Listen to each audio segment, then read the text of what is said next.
Naruto looked up from his place on the ground in disbelief at the sight before him.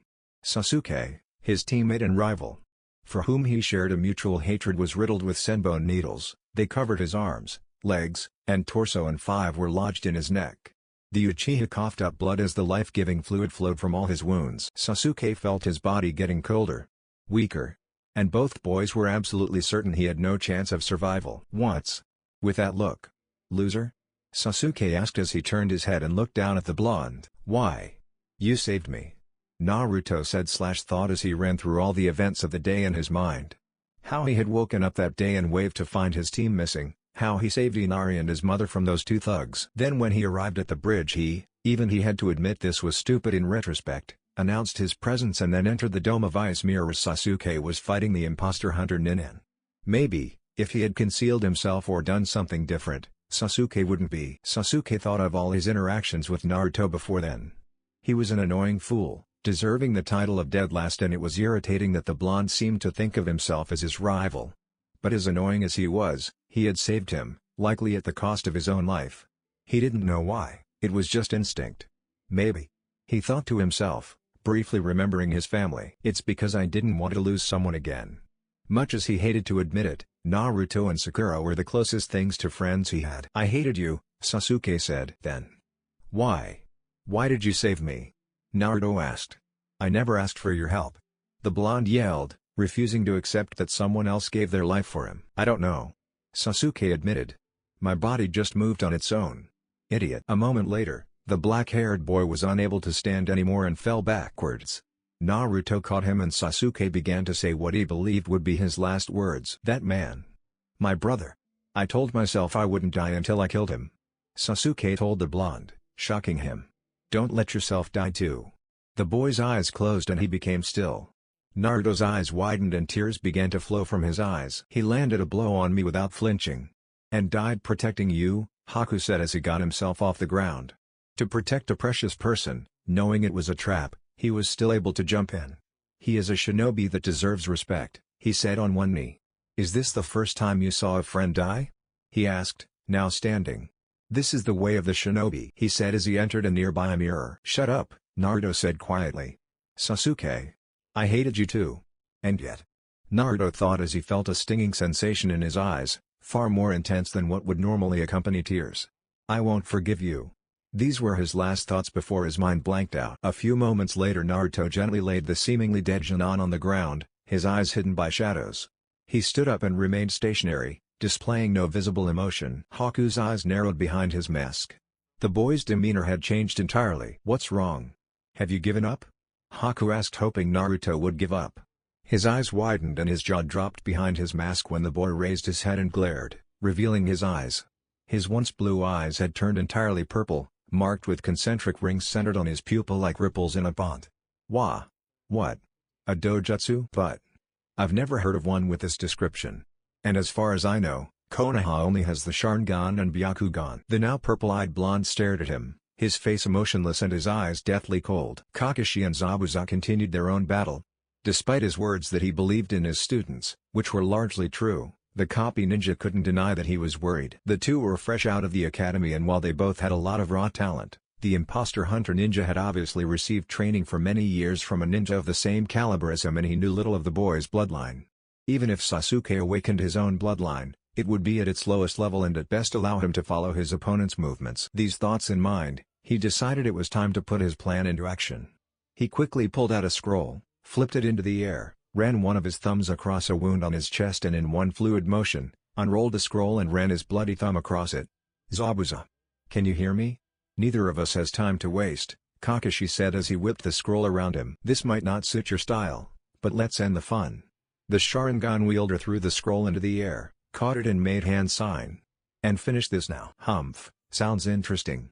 Show me what you can do, Kakashi," Zabuza said, his voice echoing from every direction in the mist. Meanwhile in the Dome of Ice Mirrors, the now purple-eyed boy glared at Haku. "You've become cold and focused. You have the look of a true shinobi in your eyes," Haku said. He waited but received no response. "Are you going to try to avenge him?" "I do not wish to harm you anymore." Again, he received no response. He raised his defenses when he saw the boy tense. "Here he comes," Haku thought, His eyes narrowed as the boy charged forward, moving with greater speed than before. Haku leapt from the mirror, moving at speeds invisible to the naked eye and throwing his several needles as he moved forward. He was shocked when the blonde vanished from sight, the needles flying harmlessly through the air where he had been a moment before. Suddenly, his eyes bulged as he found the wind knocked out of him. Naruto, his face still displaying no emotion, punched Haku in the stomach, sending the androgynous teen flying through the air. He landed on in a crouch and promptly jumped out of the way when the blonde appeared above him and attempted to grab him by the head. What is this? Haku thought in shock. He's entirely different from before. Haku placed his arms in a cross formation, Senbone appearing between his fingers and began rapidly throwing a hail of the needles at the blonde. Naruto simply held out his left hand, his palm facing the teen. Haku's eyes widened once more when he saw the needles hit some form of invisible barrier, bouncing off of it and clattering on the ground. A barrier? What kind of jutsu is this? What is this, boy? Haku jumped back, making sure not to take his eyes off the blonde as he attempted to reach one of the mirrors. Suddenly, he found himself being pulled on by an irresistible force and propelled through the air towards the blonde, barely able to move. Impossible. The blonde pulled back his right hand, balled it into a fist and punched Haku in the face as he approached, the force of the impact creating a deep crack in the mask. He was sent flying into the air, cracking one of his mirrors upon collision. Before he could fall to the ground, another invisible wave of power slammed into him, sending him flying through the mirror in the air before bouncing off the ground and skidding to a stop, the crack in his mask growing larger by the moment. As he began to stand, the dome of ice mirror shattered, falling to the ground in countless pieces. He looked up to see the blonde, who stood unmoving in the center of the rain of shards. Zabuza! He thought as his mask began to fall apart. The blonde suddenly charged forward to end it. I cannot defeat this boy. I am. As Naruto reached the teen, he reached out to grab him by the face when he stopped, his clawed hand mere inches from the boy's face. Looking at the blonde's eyes, he saw him blink, emotion returning to his expression in the form of surprise. You're the guy from, Naruto said as he snapped out of whatever trance he had entered. Everything that had just happened had been a blur to the boy. The boy noticed how his view of the world had changed. Though he could still recognize the older boy he'd met in the forest, he now saw the world as black with white outlines and he could see the chakra coursing through his body. Why did you stop? Haku asked.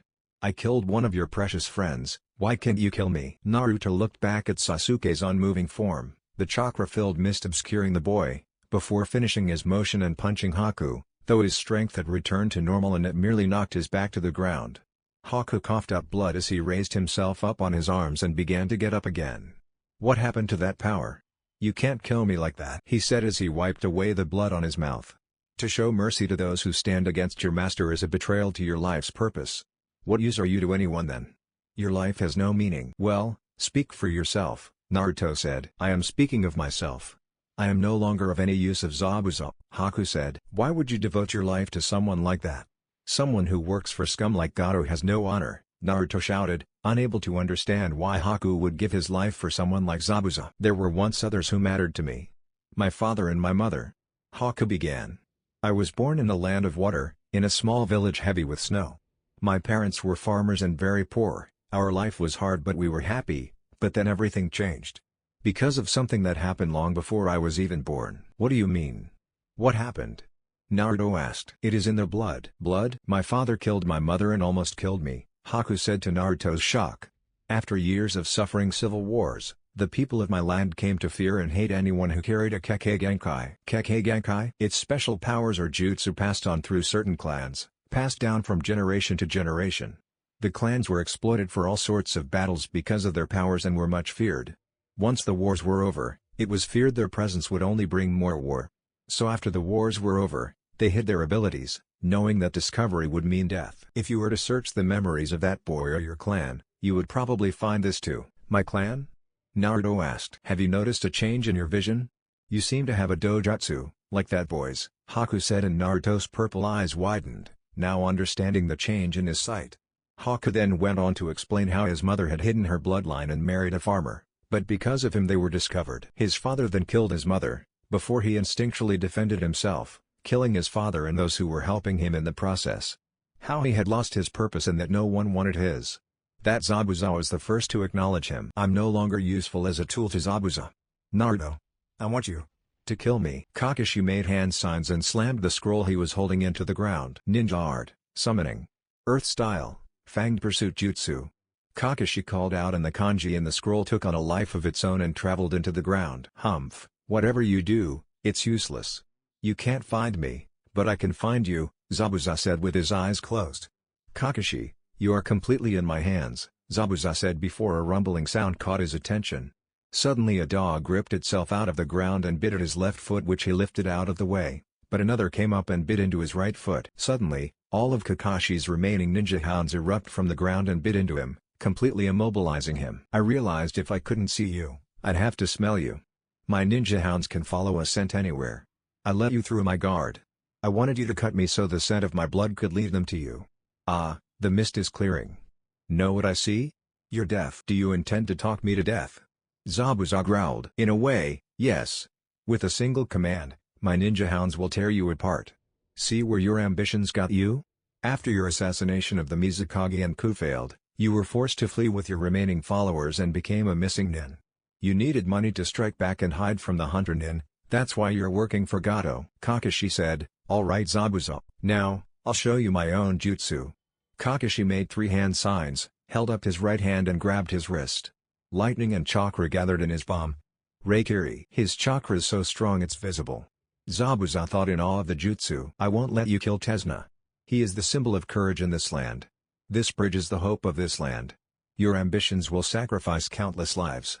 That isn't the way of the shinobi. Who cares? These useless people and their petty dreams.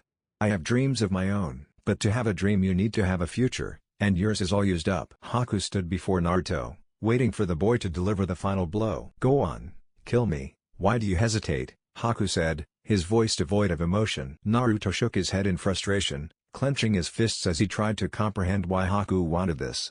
How can you care about someone who uses you like a tool? Because he gave me a purpose and a reason to live. Naruto, for both of our sakes, do it. There's no other way? No, Haku said with a smile. Reluctantly, Naruto drew a kunai.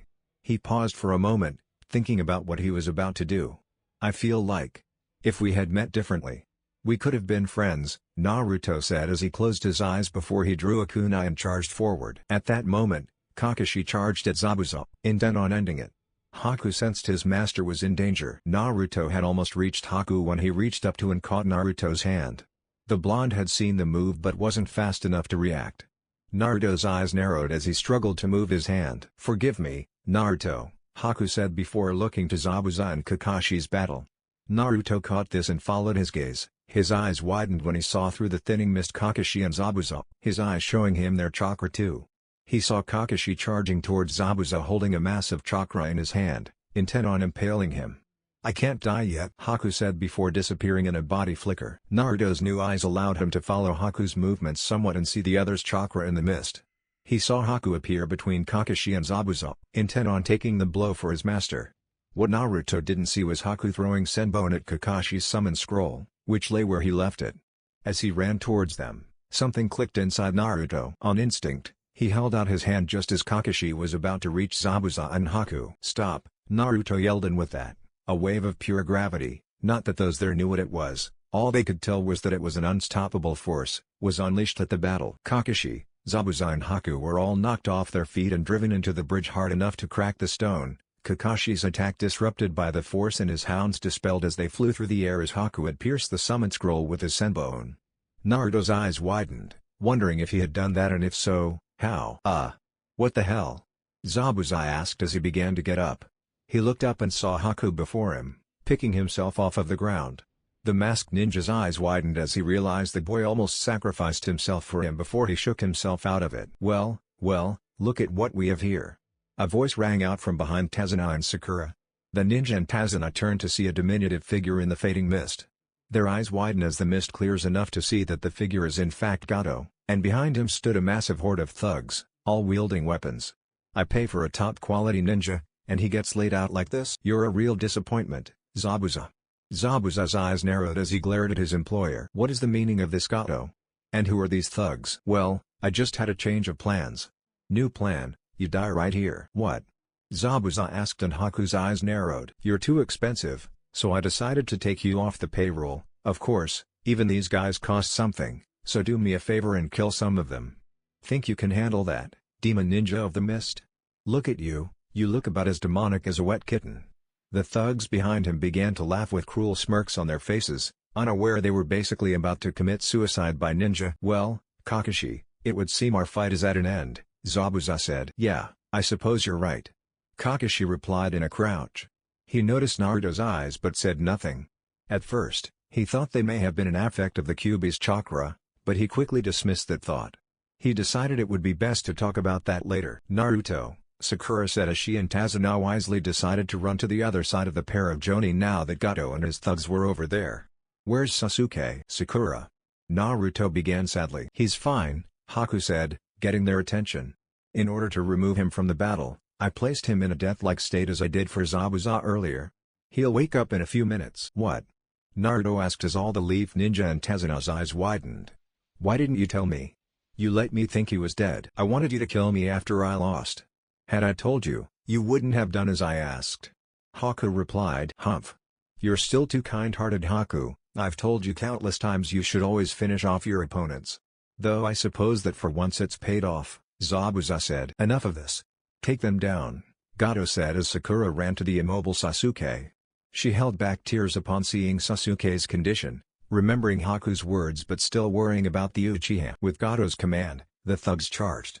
What followed was not even worthy of being called a battle. Naruto created 5 shadow clones, much to the thugs' shock. Though that fear was quickly relieved when the clones began to act confused, as if they couldn't get their bearings, and soon, they dispelled, leaving a slightly dazed Naruto. The confidence this spectacle gave them didn't last long as, seconds later, an image of a demon appeared behind Zabuza. Naruto, Kakashi, Zabuza and Haku sped forward to meet them. The thug weren't even skilled enough to compete with Naruto, especially with his eyes enhancing his performance. His eyes not only saw in greater detail, they also easily followed their movements, though they couldn't predict or memorize them like the Sharingan. Still, this allowed him to read their movements, and the thug's skill couldn't compare to that of a ninja, even a fairly poor one like Naruto was now. He knocked out his opponents while the others simply killed them. Haku may have had a problem killing some kids, but not thugs like these. Soon, the remaining mercenaries were abandoning their employer and Gato was cornered by the famed demon ninja. "Wow, wait a minute," the tyrant said fearfully. "What was it you said? I look as demonic as a wet kitten?" Zabuza growled as he approached the man.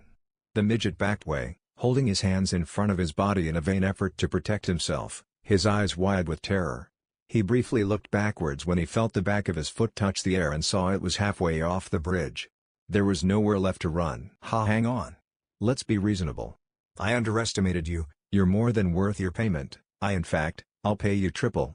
I'll give you anything you want, just name it. Please don't kill me," said Gato as he continued to beg for his life. "No deal, Gato. I should have guessed you'd pull something like this. Look at you, even now, you refuse to die with dignity. Begging for your life like the coward you are," Zabuza sneered as Gato whimpered, cowering in fear from the demon of the mist. "See you in hell."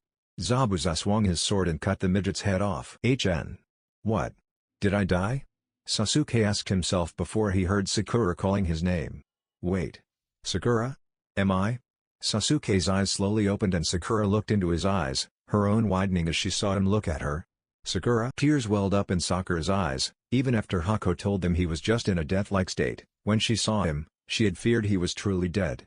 Sakura wrapped her arms around the boy and cried in joy. "Sakura. That hurts," Sasuke said. "So sorry," Sakura said as she got up and composed herself. "What about Naruto? And that masked kid?"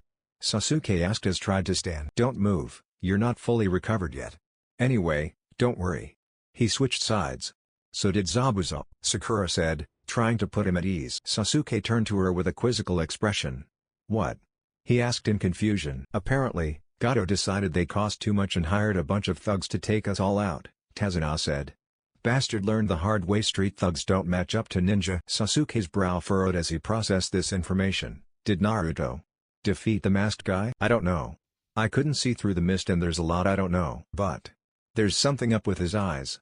I think he has a dojutsu like your clan's." Sasuke. "What? Naruto has." "Hey, guys, look!" Sakura called out. "Sasuke's up." Kakashi, Haku, Zabuza and Naruto turned to them. Sasuke was surprised when he saw Naruto's eyes.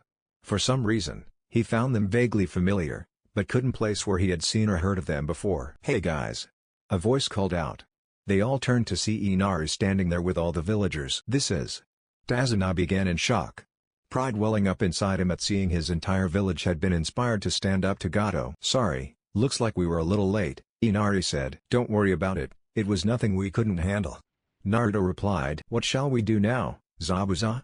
Haku asked his master. Zabuza crossed his arms, considering his options. He had known it was a mistake to trust Gato, but they'd needed the money. I suppose we need to find a new employer. The two of you are welcome to stay at our place for a few days, Tazuna said. After we tried to kill you? Zabuza raised a non-existent eyebrow. Well, you seem pretty down on your luck. And you did take out Gato. Tazuna replied. Well, since I'm not really in a condition to go anywhere tonight, I suppose we'll take you up on that. Don't regret this later. Naruto, Kakashi said, getting his students' attention. They were too far away from their teammates for them to hear what they were saying. What exactly happened in that dome? Naruto explained what had happened during the fight with Haku. So, you just blacked out and when you came to, Haku had already been beaten and had given up? Yeah, everything between when it looked like Sasuke died and Haku's mask breaking was a blur, Naruto said, his brow furrowed as he tried to recall what had happened. I see, Kakashi said. He fought and defeated Haku without being conscious, fighting purely on instinct. Was it the Kyuubi? No. We all would have felt its chakra and its power wouldn't have simply receded like this. The only other explanation would be that he was overcome by the genetic memory of this bloodline he's unlocked. But, I've never heard of such a thing happening before, or at least not in the Uchiha or Hyuga clans. And where did it come from? Neither Sensei nor Kushina had a dojutsu. Or a bloodline for that matter, unless you count the Uzumaki's longevity. Do you know what they are, Kakashi-sensei? What do they look like? Anyway, they're purple with 4 rings centered on your pupil. And no, I don't recognize this dojutsu. Seriously? That sounds pretty freaky, though I guess it's cooler than those Sharingan eyes. Naruto grinned. Though it does make everything look kind of weird. I'm seeing everything as black with white outlines, and I think I can see your chakra. Does the Sharingan make everything look like this, sensei? He said, looking around before raising his hand and staring at it. No, though I can see traces of chakra.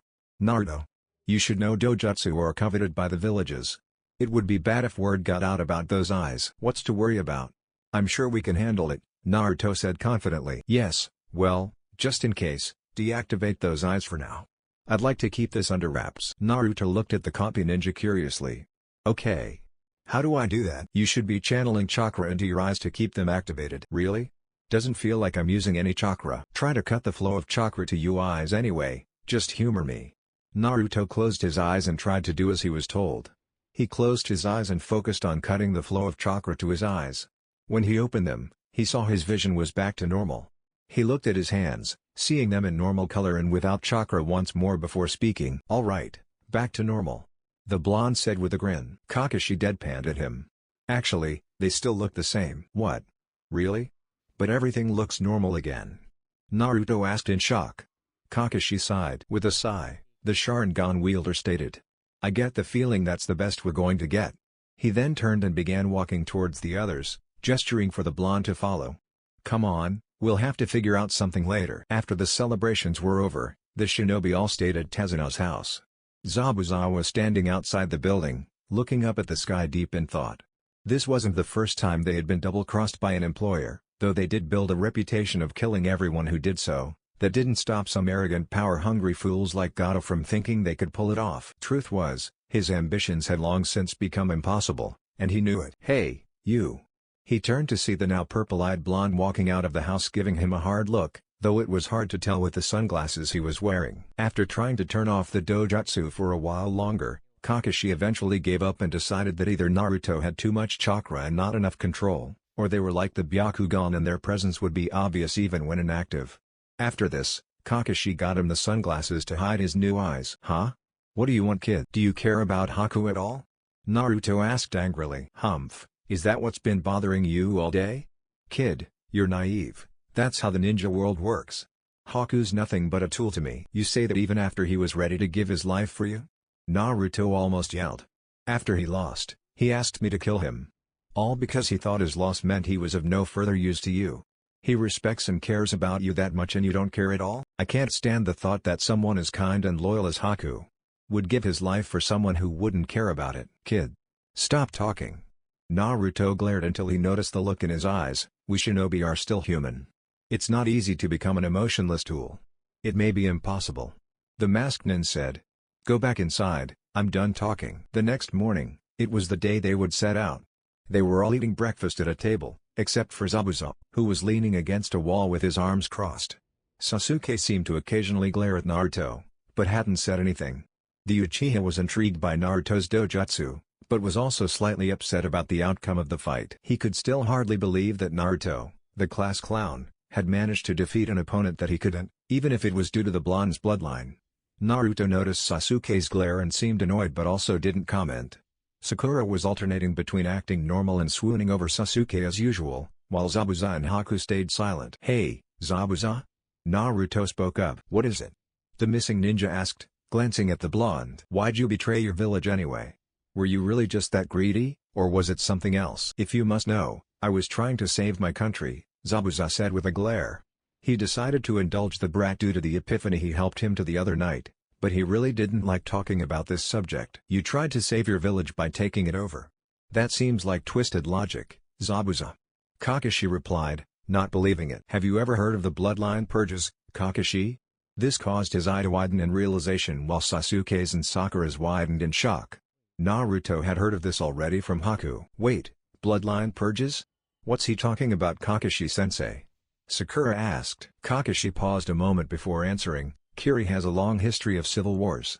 Because of the power they possess, those who hold Kekkei Genkai like Haku's ice techniques, the Sharingan or Naruto's dojutsu were used as living weapons. To a far greater degree than other ninja, to destroy their enemies and inspire fear. The previous Mizukage, and many of the people of the Land of Water, came to see them as demons that brought war and suffering to them. After the wars were over, in an effort to prevent further tragedies, they slaughtered all those known to hold bloodlines. Kakashi explained, and all eyes, aside of course from those who already knew of this, widened in shock. My father murdered my mother and tried to kill me because he discovered we held a Kekkei Genkai, Haku said, shocking them further, especially Sasuke. He had always been told being an Uchiha, having the Sharingan in his blood, made him special. To hear now that it would have demonized him in another country was an almost terrifying thought to the young Uchiha. I'm sorry to hear that, Kakashi said. It is fine, you had nothing to do with it. That's awful. Does that kind of thing happen often in the ninja world? Tsunami asked. No. But assassinations and kidnappings of those who hold Kekkei Genkai are common. They're powerful assets and dangerous enemies, Kakashi said. I trust you'll keep quiet about Naruto's dojutsu? The civilians nodded. I wanted to stop the fourth Mizukage's madness. Anyway, that doesn't matter now. There was a rebellion and they won. There's a new Mizukage and I hear whoever it is even has a Kekkei Genkai themselves, Zabuza said. Of course, I can't go back now. We were working with Gato to get the money to survive, not to try to take over the village again. Why don't you join another village?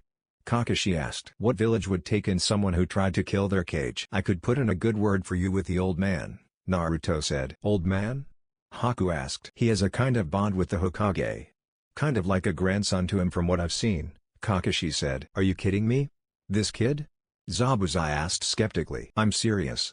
He's also wise and tries to avoid bloodshed whenever possible. Also, Konoha's feelings on Kekkei Genkai are pretty much opposite Kiri's. Kakashi replied. Haku. What do you think? Zabuza said. I'd like to believe it. But, fine. At this point, we don't really have much to lose. Zabuza finally said. Kakashi sighed. I know I'm going to hear about this later. Dazuna and his family, along with a single worker, stood across from the party of ninja on the bridge linking the country to the mainland. The bridge, which had been the only hope of their nation, had, after so long, finally been completed, and it was time for the Leaf Shinobi and the two missing nin to say their goodbyes to the recovering nation. I'd like to apologize again for aiding Gato, Haku said, bowing his head slightly. No problem, that's all water under the bridge. Thanks to all of you, in the end we completed the bridge and our land is free from that tyrant's clutches. But, it's sad to see you guys go, Kazuna said, resting his hand on Inari's head.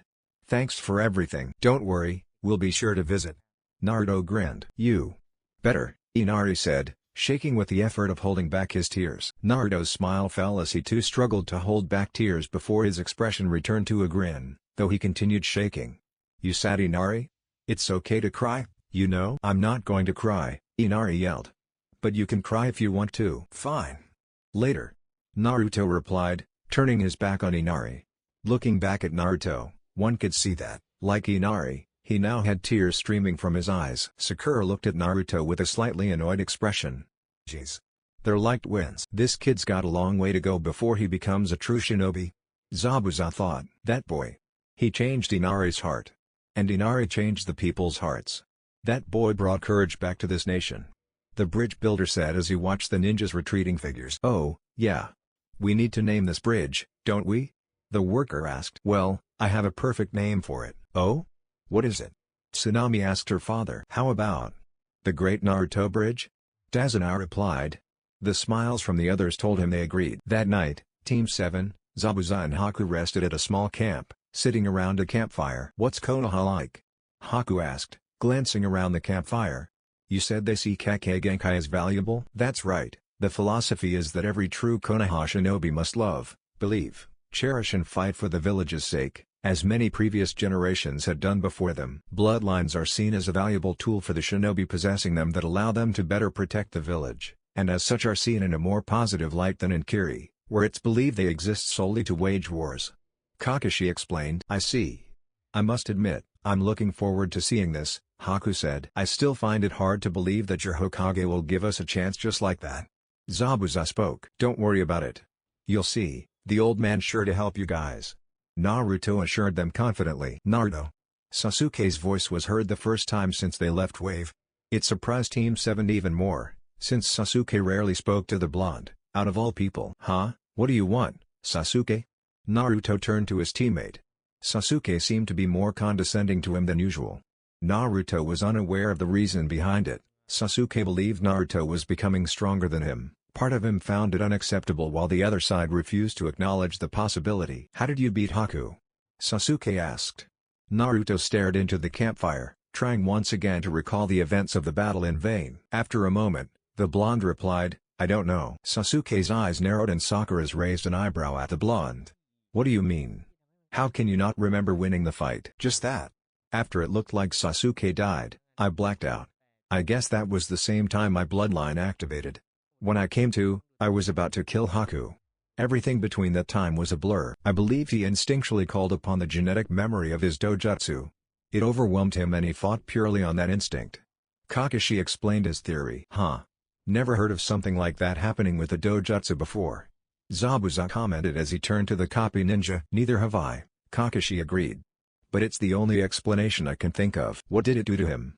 Sasuke asked the older boy, wanting to learn more about Naruto's power. Haku's eyes narrowed, not wanting to think back to his near death. A few moments after I put you into a false death, he stood up, already overwhelmed by his bloodline. He was suddenly able to keep up with me, most likely by channeling chakra into his legs, though I don't think that alone could account for the difference in speed. I think his eyes allowed him to follow my every move and he had access to jutsu I'd never seen before. What jutsu? Sasuke inquired. I saw two, possibly three. The first he used to create a barrier of some sort. My needles were useless. The second allowed him to pull me in. I tried to reach one of my mirrors when I suddenly found myself pulled through the air towards him. I was powerless to defend myself at that time. The third, though I believe it may have been a variation of the barrier, sent out a wave of force strong enough to shatter one of my mirrors. I believe it was the same technique you used to save us. Haku explained, turning to Naruto at the last part. Sasuke's hands clenched. This dojutsu of Naruto's may even be as strong as the Mangekyo. Do you know how you did that, Naruto? Kakashi asked. Naruto looked down at his hand, remembering the power he felt and shook his head. No. Well, I must admit, I'm curious about this bloodline of yours. Kakashi mused. Perhaps Lord Hokage will know more about it. At their position guarding the gate of Konoha, Gotetsu sighed as he looked out to the empty road. It was another lazy day for the two Chunin who usually guarded the gates.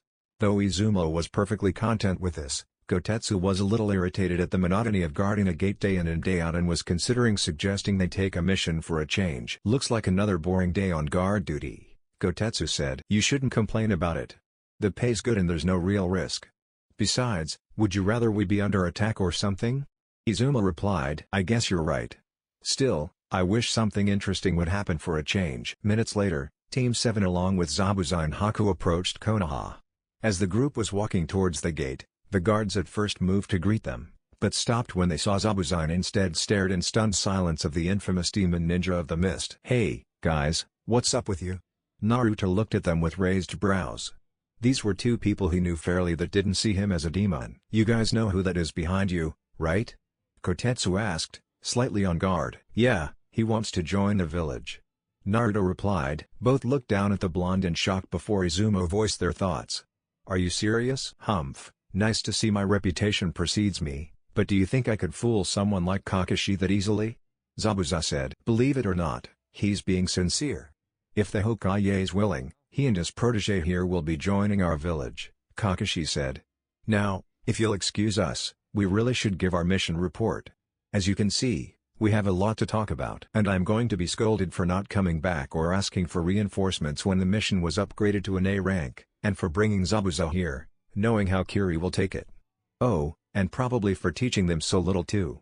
Joy. With that, the group headed off towards the Hokage Tower.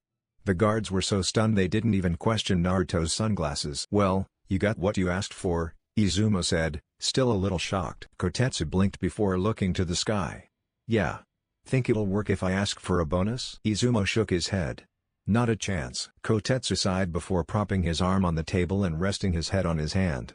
That's what I thought. Hiruzen Sarutobi, the third Hokage, known as the Professor and the God of Shinobi, the only one to hold that title since the Sage of the Six Paths, for his prowess and mastery of the ninja arts, sat at his desk facing a never-ending battle against the most persistent enemy of all Kage. Paperwork. While it wasn't as bad as most believed, it still took up a lot of their time. Lord Hokage? His assistant, a kunoichi in her early 20s with black hair stepped into the room, seeming slightly nervous. Hiruzen raised a brow as he noticed how tense she was. Yes.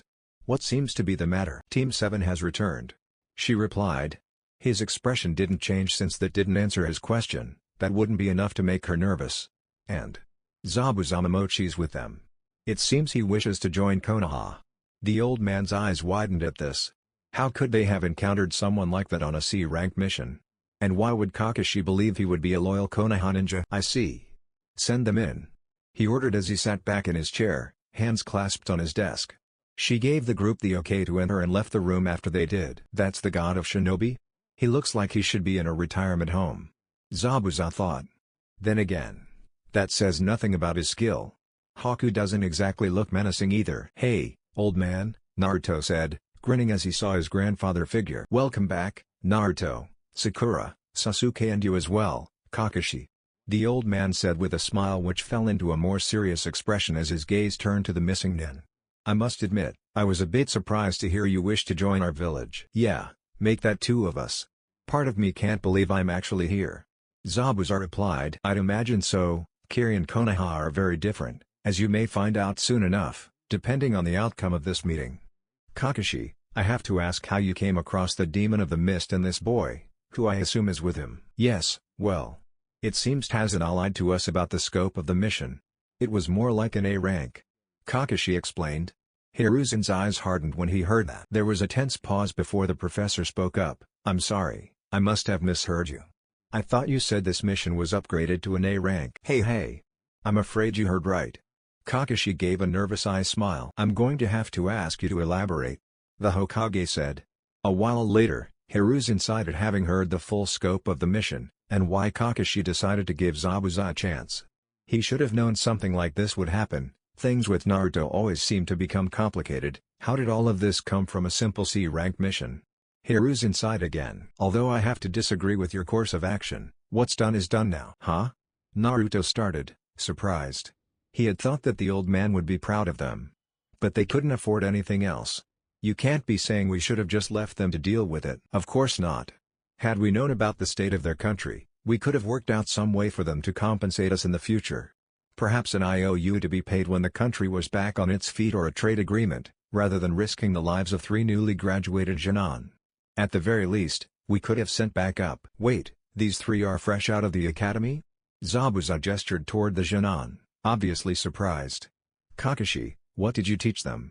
He'd been impressed that Sasuke was able to hold his own against Haku, even forcing him to use his trump card, and that Naruto had actually managed to pull one over on him. To hear they were fresh out of the academy was startling. Here we go. Well, tree climbing. And some teamwork exercises. Is that all? Zabuza asked incredulously, and Kakashi smiled and chuckled sheepishly as he rubbed the back of his head. Both Zabuza and the third stared at the man. Kakashi, that's all you taught them and you brought them on a mission of A-rank difficulty? The third asked. Well, actually, I taught them tree climbing and wave. You've gotta be kidding me. Zabuza shook his head and face-palmed while Hiruzen glared at the silver-haired Jonin. Kakashi, we will have to talk about your teaching methods, the Hokage said before turning to the former Mist Ninja. In the meantime, tell me why I should consider your request, considering your previous actions. Apparently, Zabuza staged his coup in an attempt to halt the fourth Mizukage's bloodline purge, Kakashi said, and Hiruzen raised a brow. Ah, yes. It's true, those sordid affairs did occur around the time of your betrayal. Hiruzen mused, stroking his beard in thought. I take it the purges were as bad as our information would suggest? Zabuza scoffed. Probably worse. Yagura managed to convince everyone that bloodline holders may as well have been true demons in human form. If a bloodline holder was found, they would be ruthlessly slaughtered, whether they were ninja or untrained civilian carriers. You could kill an infant if he bore a bloodline and get 15 minutes of fame. I've seen that happen, firsthand. The three Jonin looked in horror at that, while Hiruzen and Kakashi's eyes narrowed and Haku cringed, going back to the day his mother was murdered. Not only was it an atrocity, it was tearing our country apart. Those who could see the truth began to rebel against the fourth Mizukage's regime. I just happened to be at the forefront. Haku stepped forward. As you have been told, I bear the Ice Element Kekkei Genkai and am quite possibly the last of the Yuki clan. My mother hid herself as a civilian and married my father, a simple farmer. We were happy, until I discovered my bloodline and my father discovered us. He led the people of my village to murder me and my mother. I watched him kill her and then try to kill me. I survived only because my bloodline activated subconsciously and killed everyone left in the house. We lived on the outskirts of the village. I escaped before the rest of the villagers knew what happened and wandered the country until Zabuza found me and took me in. Do you have any idea what led the Mizukage to act in such a manner? My encounters with Yagura beforehand led me to believe he was a kind and just man, Hiruzen said. Zabuza's eyes narrowed as he thought back to those days. That was the odd thing. No one does. The change was gradual, but there was something odd. He definitely wasn't the man we once called our Mizukage when the purges began. Some thought he was being controlled, maybe by some powerful genjutsu, but as far as I know there was never any proof. Hiruzen was silent for a few moments, closing his eyes as he considered what he'd heard before opening them and looking at Zabuza. What you've told me matched what I've heard. In light of this information, we will have to discuss those events further at a later date, but I will give you a chance. Though Zabuza will have a 6-month probationary period and will be unable to take missions outside the village for the span of 1 year, you will be allowed to join the village. Zabuza nodded and Hiruzen turned to Haku. As for you, since you are not an official ninja, but were loyal to one, your probationary period will be half your mentor's and, if you wish, you will be allowed to restart the Yuki clan here. Thank you, Lord Hokage. Haku bowed. We will have to gauge your skills later to see exactly what rank you will receive, Hiruzen said to the androgynous teen who nodded. Were there any other noteworthy events over the course of this mission? Yes, Sasuke activated the Sharingan during the mission. But Naruto also unlocked a dojutsu I can identify, Kakashi said, and the third blinked. I see. That's a surprise. I assume that's why you're wearing those sunglasses? The Hokage responded and Naruto nodded. Well, let's see it. Naruto removed his sunglasses and opened his eyes, revealing the purple, ringed dojutsu to the Hokage. Hiruzen gasped, his eyes wide as he stood up in disbelief at the sight before him. That's... I don't believe it. What is it? You know what they are? Sakura asked. Yes. The Rinnegan. The Hokage replied, surprising everyone present, aside Naruto who had never heard of that. The same eyes as the sage. Are you sure, old man? Zabuza asked. I'm sure. Hiruzen nodded as he sat behind his desk again. Naruto looked slightly confused. Wait, what's so special about my eyes? He asked, not understanding why they were such a big deal. And who's this sage? The sage of the 6 paths. He was the first, and supposedly, most powerful shinobi who ever lived. He created the ninja arts and was a bearer of the same dojutsu you have. Kakashi answered. But though I assumed the eyes were real, I believe the man was just a myth. I assure you, he was real, but he lived over 2,000 years ago. There is little known of him now. The third said. Naruto. The Rinnegan is the greatest of the 3 great dojutsu. Certainly one of the most powerful bloodlines in existence. A grin grew across Naruto's face and he pumped his fist. Really? I knew I was awesome, Naruto. Hiruzen interrupted. This is no laughing matter. If word of this reaches the other villages or certain individuals, they will stop at nothing to kill or capture you." That stopped Naruto in his tracks, freezing in place with wide eyes. The fact that you possess those eyes is an S-rank secret. Understood?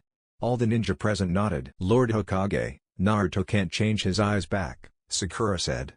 "Is there some reason why he can't or?" "Unfortunately, from what I know the Rinnegan is permanently active. Once awakened, there is no way to return the user's eyes to normal." Hiruzen explained. "What?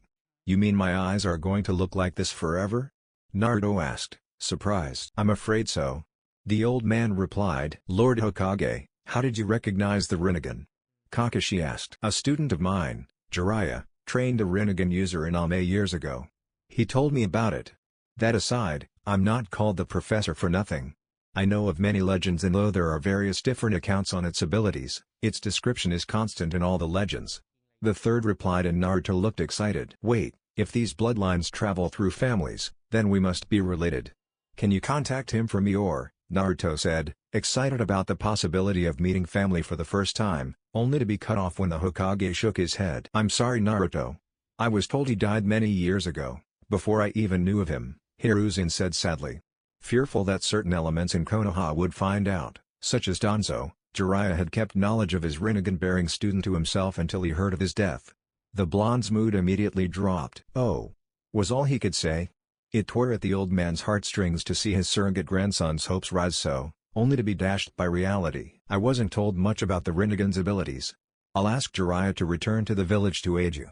According to my information, he was planning on returning around the time of the Chunin exams anyway." "Chunin exams?" Sakura parroted. "Exactly what it sounds like, a series of tests meant to see if you're worthy of being promoted to Chunin. I intend to nominate you for them," Kakashi explained. Hiruzen glared at the former Anbu captain. "Not if that's all you've taught them so far. From the fact that they survived this mission, I'm sure they've improved on their own since they graduated, but that alone isn't enough to prepare them." Kakashi cringed slightly at that. "Well, at least I have 2 months to make up for that," Kakashi said, ignoring Naruto and Sasuke's scowls for almost costing them the chance to progress. Sakura was significantly less upset. "So, who's this Jiraiya anyway?" Naruto asked. Kakashi turned to the young Jinchuriki. "Lord Jiraiya, along with Lady Tsunade and Orochimaru, are known as the three legendary Sannin. They're Lord Hokage's former students." Zabuza shook his head in disbelief. "I can't believe you don't even know of renowned shinobi of your own village. Those are three of the strongest ninja alive, but years ago, Orochimaru betrayed your village." The third Hokage sat back in his chair as he thought of his scattered students. "Yes. He was my star pupil. But he was always ambitious. His lust for power and immortality eventually consumed him, and he committed unspeakable crimes against the village. It's common knowledge that Jiraiya runs our spy network, and as for Tsunade," he said, sighing at the end. "Though she is not a missing nin and is still loosely affiliated with us, she left the village and currently has no intentions of returning for reasons that are her own." He then looked up. "If there's nothing else, I must have words with Kakashi. Zabuza, might I make a request? I want you to aid Kakashi with teaching these three while you're on probation, at least until the exams begin." Hiruzen then turned to Kakashi. "It's not that I've lost faith in your teaching abilities, Kakashi, but with Sasuke possessing the Sharingan, your team will be a target to other villages and people like my wayward student. Even more so if and when knowledge of the Rinnegan gets out, and you seem to be a good teacher, considering the skill young Haku has. Rest assured you will be compensated." "I understand, Lord Hokage," Kakashi replied. Not like I'll have anything better to do, and I do owe them, I guess," Zabuza said. Naruto looked excited to learn from another powerful ninja. Sasuke smirked slightly, sure this would help him fulfill his goal, and Sakura paled at the thought of being trained by the demon ninja of the mist. "Wait a minute. Old man. What do you know about my family?" Naruto asked. He had asked the old man before, but he had always told him he couldn't tell him. "You always said you couldn't tell me. Why? Was it because of my bloodline?" "Your bloodline had nothing to do with it. Suffice it to say, no one on either side of your family ever exhibited this dojutsu before. You were never told because your father made many enemies. If word got out you were his son, the same individuals would stop at nothing to kill you for revenge," he said before considering the new developments, specifically Naruto's dojutsu. "Though with your other secrets, that wouldn't change much, to be honest." "Very well. Naruto, I was planning to wait until you were 16, But if you pass the upcoming Chunin exams, I'll tell you everything about them. Is that alright? Yeah. I guess that just gives me more reason to pass. You'll see, in 2 months, I'll be the awesome ninja I'm meant to be, and then you'll tell me everything. Hiruzen smiled. Good, now, you are all dismissed. His smile was replaced into a glare worthy of his title as his eyes turned to the copy ninja. Except for you, Kakashi. He then looked to the ex-miss ninja. Zabuza, Haku, my Anbu will find you and take you to an assigned apartment. Here are your new forehead protectors, Hiruzen said as he handed the pair Leaf Village forehead protectors. Naruto, Sakura, Sasuke. Since your team brought them here, I'll ask that you show them around the village. The three nodded, Sasuke obviously unhappy about the order, and left. Kakashi paled slightly as he was left in the room with the second god of shinobi, who was glaring daggers at him. In the absence of their sensei, Team 7 along with Zabuza and his apprentice stepped out of the administration building, the ex-missing nin now wearing Konoha forehead protectors. Having nowhere to go, Zabuza swept his eyes over the village. Unlike when he had been on his way to the Hokage's office, where he had noted defenses and the Anbu following them, he truly took in the sight of the village. Well, this place is a hell of a lot more peaceful than Kiri, that's for sure. Zabuza noted. Sakura turned to the man, who still intimidated her a little. What do you mean? Zabuza shrugged. Even before the 4th Mizukage went batshit on bloodline holders, there was always a tenseness, a sense of threat that Konoha doesn't have. So, let's get started. There's a lot to show you, Naruto said. With that, the three Genin showed the 2 new citizens of Konoha around their new home. Over the course of their tour, Zabuza and Haku, of course, noticed the looks of shock they were getting, but were more surprised at the looks that were directed towards Naruto. Haku was reminded of his time in Kiri, remembering the glares directed at him by those who knew he held a bloodline. Zabuza on the other hand, remembered similar looks directed towards the 4th Mizukage. As they were walking down a particular street, Zabuza glanced at the blonde. There weren't many other reasons why a child would be treated this way in his own village, especially one as peaceful as Konoha. Just about every ninja knew of the Kyuubi's attack and the boy in front of them seemed to be the right age. It added more substance to his theory when his hearing, honed by his mastery of the art of silent killing, overheard whispers of Foxboy and other similar names from the villagers. He had to admit, he was intrigued if he was right. The power of a Jinchuriki combined with the Rinnegan? There would be no limits to the boy's potential if his suspicions were correct. Sakura and Sasuke also noticed the glares the blonde received. They rarely saw him outside the academy or team meetings, so this was the first time they'd noticed how the people of the village looked at him. Sasuke was slightly intrigued but for the most part didn't care. Sakura found herself curious as well about why he was being glared at, though she soon dismissed it as the result of one too many pranks. Hey, kid. Are there any good places to eat around here? Zabuza asked as their tour neared its end. Naruto grinned, the thought of his favorite food was almost always enough to lift his mood. I know a great place. Hey, how about we all go there to celebrate? Sakura smiled and turned to Sasuke but before she could say anything, Sasuke scoffed and turned away. Not interested. The Uchiha said as he started towards his compound, his hands in his pockets and aloof expression on his face.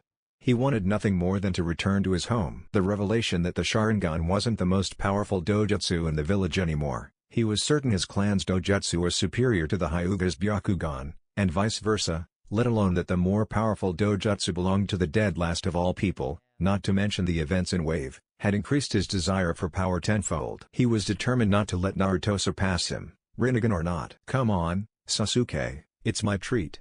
Naruto called out. Sakura turned to the blonde, obviously surprised. You actually want him to come with us? Naruto looked to the ground and narrowed his eyes.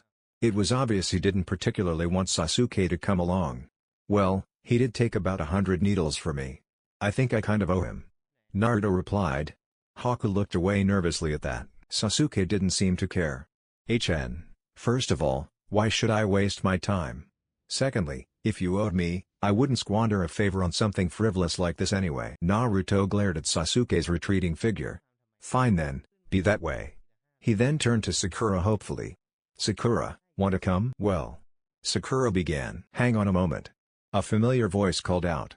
The three Genin, Haku and Zabuza turned in the direction of the voice to see Kakashi appear in a body flicker. Kakashi-sensei, Naruto said. Zabuza smirked behind the bandage as the masked his face. Hey, old man, done chewing you out, Kakashi? The other masked ninja didn't respond to that. Kakashi nonchalantly turned to his fellow masked ninja.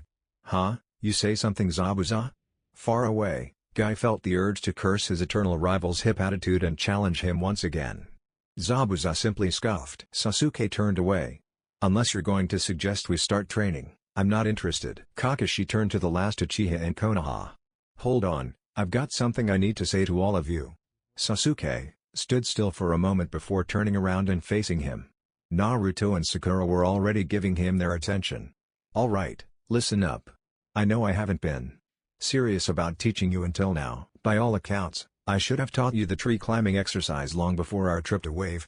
Lord Hokage made it clear he won't tolerate that kind of negligence on my part anymore, and I'm sorry for neglecting you the way I have." The copy ninja said, pausing for a moment and letting his words sink in. "Starting tomorrow, your training will begin in earnest. There won't be much time to devote to team-building exercises, but I want you three to work as a more cohesive unit. I think spending more time together, or any time together at all, outside our training would be a good start." He then turned to Sasuke, the look in his eye leaving no room for arguments. "So, we will be getting something to eat together, and no Sasuke, this is not negotiable." Sasuke simply scoffed, but returned to the group. "Good, now." Kakashi then turned to the Rinnegan bearer, giving him his eye smile. "Since Naruto was so kind as to offer, our meal will be on him, so the least we can do is let him decide where we eat." Naruto grumbled and Sakura smiled and playfully stuck her tongue out at him. Zabuza smirked under his mask and even Sasuke grinned slightly at the blonde's misfortune. Zabuza raised an eyebrow. "A ramen bar?" Naruto had led the group to his favorite eatery, the Ichiraku ramen bar. Kakashi sighed. "I should have known. He practically lives off of this stuff." Naruto ran into his favorite eatery with his toothy grin. "Hey, old man. How've things been?" "Naruto. Good to see you." Pucci smiled at his favorite customer. His daughter, the ramen waitress Ayame, joined him, smiling at the return of the blonde, who she considered family. "Hey, Naruto. Where have you been? Did you just get back from a mission?" "Yep. Me and my team are showing these guys around the village," Naruto said, gesturing towards the others who were entering the bar behind him. Pucci looked surprised to see Zabuza. He may not have known who he was, but it was obvious the man was a powerful ninja. "That so? Well, what do you think of our village so far?" Zabuza shrugged. "Nice place. Though it doesn't have the feel of a ninja village, if you ask me. It's too relaxed around here." Kakashi turned to his fellow Jonin as he entered the bar. "Well, that's some of the appeal of our village." Ayame, curiosity overcoming her, had to ask.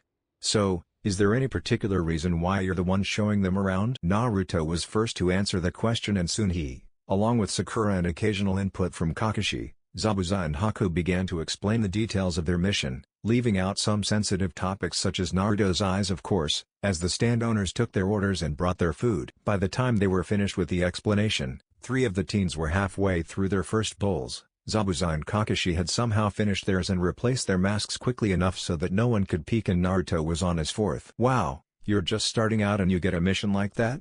Ayame asked in shock. It was obvious to anyone, ninja or not, that the team had gotten in over their heads. "Yep, amazing huh? Our first real mission and we save an entire country. I always said I'd be an awesome ninja." Naruto grinned. "Well, congratulations. To celebrate, and to welcome our new citizens, all of your first bowls on the house," Pucci announced. Haku looked up, slightly surprised by Tucci's generosity. "Really? That's very generous of you. Are you sure that's all right?" Pucci waved off his concerns. "Don't worry about it. Like I said, it's my way of welcoming you to the village. Besides, Naruto will more than make up for it." Zabuza glanced at the blonde, who had just started his 5th bowl with no less enthusiasm than his first. "Yeah, and then some. You weren't kidding about him living off of this stuff, I see." "Hey, Kakashi." Sasuke spoke up for the first time since they got there. "What are the Chunin exams like?" "Well," Kakashi began, his students looking at him anxiously. "I can't say." "What? Oh, come on, Kakashi-sensei," Naruto complained. Kakashi chuckled and I smiled at the blonde. "It wouldn't be very fair if I told you, now would it?" Naruto turned to Haku. "I take it you never took one of the exams, did you?" The older teen replied that he hadn't, and the blonde turned to the demon of the mist. "Well, what about you then, Zabuza? Any info on what we'll be up against?" "Even if I wanted to tell you, kid, I wouldn't know. The exams are always different and vary depending on which village it's held in." Zabuza replied. "I guess it's to be expected they're not the same every time," noted Sakura, slightly disappointed. Though she wasn't particularly enthusiastic about it, if her teammates, Especially Sasuke wanted to go through with it, so would she. Wait, it's not always in our village? Kakashi shook his head. Most allied or neutral villages send Junon to participate in the exams. They should arrive just before they begin.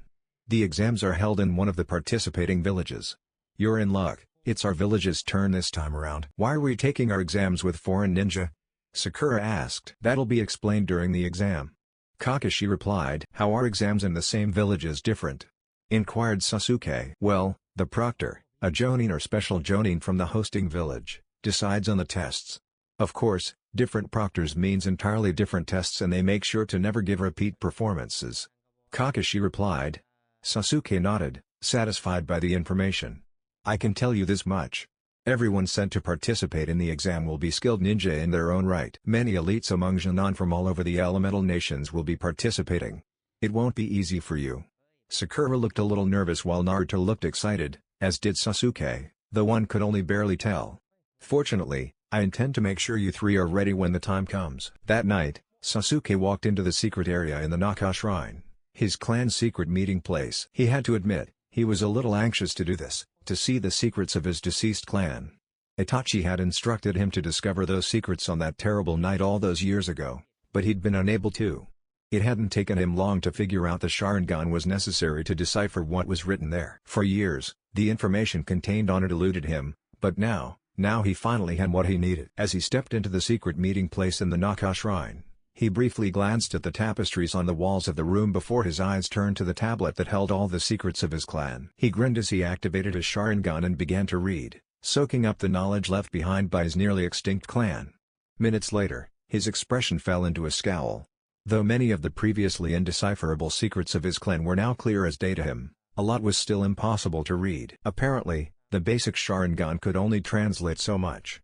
He'd need the Mangekyo to read more, though what he had discovered had been interesting, to say the least. The Sharingan possessed a power he'd never suspected. The power to control the nine-tailed demon fox. It also revealed some facts about the beast. Most notably, that it couldn't truly be killed. So then, how did the fourth Hokage defeat it? Not that it really mattered to him. That power would be of no use against Itachi, who had a more powerful Sharingan, anyway. Still, it made him curious how his clan was linked to the fox. Naruto stood in his apartment bathroom, looking at his reflection, the purple-ringed eyes he'd have to live with for the rest of his life staring back at him. Channeling chakra them, his vision once more became black and white as his eyes activated. He raised his hand and looked at his arm, faintly seeing the chakra coursing through his arm and seeing it clearly around the extremity like blue fire. He deactivated his eyes, letting color return to his vision, and thought about everything he had learned over the course of the day. He thought about the offer made by the old man he considered a grandfather, pass and become a chunin and learn about his family. As he thought about that, his mind flashed back to the academy, his constant losses and his and Sasuke's battle with Haku, and he grimaced. Alone, he allowed his mask of confidence fall as he recalled his failures and how completely outclassed he was by Haku. He couldn't afford to risk screwing this up. One of the things he had always wanted to know, the truth about the family he never had, was at stake. Starting tomorrow, he would take being a ninja seriously. If he let this chance pass him by, he'd never forgive himself. Zabuza and Haku stepped into the apartment they had been assigned after finishing the first of several interviews they would have with the Hokage, which would end in full mental and physical evaluations. They would be allowed to keep some things to themselves, but they would have to reveal several secrets of their homeland and basically everything about their time wandering the nations. But this was to be expected. The two ex-missing ninja inspected the home with a critical eye as the Anbu who had shown them to it departed. It was a decent two-bedroom apartment. Well, it's better than sleeping in the woods, that's for sure. Zabuza noted and Haku nodded. So, this place everything you hoped it'd be? Yes. From what I've seen, the village is much like they described. Haku answered. Yeah, from what I've seen, you should feel right at home. This place fits your ideals.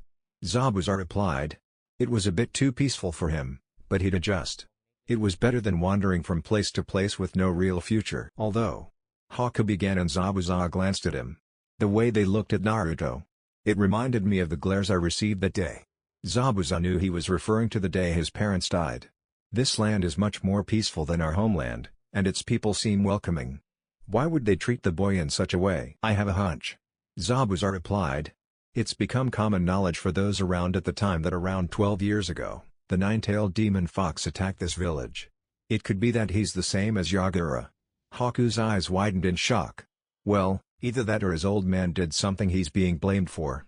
Either way, if it matters, we'll find out soon enough. You have a point. Though, it's depressing to think such prejudice exists, even in a village like this one. Zabuza didn't respond as he continued inspecting the apartment. The next day, the three Jinan of Team 7, Zabuza and Haku, all stood around the posts of the third training ground. Zabuza leaned against a tree with his arms crossed, his eyes narrowed in annoyance. We've been here for half an hour. How long does this bastard expect to keep us waiting? Zabuza growled. You should probably get used to it. Kakashi-sensei's always like this. Sakura commented. Yeah, he'll probably be here in an hour or two with some lame excuse like a black cat crossed my path. Naruto added. You're joking, Haku stated as he and Zabuza looked skeptically at the Jinan. Sasuke scoffed. If only. Between this and his antics, I had a hard time believing the guy was a Jonin until I saw him fight. Well, screw waiting around, Zabuza said, as he stepped away from the tree. He then grabbed the hilt of his sword. I was planning on testing you three to see exactly what I was working with anyway. Since Kakashi can't be bothered to be on time, let's get started right now. Sakura paled while Naruto grinned and Sasuke smirked. Good, I've been waiting for this since we left Wave, Naruto said. Do you want me to participate? Haku asked his father figure. No, Haku. Just watch and analyze their abilities. Haku nodded and vanished in a burst of speed, reappearing on the branch of a tree, placing his hand on the trunk as he looked at the four. Alright, show me what you three can do. Don't expect me to hold back just because you're brats. Kakashi arrived at the training ground, about 2 hours earlier than he would have prior to his admonishment at the hands of the third, to find Zabuza standing over the fairly beaten forms of Naruto and Sakura, with Sasuke trapped over the nearby stream in a water prison held by a clone, glaring at the real former Miss Jonin. Zabuza sighed, you guys have a long way to go. Still, I suppose two of you could make it through the exams as you are now. If you're lucky. The missing nin then turned to Sakura, who was still laying on the ground. You on the other hand. Unless you work your ass off for the next 2 months, you won't have to worry about passing. You'll be more concerned about surviving. Looks like I arrived at a good time. Kakashi commented, ignoring Zabuza's glare as he strolled into the training field. Where the hell have you been? You kept us waiting so long, we got started without you. Zabuza growled, annoyed with Kakashi and with how much work two of the Jinan would need. As he said these words, his clone dispelled, falling apart into water along with Sasuke, who, as he hadn't mastered water walking, fell into the water and began to swim to his team. Well, a black cat crossed my path so I had to take the long way. From there, I'm afraid I got lost on the road of life until I found myself here. Zabuza's eye twitched in annoyance. Anyway, I got something that I thought would be useful on the way. So, how'd they do? Zabuza scoffed. Quite frankly, Kakashi, they suck. He then gestured towards Sasuke, who had just reached the shore. The Uchiha brat's alright. He's got a good balance of ninjutsu and taijutsu and his Sharingan let him follow my moves. Lot of good that does if he can't keep up with his opponent, though. He's lucky Haku tried so hard not to kill him back at the bridge. Sasuke, who had just climbed out of the water, grit his teeth but knew he was right. Kakashi nodded as the two dry Jinan of his team sat up. Your thoughts on Sakura? Zabuza deadpanned. She's a fangirl who's completely useless in a fight.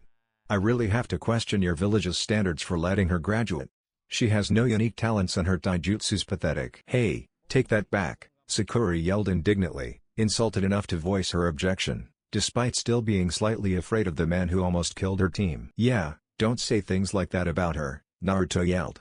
Although she found him annoying, Sakura was grateful Naruto had her back. Girl, the other two at least put up a decent fight. You didn't last 5 seconds once I turned to you, Zabuza said simply. Do you train at all outside of what Kakashi required of you, which from what I've heard has been minimal? Have you really tried to improve yourself as a ninja at all since you graduated? Did you actually contribute to your team at all back at Wave? Sakura looked crestfallen as she couldn't refute his statements. I rest my case. Listen closely, they say a team is only as strong as its weakest link. Although that's not entirely the case, when one individual has mediocre skill, the rest of the group has to make up for it, lowering success, and more importantly, survival rates. Ninja like you tend to bring the whole team down, either by not contributing, or being targeted and likely captured when the enemy recognizes their lack of talent and singles them out. Unless you improve, you're a liability that could get your entire team killed one day. Sakura's mood continued to sink like a stone in a vast ocean of despair. Kakashi quickly decided to reassure his student. Now, don't worry, Sakura. You can still become a splendid kunoichi. It'll just take some work. Yeah. A lot of work. Zabuza added bluntly. Alright, what are her strengths? Well, she has an untapped talent for genjutsu and natural near-perfect chakra control. She was able to get the tree climbing exercise on the first try. She also had the highest written test scores back at the academy and has decent analytical skills. Kakashi explained. Though those tend to go out the window whenever Sasuke is involved. Zabuza scoffed. Those tests mean nothing in the field. Although, we could work with that intellect. Haku stepped forward. If she is good at memorizing facts, I could teach her what I know of the human body as well as medicinal herbs. I'm sure she'd also excel in the creation and use of poisons. If you know of someone with the talent, if she manages to memorize the human body, she'll likely make a good medical ninja. A field I myself am interested in, but was never able to find a proper teacher for. Naruto looked slightly confused. Medical ninja? What, you mean first aid? Why would she need a teacher for that? A medical ninja is someone trained to use chakra to heal injuries. The most skilled among them can even heal life-threatening injuries in moments on the battlefield, though it consumes a lot of chakra. Kakashi explained. I was also thinking she could make a good medical ninja. She reminds me a lot of one I knew. Kakashi trailed off, remembering Rin, which led him to think about his lost team. His years as a shinobi and natural aloofness allowed him to perfectly mask his sense of melancholy that came with them. Wow, that sounds awesome. Naruto grinned. He knew he wouldn't really need something like that, even he knew his healing wasn't normal. But he could see how useful such an ability would be. You might go farther than I thought. Sasuke spoke up. Sakura was torn between being happy Sasuke thought there might be hope for her or sad that he obviously thought little of her current abilities. She decided on the former, as Zabuza's earlier statements had made her somewhat realize that, at the moment, she was indeed largely useless. Of course, we'll have to work on her stamina, too, Kakashi said. As for the blonde brat, Zabuza gestured towards the Jinchuriki. The kid has a knack for coming up with unpredictable strategies and his daijutsus. Passable, but aside from that and the clones, his stamina and his dojutsu, which he doesn't know how to use yet, he's got nothing going for him, not to mention the fact that outside of strategies, he's not the fastest deer in the forest. Hey, Naruto yelled indignantly, raising a fist into the air. Sasuke, blunt as ever, stated, Naruto, you're the dead last of our class. Weeks ago, I remember you didn't even know the proper spelling of chakra. Naruto growled, but Kakashi spoke up before he could respond. Yes, well, I have something in mind that will take care of that. Well, I hope whatever you've got in mind works. Kid's not going to make it far as a ninja at this rate. Zabuza commented before turning to Naruto. And why didn't you try using those eyes of yours? Naruto, still irritated at Zabuza's evaluation, replied, I can't use them and clones in the same time and I don't know how to use their powers yet. I figured I was better off sticking with what I knew. Maybe you're a little smarter than I gave you credit for. Using a power you're not familiar with is a good way to wind up dead. Zabuza's eyes narrowed after giving the backhanded compliment. Wait, what do you mean you can't use them and your clones? Naruto shrugged. Whenever I use them both, I see out of my clone's eyes too. Seeing everything like that makes my head spin. Kakashi stepped forward, intrigued. Is that so? Interesting. I want to see this. Activate your dojutsu and create a shadow clone. Naruto nodded and closed his eyes, channeling chakra into them, before opening them. He then made a cross-shaped hand seal and called out the name of his most used jutsu, causing a single clone to appear in a poof of smoke. The two Narutos already seemed slightly disoriented, though not enough that it would keep them from fighting, and the others looked on, obviously interested in finding out anything about the eyes. Now, close your eyes, just the real you. Naruto did as told. Now, tell me, how many fingers am I holding up? He said, holding up 2 fingers. When the clone opened his mouth, Kakashi stated, the real you. 2. Naruto immediately said, despite having his eyes closed. Kakashi raised a brow before holding up 4 fingers. 4, he said as Zabuza picked up a rock. Kakashi put down 1 finger. 3. Zabuza then threw the rock at the blonde's head. Naruto saw it through his clone's vision and caught it, opening his eyes and glaring at the former Kiri ninja. Hey, what gives, Zabuza-sensei? Zabuza smirked beneath his mask. Just another test for ya, kid. Naruto's glare intensified. Besides, I was hoping to show the usefulness of that ability. So, do you see how this could increase your effectiveness? Huh? Naruto replied, before thinking about it. Well, I guess if I could get used to it, I could see the battlefield from different points and see the enemy, even if they're in my blind spot. Or I could use them to scout ahead and spy on enemies. Zabuza nodded approvingly. Good. Were it not for that and the stunt you pulled back when we first met, I may have dismissed you as a lost cause by now. Naruto glared at the demon of the mist before Kakashi spoke up. Though I wouldn't be as harsh as Zabuza. I remember how you told me even you had to admit it was foolish to enter Haku's ice mirrors without thinking as you did. You can't deny you could stand to improve your mind, though that's always a good idea. You could also stand to learn the value of patience. Naruto looked slightly dejected at that.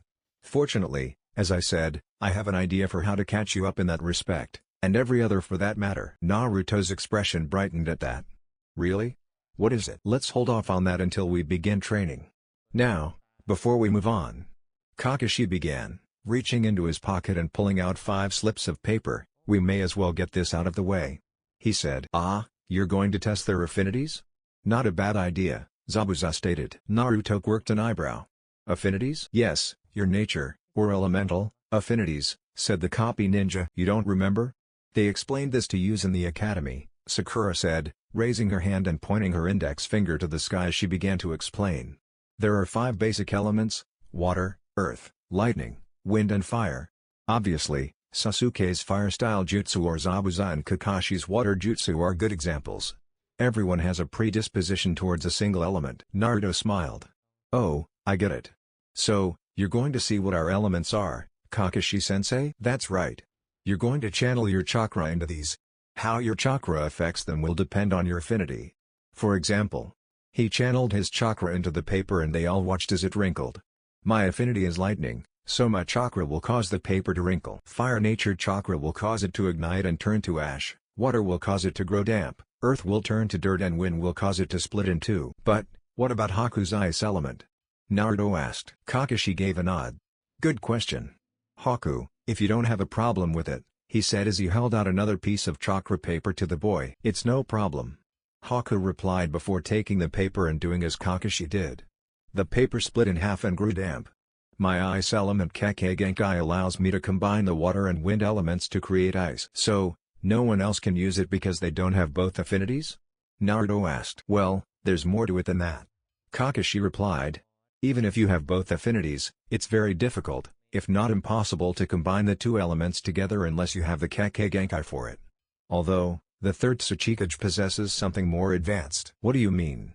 Haku inquired. Ah, yeah, Aniki of both scales, Zabuza stated.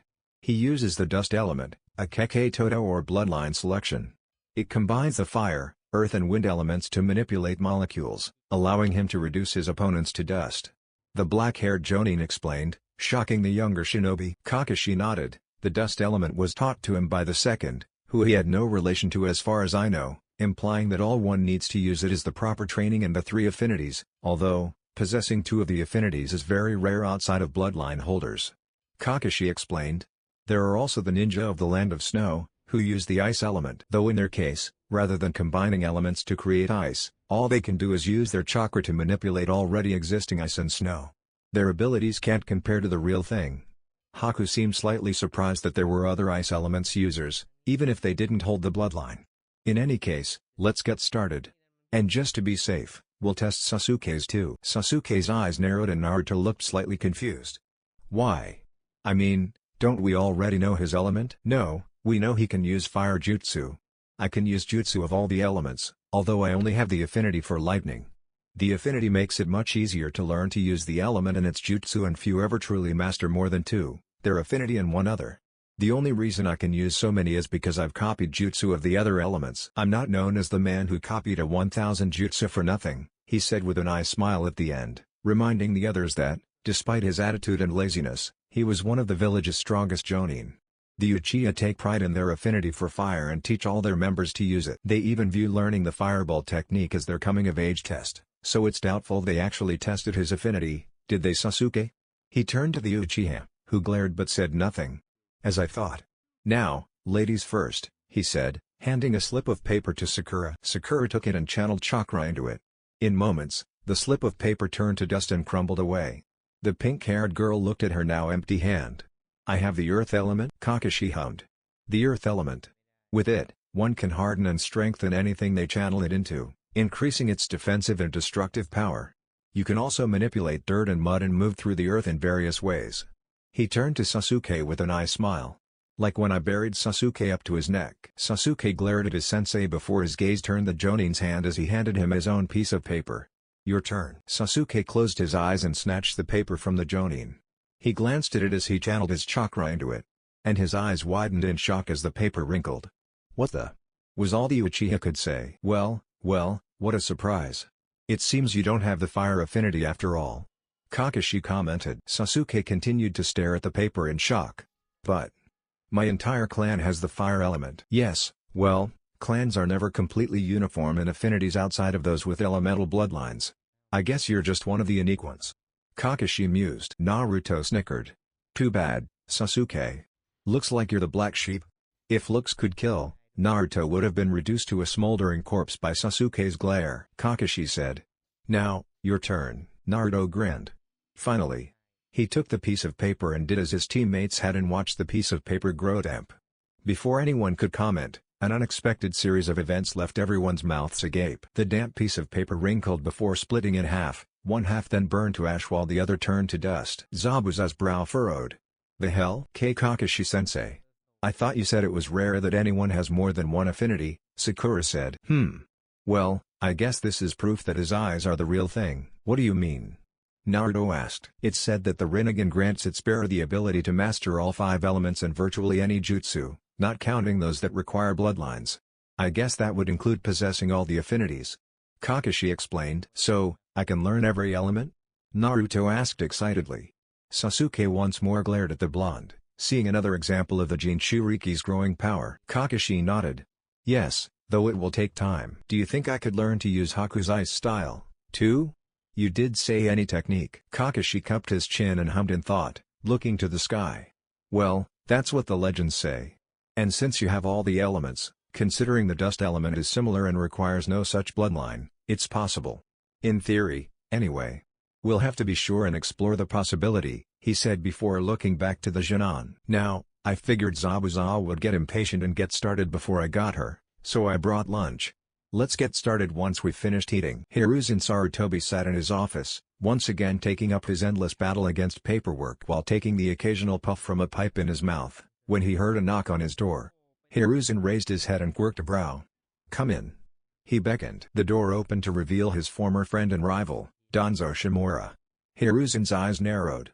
In their youth the two had been competitive, but they had been on good terms, but as they grew up, many of their philosophies, specifically, how the village should be run, had changed and were now nearly opposite. They were still on decent terms and, so long as nothing went wrong, Danzo rarely interfered with the way he ran the village beyond voicing his own, conflicting opinion. Still, the man rarely came to his office without a reason. It's been a while, Lord Hokage.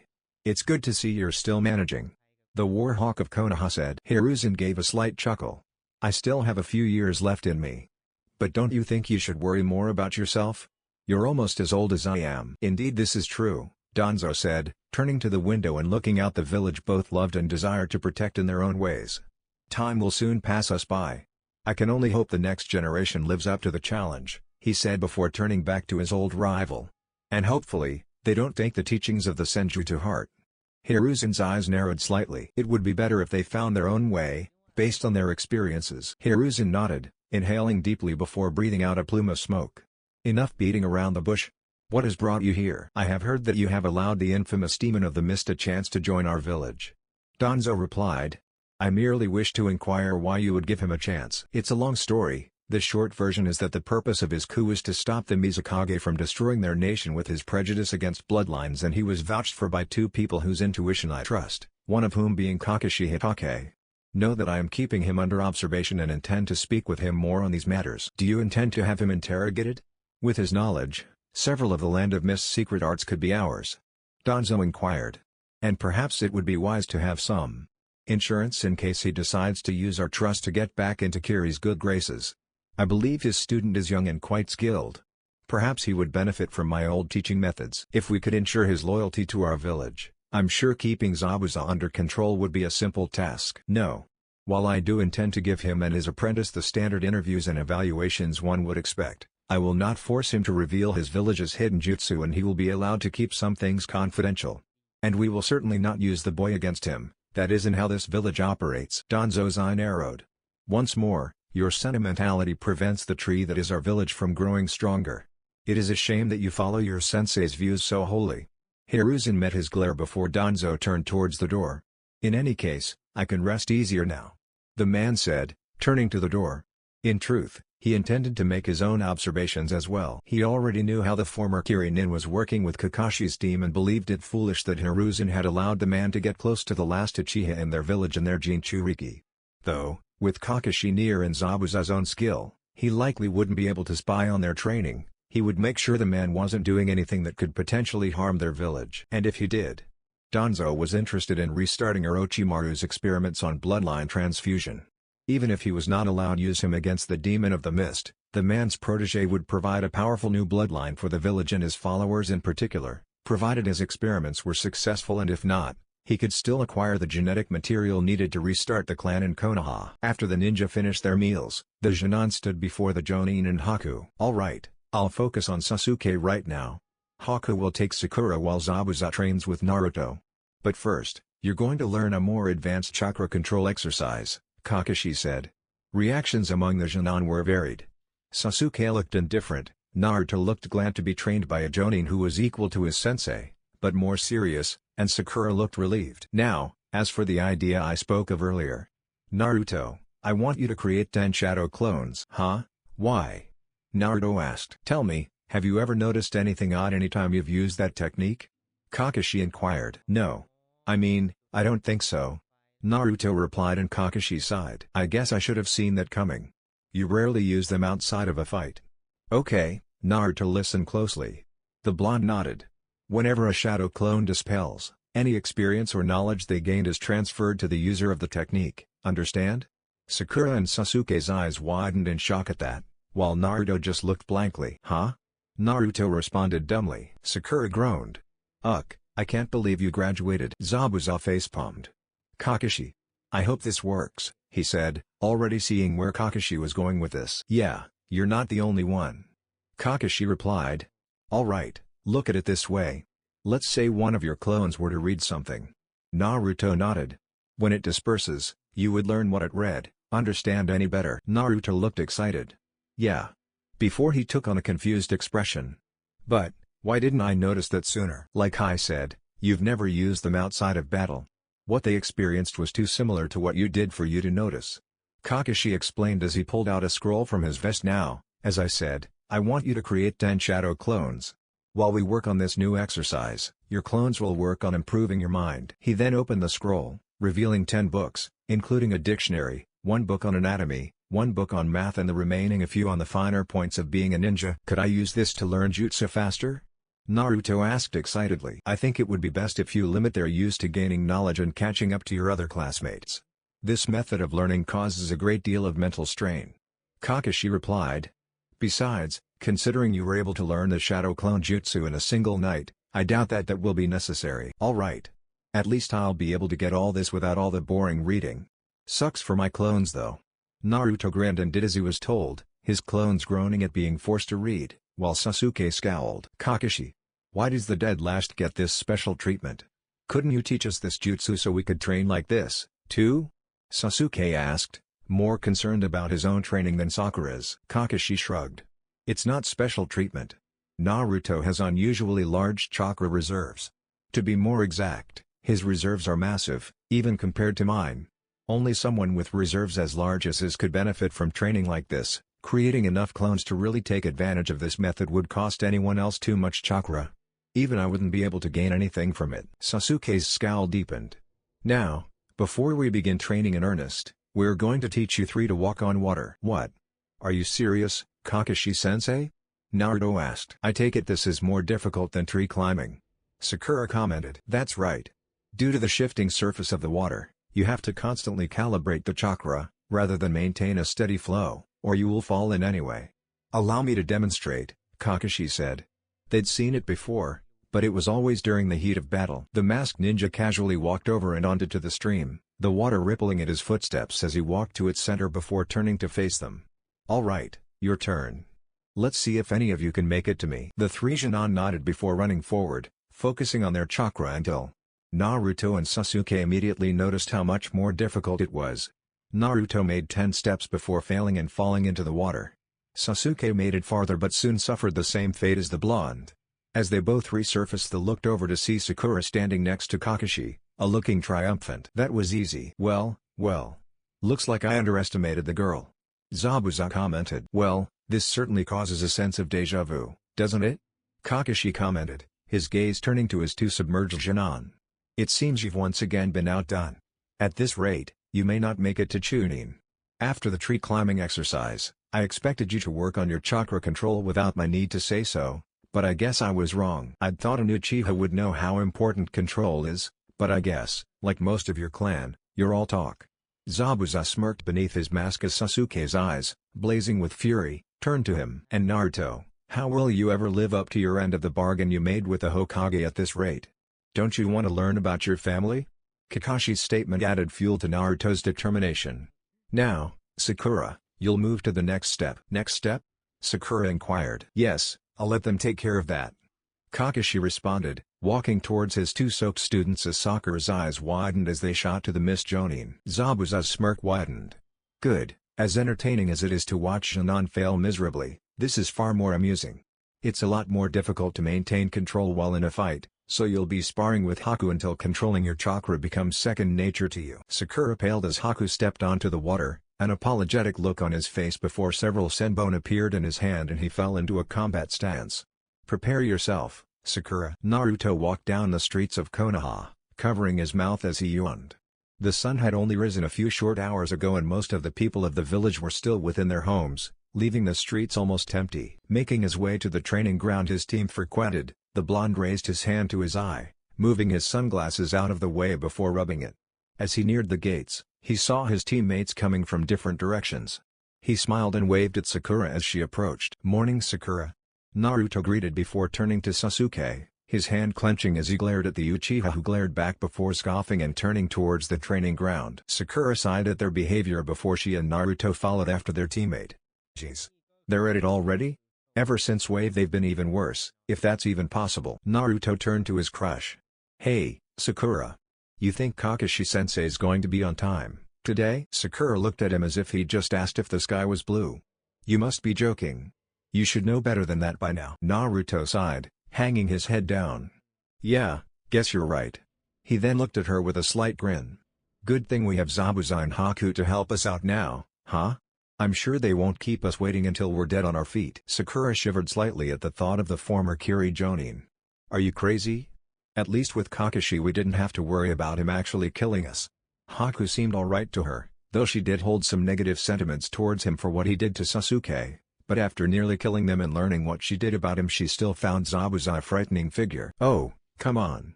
They're not that bad." "Well, I guess Haku seems alright," Sakura admitted. "At least they seem to take this seriously, unlike Kakashi." Sasuke spoke, adding his 2 cents. "He does usually spend most of his time with us reading his book. I wonder what it's about, anyway," Naruto commented, looking to the sky before turning to his crush again with a smile. "So, Sakura.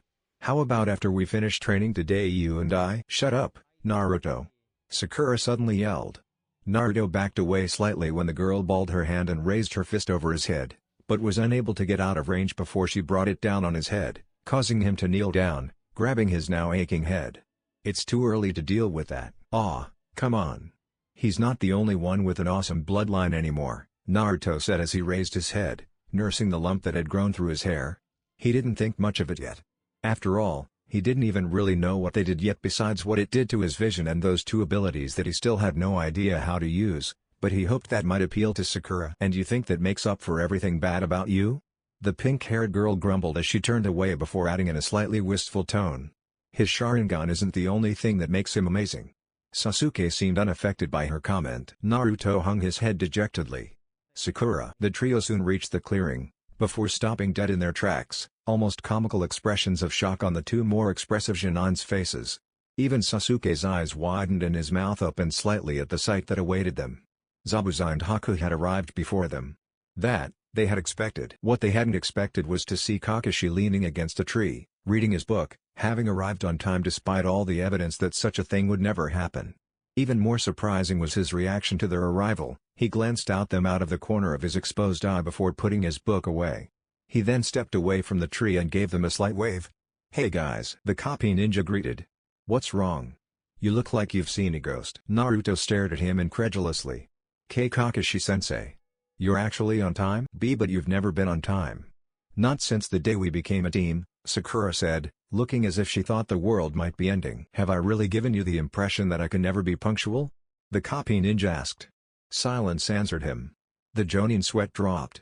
To be honest, he probably would have been late, had the Hokage not threatened to give him missions with Guy and his mini-clone, Lee, if he didn't clean up that aspect of his act the previous night. It took all his discipline not to shudder at the thought. "Well anyway, let's get started. We'll pick up where we left off yesterday. And Naruto, don't forget your clones," he said, pulling out a scroll. The blonde Jonin nodded and 10 clones puffed into existence. The doppelgangers groaned as Kakashi opened the scroll and gave them the books. Naruto looked up at his sensei as his clones reluctantly took the reading material. "Hey, Kakashi-sensei. Why can't we move on to learning new jutsu? I mean, if the tree climbing exercise was enough to let us fight Haku, wouldn't it be better if we spent our time learning some cool new techniques?" Sakura put a hand on her hip. "Yeah right, what fight were you watching?" "In case you've forgotten, if Haku was more cold-hearted, you know, like most missing nin you're liable to run into, Sasuke would be dead. And for that matter, you'd probably be too. Hell, if you hadn't awakened your bloodline when you did, you probably would have ended up in the same condition as the Uchiha brat," Zabuza said to the blonde, who immediately looked to the ground. Kakashi nodded. "They're right, you know. You all have a long way to go before you reach Haku's level. That's just all I could teach you in the time we had. That aside, this is essential for you to learn. Think of it this way, with the control you had before you graduated, let's say you could create 2 standard clones. With the level of control you have now, you can create 3 clones using less chakra. In other words, the better your control, the more powerful your jutsu will be and the less energy it'll take to use them. You need the most work in this respect, Naruto. Out of the 3 of you, your control is the worst, meaning you waste a lot of chakra in your jutsu. Understand?" Naruto nodded somewhat reluctantly. "Yeah, I get it." Zabuza turned a thoughtful eye to Kakashi. "Speaking of wasting chakra, something's been bugging me for a while." Kakashi raised a brow. "Oh? And what's that?" "Back at the bridge, that technique you tried to shove through my chest. It was basically a solid blade of lightning chakra, wasn't it?"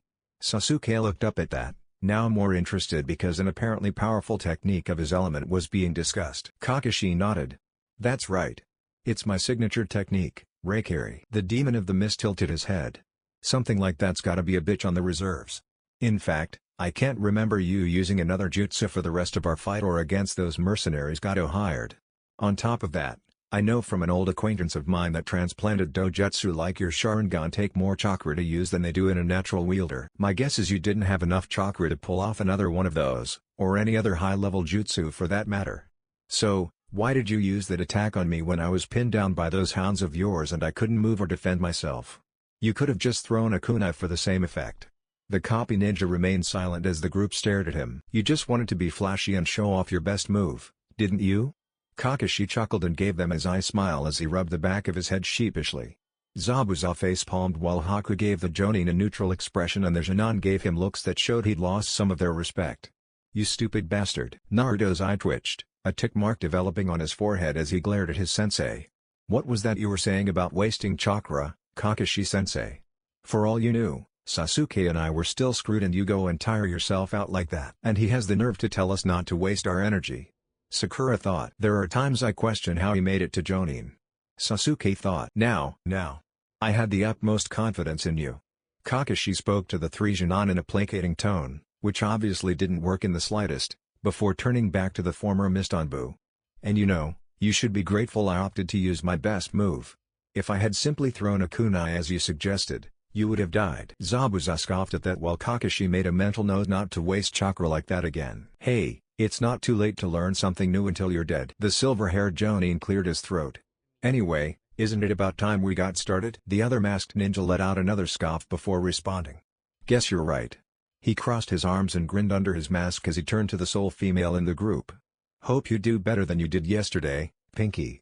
You looked like a pincushion by the time we were through." Sakura paled as she realized this meant she'd once more be dodging Haku's needles while trying to remain on the water. Haku once again gave the pink-haired girl an apologetic look as Kakashi walked across the water. the surface rippling at each step until he arrived at its center. "Alright, come on. And try not to fall in this time." Kakashi beckoned. Naruto and Sasuke ran onto the water with Sakura close behind when she saw Haku pull out his needles. As the two male Genin tried, and failed, to maintain their footing on the water's surface, Sakura struggled to dodge groups of 3 senbon apiece. After his 12th time having to climb out of the water, Naruto growled in frustration. "Damn it! Why can't I get this? It can't be that much harder than tree climbing, right?" He turned to the other Genin, who had just climbed out of the water himself and was stumbling as he balanced himself on the water's surface. The blonde then turned to Sakura, wincing as he saw her get hit with another volley of senbon, despite her best efforts. He remembered what it was like to be on the receiving end of those needles. She makes this look easy. He then got an idea. He narrowed his eyes as he channeled his chakra into them, seeing the world fade to shades of black with white outlines as his dojutsu activated. He had to admit that, though it was strange at first, the way he saw the world through his new eyes was invigorating. He could see everything in perfect clarity. He could detect every minute movement or shift in his field of vision. To him, their chakra, normally invisible unless in large amounts, could be seen clear as day. Although all dojutsu could also see chakra in such a manner, only the Byakugan surpassed its perceptive capabilities in this regard. He could vaguely see it coursing through their bodies, though unlike the Byakugan, he couldn't completely see the chakra network or make out the tenketsus. He saw the core of the chakra network, located in the center of the stomach, as a ball of blue fire, and he saw the same effect of dancing flames wherever chakra was being gathered. He watched as Sakura successfully dodged a few more waves of senbon, yelping as she twisted her body to avoid one group that nearly hit her side. The Rinnegan bearer watched how her chakra flowed, absently noting that her chakra core didn't seem to be as bright as the others. He put that aside for now and returned to the task at hand. Watching his pink-haired teammate, he attempted to gauge the amount of chakra she was using to remain afloat and observed how the quantity was in constant flux to compensate for the moving of the water. He then turned and did the same for Kakashi. After watching both of them and how their chakra flowed for about a minute and channeling his chakra into his own feet to practice, he closed his eyes and climbed out of the water, doing his best to imitate Sakura's chakra flow, watching his feet and how his own chakra interacted with the river's surface. He stumbled twice before he came to a stop, holding his arms out to help balance himself. Naruto smiled at his success as he took a few shaky steps on the water's surface. Although he still had to concentrate hard to maintain it and his feet still slipped through quite a few times, this had definitely helped. Meanwhile, Sasuke, who had just climbed out of the water, threw a glare in Naruto's direction when he saw he was doing better. Though he couldn't figure out what Naruto was doing differently, he had tried what Naruto had earlier, only to find his Sharingan's ability to perceive chakra wasn't good enough to gauge such a thing. He climbed out of the water once more and, after a few minutes, fell back in. This time, he growled as he looked at Naruto, who was managing aside from the occasional incident where his feet sunk into the water. He climbed out once more, but lasted a mere 10 seconds, his anger causing his control to slip. Kakashi noticed his Sharingan-wielding student's frustration towards Naruto's faster progress, but before he could decide on what to do, Zabuza called him and Haku over. Raising a brow at what the former missing nin could want, he joined him and Haku on the river's shore. Naruto, who soon stumbled and turned his attention back to his feet, Sasuke, who was still in the water, looked curiously after the three. Sakura immediately stopped channeling her chakra and sunk into the water. She had long since passed the point of exhaustion and would have fallen in had it not been for the pressing need to dodge those needles. "You okay, Sakura?" the Jinchuriki asked as he carefully moved closer to her. Zabuza-sensei wasn't kidding. "I need to work on my stamina," the girl replied before turning her head to look at him. "How do you two keep this up?" "Hope you enjoyed your break, brats," Zabuza called out, getting their attention before his gaze fell the two male Genin. "Your control is pathetic. What's your academy teaching you Genin these days? You should have mastered tree climbing by the time you graduated and you should have progressed much farther than this after a day." The two glared at him. "I think you could do with some additional motivation. And Sakura, it's time to kick things up a notch anyway." He then nodded to Haku, who proceeded to make the tiger hand seal. "Water clone jutsu," Haku called out, as water rose in front of him, forming 5 copies of himself, all of whom proceeded to pull out senbon. Sasuke's eyes narrowed as Naruto and Sakura paled. The blonde turned to his female teammate as the water clones lined up at the shore. "Sakura, I think you might have been right about Zabuza-sensei teaching us." The pink-haired Genin could only nod. "You brats should know the drill by now," Zabuza said before his gaze turned slightly menacing. "And don't even think about trying to escape underwater." Naruto leapt into the air, dodging a wave of senbon before landing on the water's surface. He barely noticed how he, and Sasuke too, were now standing perfectly on the surface of the water. His attention was on the needles that could come flying at him from any direction and the dozen that were already painfully lodged in his flesh. The group had spent all day on this. There had been a few short breaks and lunch around midday. Out of the three, he was in the middle in terms of damage. Sakura had fallen into the water due to lack of energy several times and had so many needles sticking out of her that the blonde wouldn't even bother to try counting them. Sasuke had about half the amount he had stuck in him. Unlike on the bridge, Haku televised his attacks and made sure his needles hit where they do the least damage. The three dodged senbon for a few more minutes before Kakashi's voice rang out. "All right. I think that's enough for today." Haku stopped, his clones falling apart into water as he finally let up. Naruto and Sasuke breathed heavily as they took a moment to rest. Sakura made a slight groan of exhaustion before she simply fell face first into the water, flipping around and floating on her back, unable to even muster the energy to move to the shore. Naruto saw Sakura lying stagnant in the water and took a few steps towards her, his movements shaky due to his lack of control. "Sakura, are you alright?" Naruto asked as he approached her. Sakura groaned. "I've never been so exhausted. My legs feel like lead and I can't feel my arms. I don't think I could even make it to the shore," she said, the tone of her voice conveying her lack of energy to the blonde. Naruto allowed himself to sink into the water and wrapped his arm around her, pulling the pink-haired girl to the shore. "Thanks, Naruto," she said. Normally, she would be somewhat disappointed that Sasuke wasn't the one who helped her, but right now, she didn't care. "Don't mention it," the blonde replied as he swam back to shore with his teammate in tow. Sasuke, who had just reached the shore, looked back for a moment as Kakashi began to make a fire for his three soaked students. Cold he may be, but he wouldn't have left Sakura in the water. Seeing that Naruto was taking care of it, he began the task of pulling the senbon lodged in his skin out. Naruto soon reached the lake's edge and helped Sakura to the fire, sitting her down before they both joined Sasuke in removing the senbon stuck in them. The ice user looked down at the three Genin. "Sorry, guys." Naruto looked up at the androgynous teen. "It's no problem, you were just doing as you were told," he said before wincing as he removed another needle. "Well, I have to admit this worked out well. We'll have to keep this up until you master the exercise," Kakashi said, causing the pink-haired girl to groan. "Hey, Naruto." Sasuke spoke up, giving him a slightly irritated glance. Naruto looked a little surprised that Sasuke spoke up to him before he glared slightly at his fellow dojutsu user. "What do you want?" Sasuke seemed to struggle with himself for a moment. He didn't like asking for help, and the last time he asked the blonde for help returned to the surface of his mind. After a moment, Sasuke responded. How did you suddenly improve back there?" Naruto's eyes widened before a mischievous glint appeared in them and a smirk spread across his face. "What do you mean, Sasuke?" he asked while shrugging his shoulders. The raven-haired boy gave him a fierce look. "You know what I mean." Naruto raised his hands in a placating gesture. All right.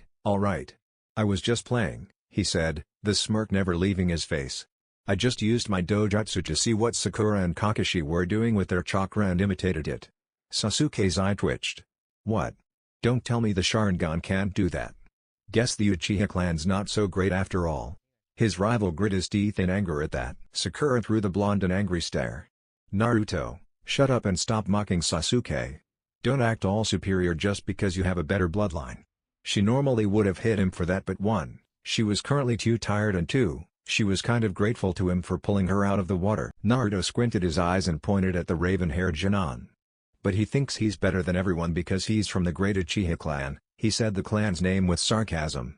He didn't think being from a great clan, even being the last survivor of a clan, made someone great or special. He thought his new eyes were kind of cool and would brag about them, but he didn't really think he was any more special than he was before either. What's wrong with rubbing in that his clan isn't so great after all? Maybe the fact that he's still the rookie of the year and you're still the dead last? Sakura replied sarcastically. "Those eyes might be the most powerful bloodline in the world, but that doesn't change that you're still a sorry excuse for a shinobi. And they're not going to do you much good until you actually learn to use them." Naruto hung his head down before his and the other Genin's attention was drawn by a laugh from Zabuza. "Ha! A sorry excuse for a shinobi? You're one to talk," he said, his eyes showing amusement. "While it's true, the kid needs a lot of work, at least he showed some talent back in Wave. I hate to admit that a Genin pulled one over on me, but he did mastermind that trick during our first encounter and he has managed to learn an advanced jutsu fresh out of the academy. So far, all you have going for you are chakra control and book smarts. If the two of you fought seriously right now, He'd beat your sorry ass into the ground.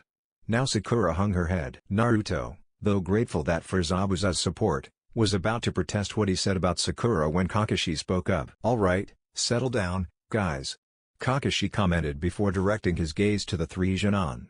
"It's nice to see you still have enough energy to fight amongst yourselves, but depreciating each other like this is hardly productive. Now, if you're all finished pulling the senbon out, I brought some snacks." Once the group had finished their snacks and the Jonin had completely dried off, they all got ready to leave as Kakashi put the fire. The group had finished their snacks and the Jonin had completely dried off. They all got ready to leave as Kakashi put the fire out. "Sakura," Haku said, and the girl made a sound of acknowledgement. "I'd like you to read these," he said as he pulled out 4 books. Sakura raised a brow as she took them, looking at the cover of the one on top. "The Encyclopedia of Plants?" Haku nodded. "The other 3 are on human anatomy, the making of healing salves, antidotes and poisons, and basic treatment of injuries. As I said, I believe you would make a good medical ninja. These are things you have to learn before you can really call yourself one. Even if you're not interested or it turns out that it's not your cup of tea, they're still an interesting read, or at least I think so. And it may come in handy someday." Sakura smiled. Though she still felt some slight ill will towards the boy for defeating Sasuke and making him appear dead, Sakura had to admit he was a nice person.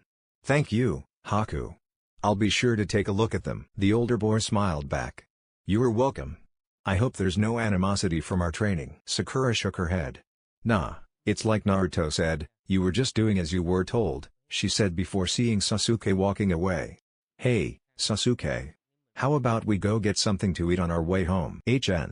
Was Sasuke's response before he walked away with his hands in his pockets, causing Sakura's shoulders to slump. Naruto noticed and said excitedly, "I'd be happy to join you, Sakura." Sakura, too tired from all the training they did to yell at him, said, "Why would I want to hang out with you?" and began walking off. Now it was Naruto's turn to slump his shoulders, before he too began a slow march back to his apartment. He wondered if he'd ever catch a break with her. Sakura soon reached her house, made her way up to her room and fell backwards onto the bed, letting the books she was carrying fall beside her. She shivered as she remembered that they were going to do that again tomorrow. The pink-haired kunoichi turned her head and glanced at the books beside her. She always did enjoy reading and prided herself on her book smarts.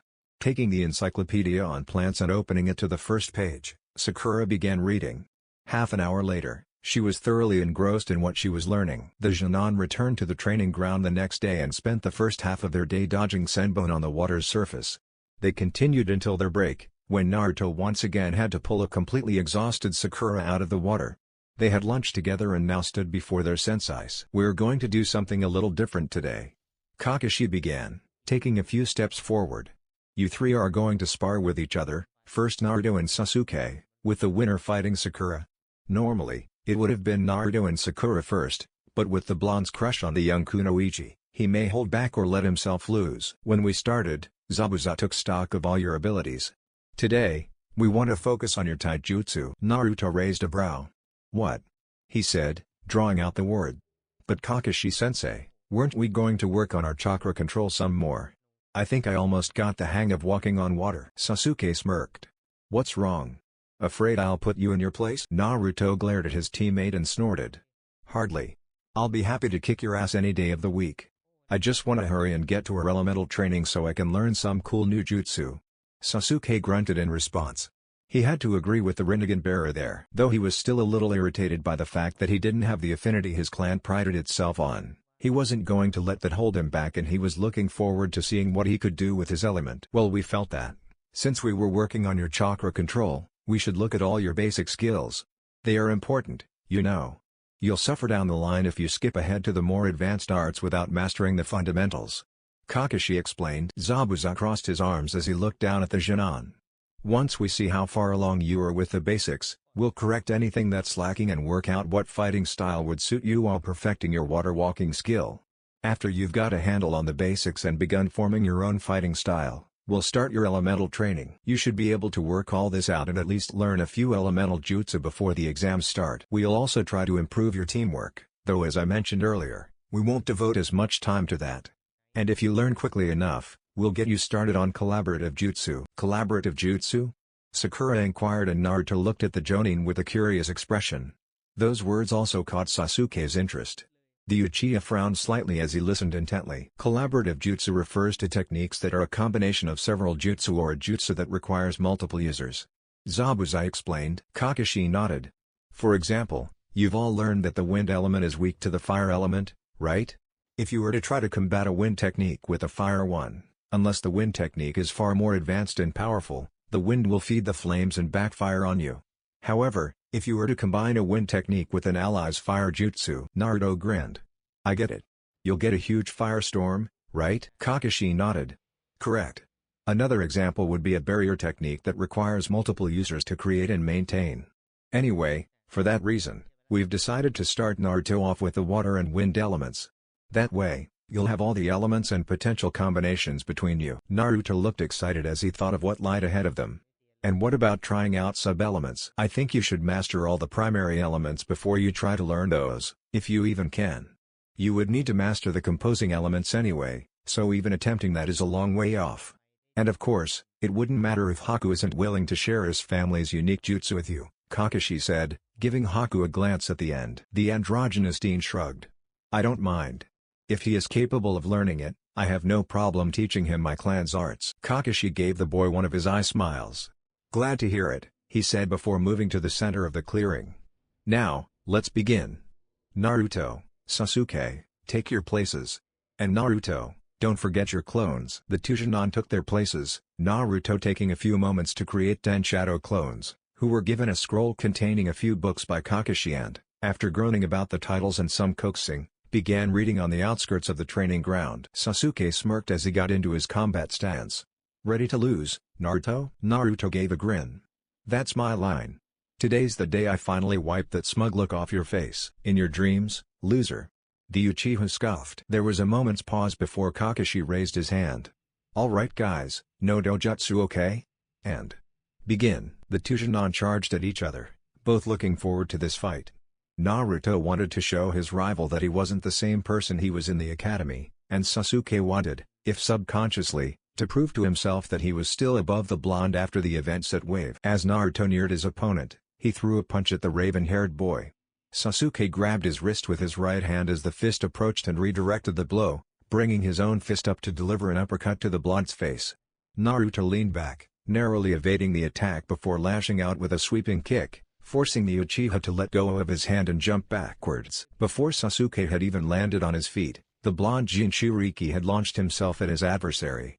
Having remembered the lessons from Wave, Naruto channeled chakra to the bottom of his feet in order to increase his speed, allowing him to move faster than he normally could. This allowed him to close the distance between him and Sasuke very quickly. It was clear that Naruto had every intention of ending this battle as fast as possible to show Sasuke who the best ninja on this team was. The moment Naruto reached his raven-haired opponent, he reared his fist back near his head, as if winding up for the pitch, and shot it forward towards Sasuke's head. Even without the use of a dojutsu, it was clear that Naruto had pumped a lot of chakra into his attack. His entire fist was coated in writhing blue energy. The attack was one that would be quite devastating if it had actually hit. Sasuke had seen the punch coming quite a while before it was actually thrown. It was kind of not to with the way Naruto cocked his fist all the way back, like he was expecting the extra distance to increase the power. What he forgot to think about was that, even if it did increase the power, launching an attack from that position added to the length that his fist needed to move, which in turn increased the amount of time it took for his fist to go from point A to point B, with point B obviously being Sasuke's face. Therefore it came as no surprise to those watching when Sasuke was able to dodge the attack. A deft and nimble sidestep followed with a slight use of his hand to nudge the blonde's attack aside caused it to miss entirely. At the same time, Sasuke quickly stepped into Naruto's guard, where he countered by landing a powerful blow on the blonde Jonin's stomach. This was soon followed up with a kick to the chest before Naruto could react, the results of which caused him to stumble back with a hand on his chest and a pained grimace on his face. Sasuke smirked as he watched Naruto lift his head and glare at him before jumping back into the fray. The two began to exchange blows, Sasuke deflecting Naruto's attacks and countering, while Naruto avoided most of the Uchiha's attacks. As the Jonin watched, Zabuza confirmed his assessment. Though it was true, the blonde's taijutsu was passable, but that was due to his strength and speed, which were decent. His style was more like that of a brawler than a ninja and not really that effective. He relied on his unpredictable strategies, his stamina and his clones to overwhelm his opponents. Sasuke used his family's taijutsu style, and he had to admit he was good at it given his age. It didn't help the blonde that his opponent was faster than he was, making this fight fairly one-sided. Seeing Sasuke throw a punch at his chest, Naruto raised his arms and crossed them over his chest. Feeling his rival's fist collide with his guard, he prepared to launch a counter-attack before he felt the wind get knocked out of him. Capitalizing on the opening created when Naruto blocked his punch, the Uchiha had brought his knee to the blonde's stomach. As Naruto bent forward involuntarily, he saw Sasuke's fist rising towards his chest. Having no time to react, all he could do was watch the fist collided with his chest. The next thing he felt was a left hook to the face that sent him staggering back. He managed to stay on his feet, determined not to let his rival win again. He turned his head back just in time to see Sasuke running at him. Intending to continue his assault, he brought his hand up just in time to block another blow from his adversary. The Uchiha heir narrowed his eyes when he saw Naruto block his punch. Before his opponent could retaliate, he spun around, extending his leg for a sweeping kick. Naruto jumped backwards to dodge. Naruto charged forward as soon as he touched the ground and threw a punch at the Uchiha's face. Sasuke ducked under the attack, grabbing the blonde's wrist and using his momentum to pull him forward. Naruto's eyes widened in shock as Sasuke pulled him forward before the dark-haired boy lashed out with a kick to his unprotected chest, knocking the wind out of him and sending him a few feet into the air. Sasuke leapt after him, delivering 2 punches and a kick to the blonde's torso before grabbing him as they fell to the ground, pinning the blonde on his stomach with his elbow to his neck. The Rinnegan bearer growled, realizing he'd lost to his rival again. "Well, I guess that's it," Kakashi said as Sasuke let the grumbling blonde up. "Yeah, way to go, Sasuke." Sakura cheered from the sidelines. "Alright girlie, you're up next. Take your place." Zabuza spoke, grinning under his mask as he saw Sakura's shocked expression. Kakashi nodded. "That's right. You're up against Sasuke. Now come on. And please, try your best." After a few moments, Sakura hesitantly stepped up to her position across from her crush. The kunoichi took a deep breath before raising her head and looking at her teammate, who looked at her with a disinterested expression. Sasuke felt this was a waste of his time. He wanted to fight strong opponents. Naruto now counted among people he considered worth testing himself against after his actions in Wave. Sakura, not so much. Sakura got into a combat stance, not sure she'd be able to attack but she'd at least try to defend herself. Both Jonin noted that her stance was the generic one taught to all students at the academy. After a moment, Kakashi once again raised his hand. "Begin." What followed wasn't even worth being called a match. Sakura's stance at the beginning was a textbook perfect example of her chosen style. Which was actually something of a problem. Now while having a perfect stance is a good thing, the technique taught at the academy was never meant to be anything more than a placeholder. It was a fairly balanced style with few openings, so it was fairly effective to be sure, but as it was a cookie-cutter method it didn't play to any individual ninja's strengths. Sure, one could take it and progress until one was a highly proficient taijutsu fighter, but it would be better and easier to find a style that suited you. It was meant to give the prospective Jonin a way to fight and defend themselves while they learned what their strengths were until they found a fighting style that took advantage of their natural talents or to provide the building blocks for their own unique style. Sakura had never tried to deviate from it in the slightest. On top of that, although it may have had something to do with her crush on Sasuke holding her back, her stance fell apart when she actually moved. Her moves showed that her form was as good as it was due to the drills done at the academy as they revealed a total lack of fighting experience. While it was expected that she fall for a feint, she shouldn't fall for all of them and she often overextended herself on defense, her reluctance over fighting her crush keeping her from ever displaying offense. And she was slow, comparable to the average academy students 2 years her junior in both speed and reflexes. Sasuke did, at least, go easy on her. His attacks weren't meant to hurt her, simply to open up her guard so he could take her down easily. "Okay, we've seen enough," Kakashi began. "Sakura, Naruto, I'm not going to lie, both of you need a lot of work. Sasuke, your form's good, but there's always room for improvement." Naruto looked slightly dejected at the evaluation and Sakura took it even worse.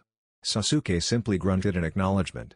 "Now, we'll get started on perfecting your taijutsu styles for the next few hours." "Sakura, I think Haku would be best suited to aid you." "Naruto, I think Zabuza would be the best fit for you.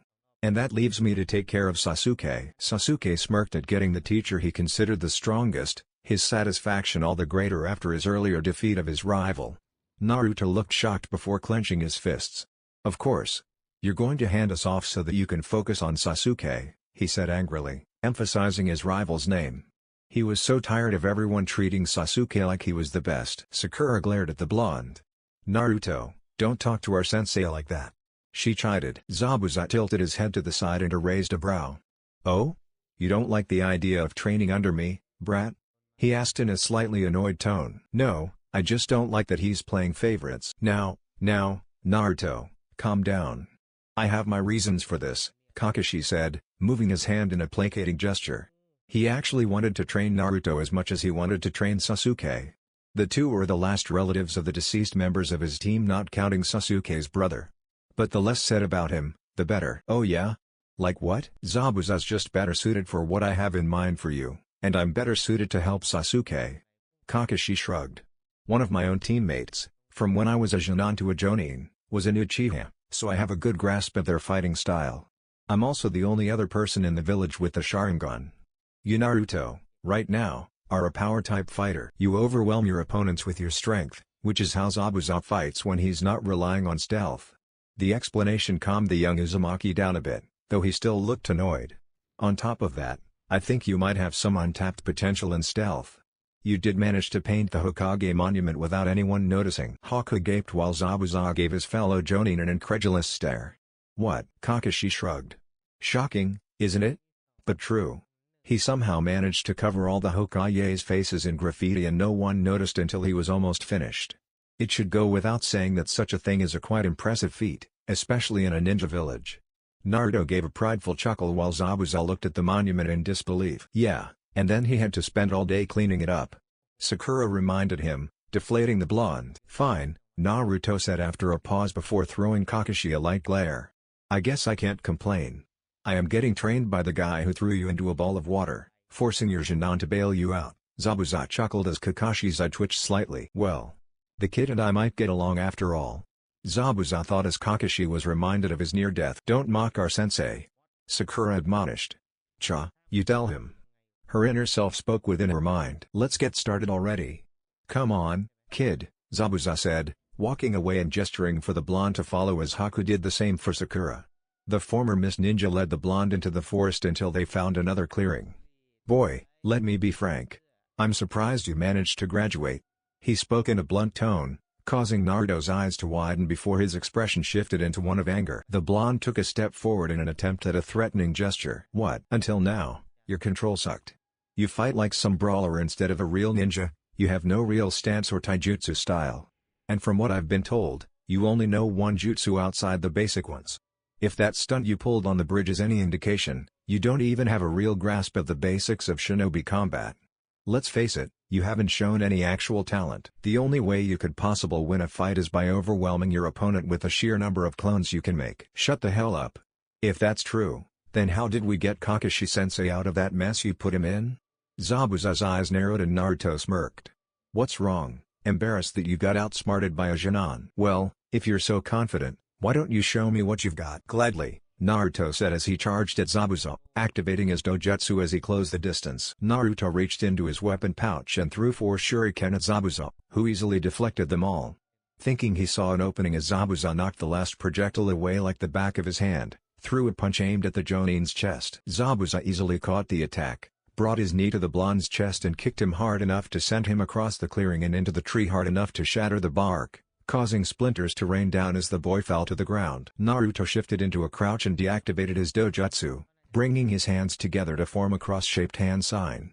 Shadow Clone Jutsu. In a huge explosion of smoke, Zabuza found himself surrounded by clones. Zabuza gave a short laugh as the clones charged at him from every direction. None of them even lasted a second.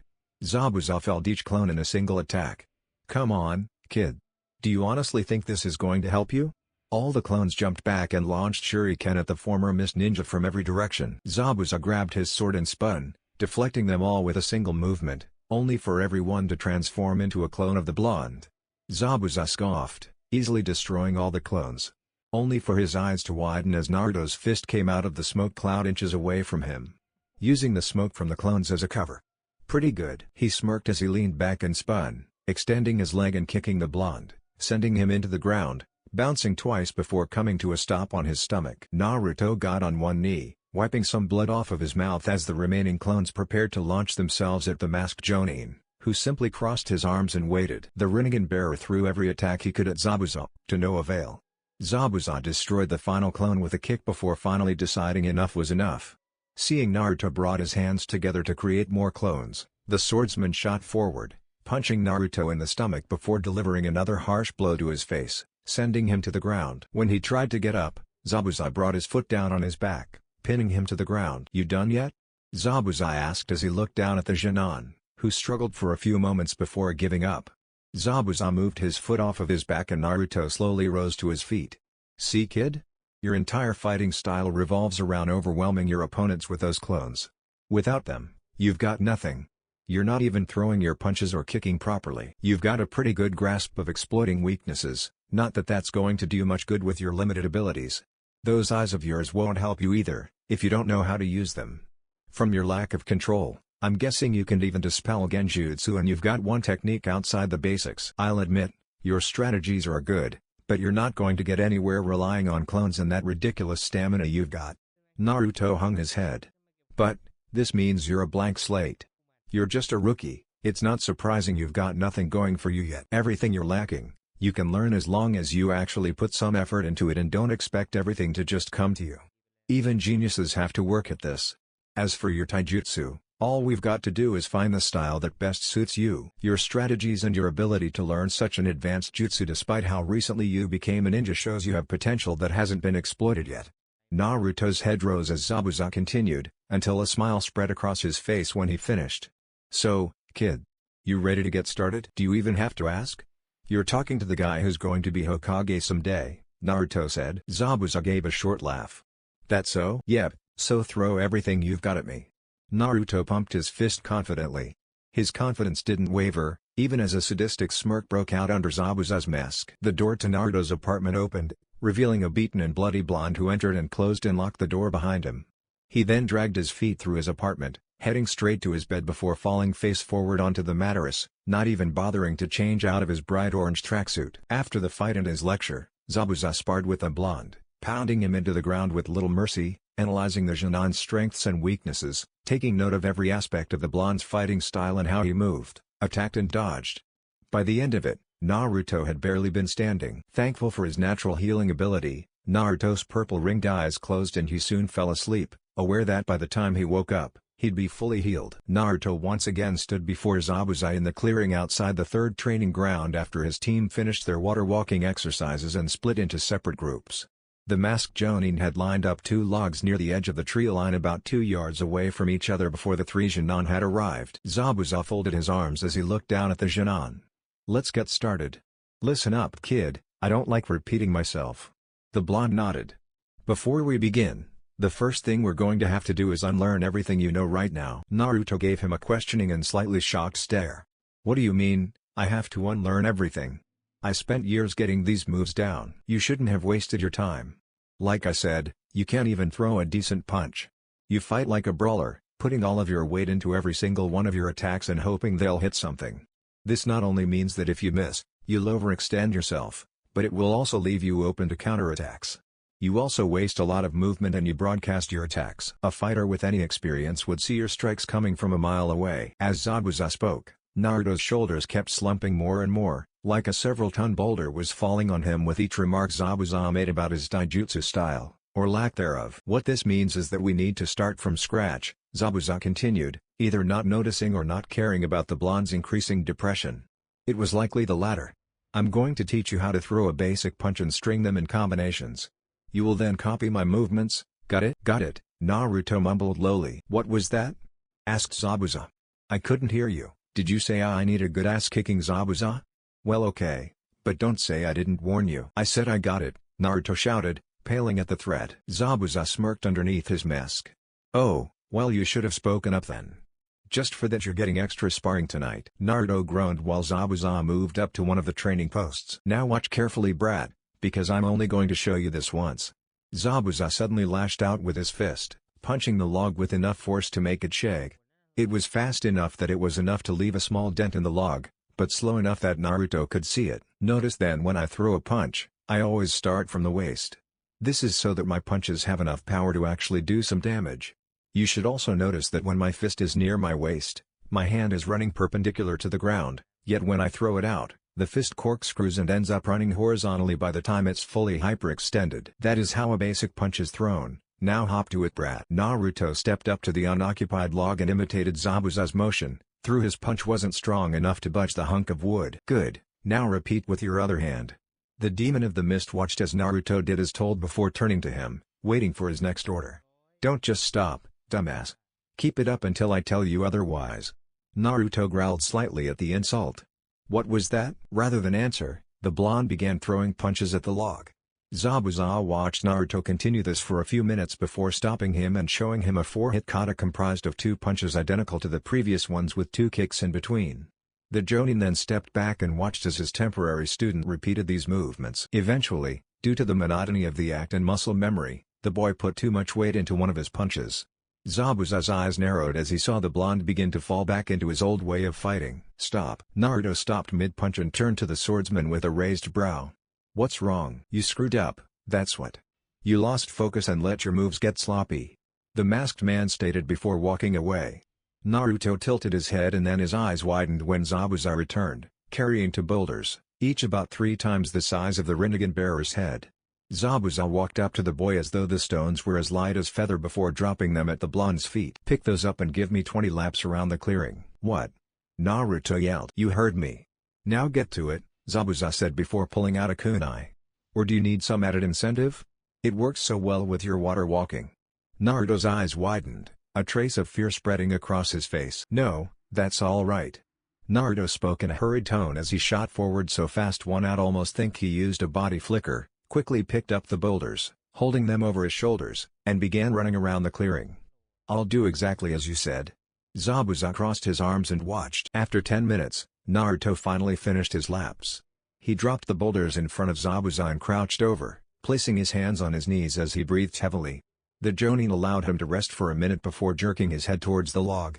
That's enough rest, back to work. Naruto glared at his sensei and grumbled as he stepped up to the log again and got back to practice. After a few minutes, Naruto's made another move wrong. Stop. You screwed up again. Start running. Naruto turned back to Zabuza, his mouth agape and his eyes wide, before picking up the boulders and making another set of laps around the clearing. Sakura stood before Haku in their own clearing. Like his master, he had decided to build Sakura's fighting style from the ground up. He had Sakura undergo a similar exercise to what Zabuza had Naruto do, although he was much more forgiving about it, simply correcting her when she made a mistake and allowing her brief breaks.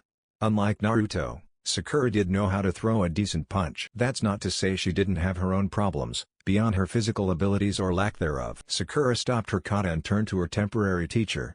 Haku. She began, causing the dark-haired boy gave her a questioning look. Can I ask why you have me doing this? I mean, you told me my form was good and that the problem was my style. So why do you have me practicing these katas? Haku raised a brow before crossing his arms and closing his eyes as he began to explain. Well, though that's true, that's not your only problem. No offense, Sakura, but you're lacking in strength, speed and stamina. And though your form is good, as Zabuza said, you're not very skilled. There's also a large problem in your offensive strategy. You put all your strength into every attack, most likely in hopes of ending a battle quickly and pushing your enemy away. This doesn't mesh well with your lack of physical strength. You'll just tire yourself out without doing any real damage. He opened his eyes and looked at the pink-haired girl, who seemed a little dejected at what his assessment of her skills. But this can all be fixed in time. I taught you these katas to get you used to stringing attacks together. And I intend to teach you to attack the body's soft areas, such as the throat, nose, eyes, kidneys and the solar plexus. This will allow you to deal more damage and incapacitate your enemies quickly, to compensate for your current lack of stamina. There are also a few exercises I have in mind to help with your physical abilities. Sakura smiled slightly. I see. Thank you. A thought then occurred to her and she gained a worried look. Wait, what kind of exercises do you have in mind? You're not going to make me wear weights or something, are you? Haku's eyes showed disapproval and shook his head. No. While that would help you grow stronger and faster, the constant use of the muscles in your arms and legs in such a manner would cause them to become bulky, making you stronger at the cost of flexibility. I have other exercises in mind for you that will build your strength and speed more naturally. We'll get started on those later. Also, if I'm not mistaken, you've been dieting, haven't you? The pink-haired girl paled slightly and nodded. I'm going to have to ask you to stop and to start eating a normal diet. Sakura looked as if he had just asked her to do the impossible. Boo, but if I do that, I'll lose my figure, she said, her tone fearful as she imagined herself becoming fat and becoming unattractive. Haku's eye twitched before he sighed. He was beginning to see why Zabuza was annoyed by the thought of training a fangirl as he called her. Sakura, your body will need energy and nutrients for your muscles to develop. But I've spent all my life striving to maintain my figure. Which is probably part of the reason you have this problem now. Haku thought with another sigh. You needn't worry, your body will use most of the calories as it develops, so it won't harm your figure if you continue training. Seeing her still unconvinced expression, he pressed, besides, your body needs the energy to grow properly. Without it, your growth will be stunted, and not just in muscle strength. That got Sakura's attention. Really? Yes. Not only does not eating properly slow the development of muscles, doing so while your body matures can also stunt your physical growth, and prevent your body from developing properly during puberty. Meaning, for example, you could wind up with smaller breasts than you would have otherwise. He could see from the look on the girl's face that got to her. Anyway, I believe you've been practicing katas for long enough. Have you given any thought to what style you want to learn? How exactly do you wish to face an opponent? Sakura shook her head to clear her mind of the previous topic before her brow furrowed as she thought before answering. Well, Kakashi-sensei always said I have talent in genjutsu. I guess I'd like to use that to throw off my opponent and then defeat them before they can recover. I could use that to help my teammates too. Haku nodded. Good. But in terms of taijutsu and physical combat? To be honest, your style seems like something I'd like to use, Sakura said, and Haku raised an eyebrow. I've been reading those books you gave me, and I'd be lying if I said I wasn't interested in the medical skills you talked about. Using senbon to target vital spots and pressure points sounds like a good way to fight. I'd also prefer to use speed over strength. I think I'd like to evade my opponent over trying to block their attacks if I could, and what you said earlier about targeting vulnerable areas sounds good if I get drawn into close combat. Haku nodded. Very well. I will teach you the basics of my style. We will work on increasing your speed and precision as I teach you all the body's weak points, and we'll work on your accuracy with senbon to form the basis of your own style. However, you should keep in mind it'll take a lot of work to gain this level of speed and accuracy. Sakura hesitated for a few moments as she thought of what she was committing herself to before nodding. After a pause, Haku sighed and closed his eyes. The girl may have been a bit more willing to train after Zabuza's blunt assessment of her abilities, but she wasn't driven to really put her best into it. Sakura, let me ask you another question.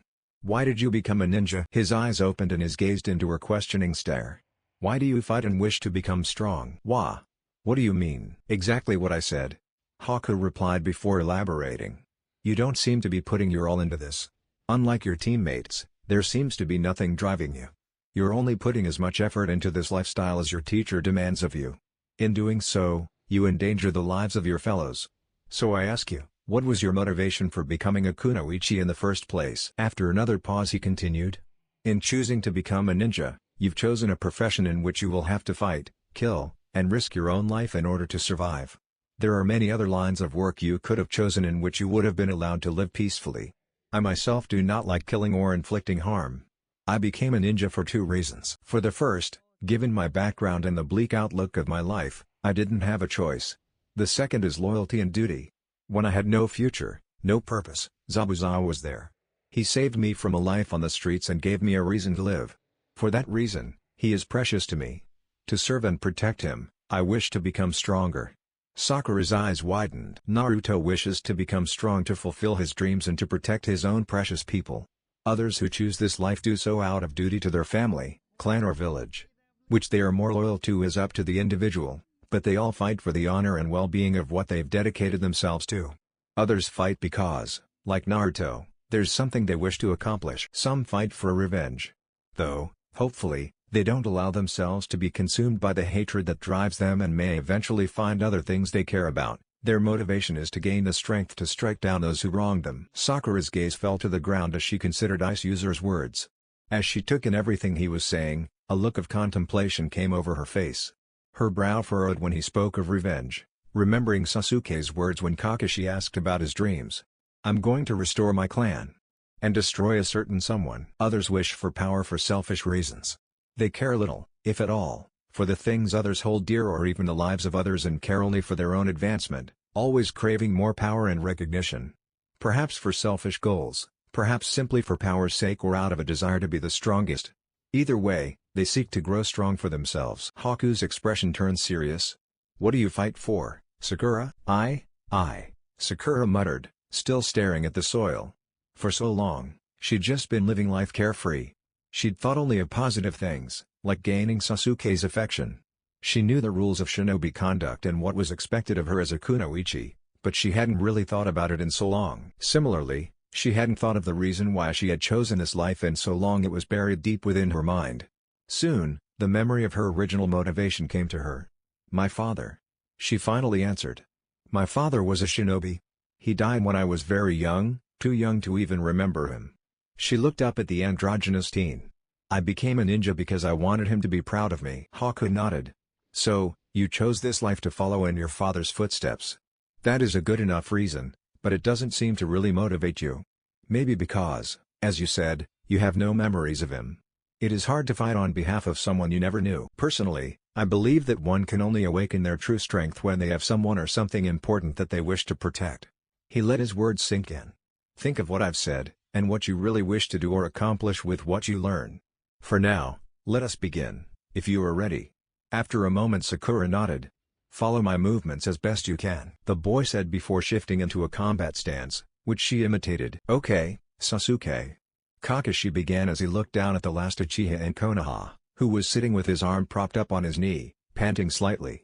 Unlike his teammates, there were no major flaws that needed to be corrected in the boy's taijutsu, and he was quite proficient in his clan's fighting style for his age. There was always room for improvement however, and he was sure what he was doing here would not only help with one weakness the boy had at the moment, it might also help deflate his ego a bit. While he was somewhat better than when they started, the young Sharingan wielder's arrogance was still an issue. Now that we've finished our warm-up, it's time we got started. Sasuke glared at his sensei as he got back on his feet. Since when had his idea of a warm-up been beating him into the ground? And what was worse, he had forbidden him from using the Sharingan. And Sasuke, remember, no Sharingan. Sasuke growled in anger. What's the point of this, Kakashi? Oh? You mean the reason you're not allowed to use your Sharingan? He questioned nonchalantly. I'm impressed. To be honest, I'd expected you to complain much sooner. Sasuke answered with an anger-filled stare. Fine, I'll answer your question. Better yet, how about I show you? Sasuke, I'm going to hit you in the center of your torso. Try to stop me, without your Sharingan. Sasuke's eyes widened. He quickly fell into a combat stance as Kakashi shot forward. Knowing where he was going to attack, Sasuke raised his guard, attempting to shield his torso. But it was to no avail. Faster than his eye could follow, Kakashi had closed the distance between them, his fist already past his guard and on a collision course with its target. Pain coursed through his system as his sensei's fist smashed into his solar plexus, the impact sending him flying through the air. The onyx-eyed boy landed on his back where he grabbed his stomach and chest, coughing as he tried to breathe. He gave his teacher a one-eyed glare while he tried to catch his breath. After a few moments, he began to stand. Do you understand what I'm trying to accomplish? The copy ninja asked. Seeing Sasuke's fierce look, he sighed. I guess not. Okay, we're going to do this again. And this time, since I know you're just itching to do so, you may use your Sharingan. Now, try to stop me. Sasuke smirked. Within the blink of an eye, his coal-colored irises bled crimson. 2 tomoe marks appeared in his right eye, while one appeared in his left as he activated his clan's dojutsu.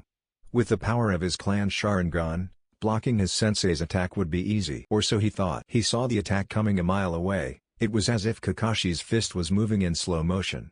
He could see everything, he knew exactly where the attack would hit, when it would hit, and could even judge the timing it would take to properly deflect the attack. It was with a slow widening of his eyes that Sasuke realized he still couldn't block. He could only watch as his sensei's attack rapidly approached, his eyes seeing the movement a second before it occurred, but his body simply too slow to keep up. He saw the fist once more pass his guard, now too close to avoid or dodge. He got hit. Hard. He hadn't even had the time to brace himself before his teacher's fist was buried in his gut once more, launching him into the air. It was there that it really sunk in, that horrible feeling of seeing something coming, but being completely unable to avoid or stop it. He landed on his back, holding his stomach and coughing as he tried to catch his breath. Kakashi looked down at the coughing boy. Maybe now you can understand. The silver-haired Jonin began, causing Sasuke to look up at him as he tried to breath.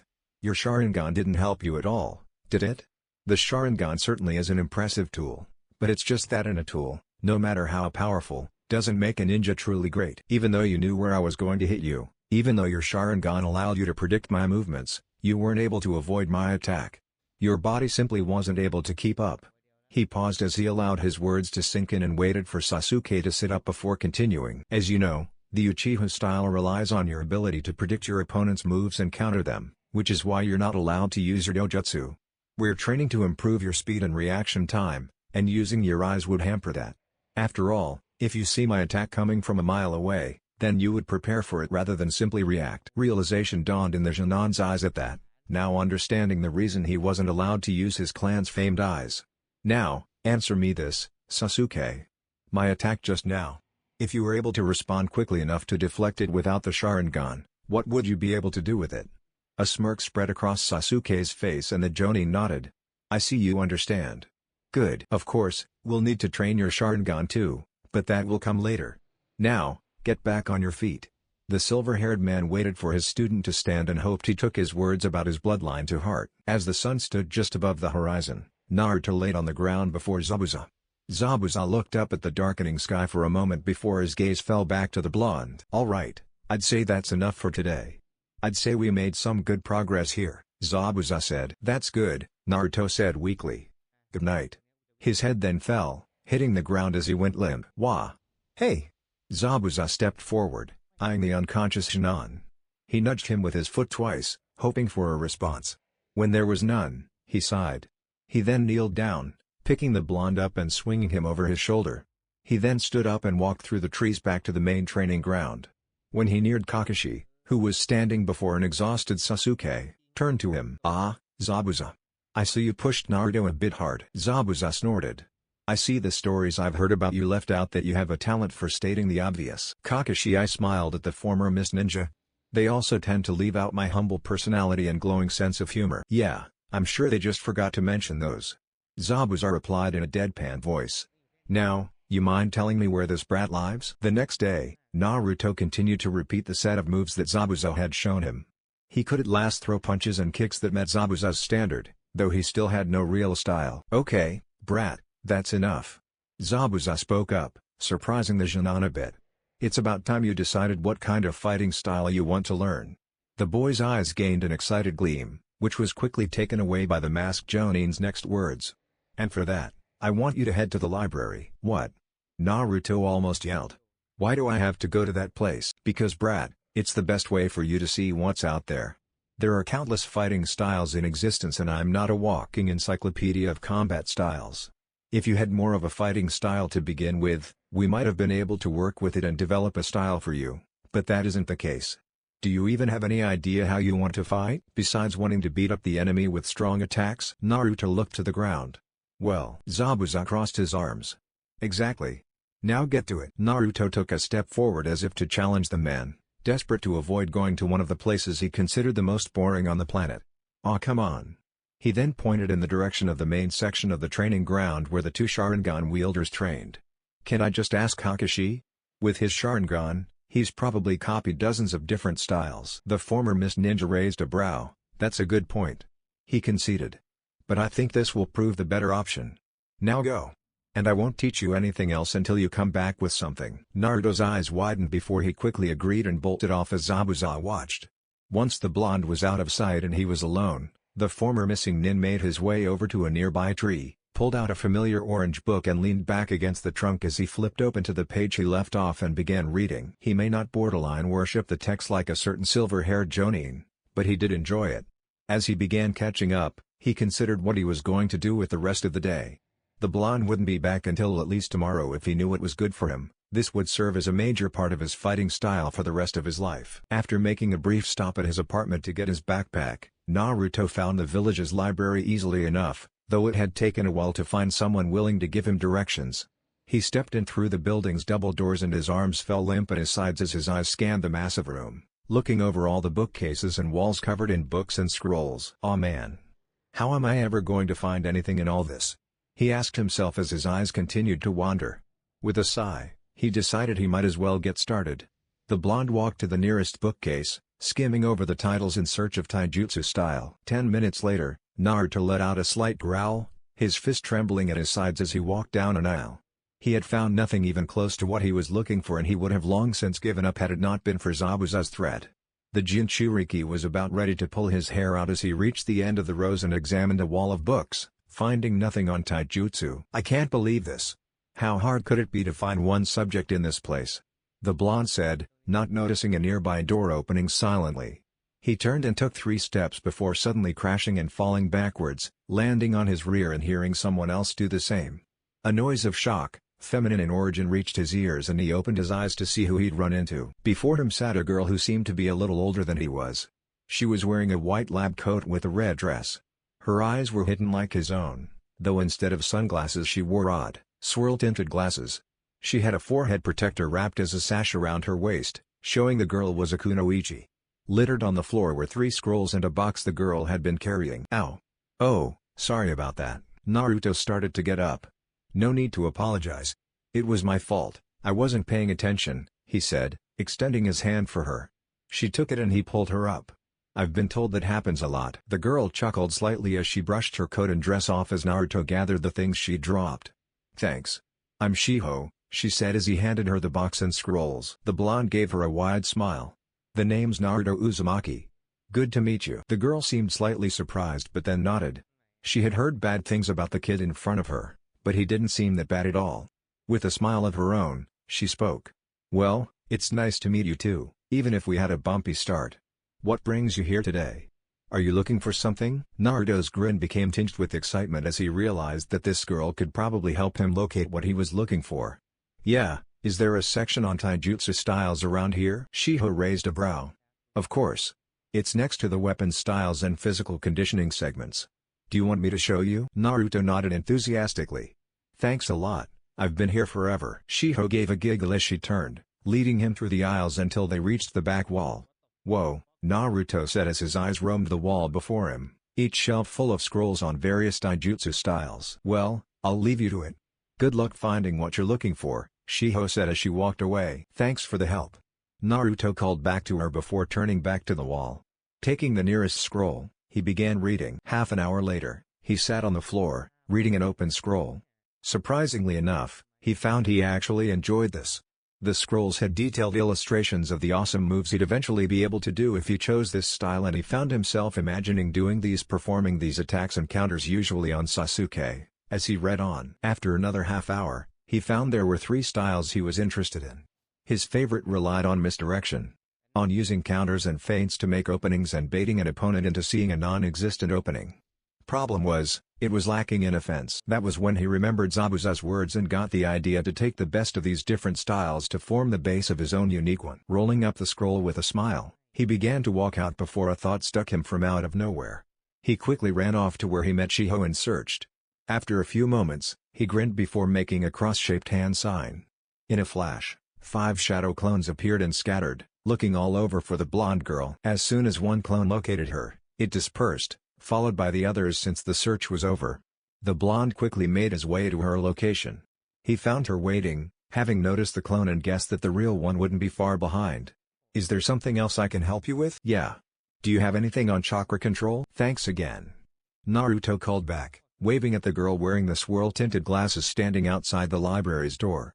He had found 3 scrolls he'd decided to check out, the taijutsu scrolls and 2 on advanced chakra control exercises he was sure would be useful later, all of which he kept in his backpack. He walked down the streets of Konoha, humming a tune. Despite his initial misgivings, his trip to the library had turned out well and the whole affair had put him in a good mood. He decided he'd finish off the day with no less than a dozen bowls of Ichiraku ramen. The perfect way to end a good day. Or a bad one. Or any one really. He stopped in his tracks when he saw Haku and Sakura walking towards him, laughing over something he hadn't heard. There was a brief flash of fear that the pair were on a date before he walked up to them. "Sakura, Haku." The pink-haired girl and the androgynous teen turned to him. "Naruto? What are you doing out here?" Sakura asked. "Oh, I was just coming from the library and thought I'd head to Ichiraku's." Sakura gave him an incredulous look. "The library? You? The one who couldn't even spell chakra properly? Since when did you grow a brain?" "That hurts, Sakura." Naruto hung his head down, only to look up as he heard her giggle. "I'm just kidding. So, I guess all that reading Kakashi-sensei had your clones do is already starting to pay off, huh? So, what were you looking for?" "Well, Zabuza-sensei said I should look for a fighting style I was interested in. but I found some scrolls on chakra control I thought might help me down the road. Haku nodded approvingly. I'm glad to see you're taking initiative. But enough about me, what are you two doing out here? Don't tell me you're on a date, Sakura. How could you do that to us? Sakura glared at him slightly. Don't be stupid, it's nothing like that. We're just friends. The blonde perked up. Oh, then how about joining me to Ichiraku's, huh? And then how about we do something?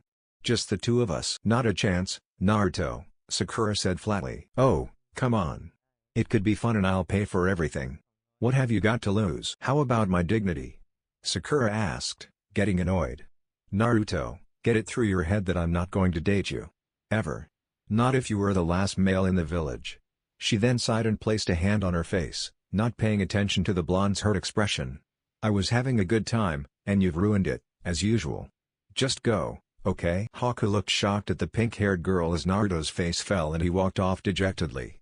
Sorry. Haku's gaze went back and forth between his temporary charge and the retreating figure of the Jinchuriki before turning to Sakura with a frown. Sakura, have you always treated him that way? Huh? Sakura turned to him before she shrugged. Yeah, why? Why would you treat him like that? Did you see how much you hurt him? Sakura made a surprised sound before saying. Well. He's annoying. He's always gotten on my last nerves with almost everything he does. He's loud and obnoxious, and on top of that he's got this crush on me and he never leaves me alone about it. And that's reason enough to treat your teammate in such a manner? The ice user asked and Sakura seemed to consider his words. The teen sighed after a moment.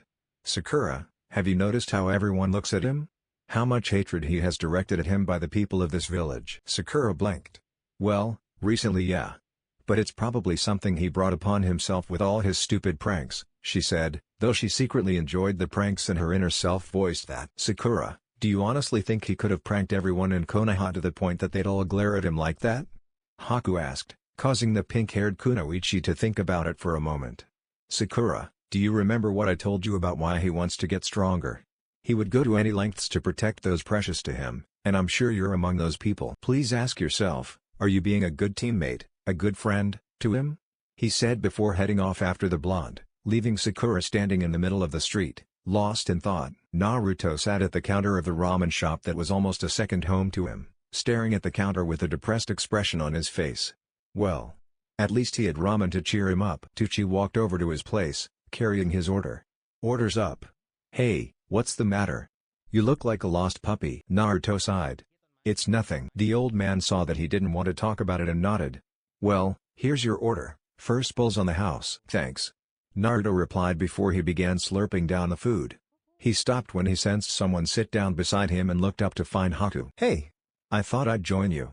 The ice user said. Ah, hey there. Haku, right? Tucci said, getting a nod in response. What can I get you? One bowl of shrimp ramen, please, he said before turning back to the blonde. After giving the blonde a few moments, he asked. Do you want to talk about what just happened? Naruto put on a fake smile. Nah, it's fine. She's usually like that when I push her too far. I'll be fine, and I'll get through to her someday. I know it. Haku sighed. Naruto. I understand that you like her, but you may want to tone it down a bit. Naruto turned to him. She feels like you're pestering her. It's part of the reason she treats you so poorly.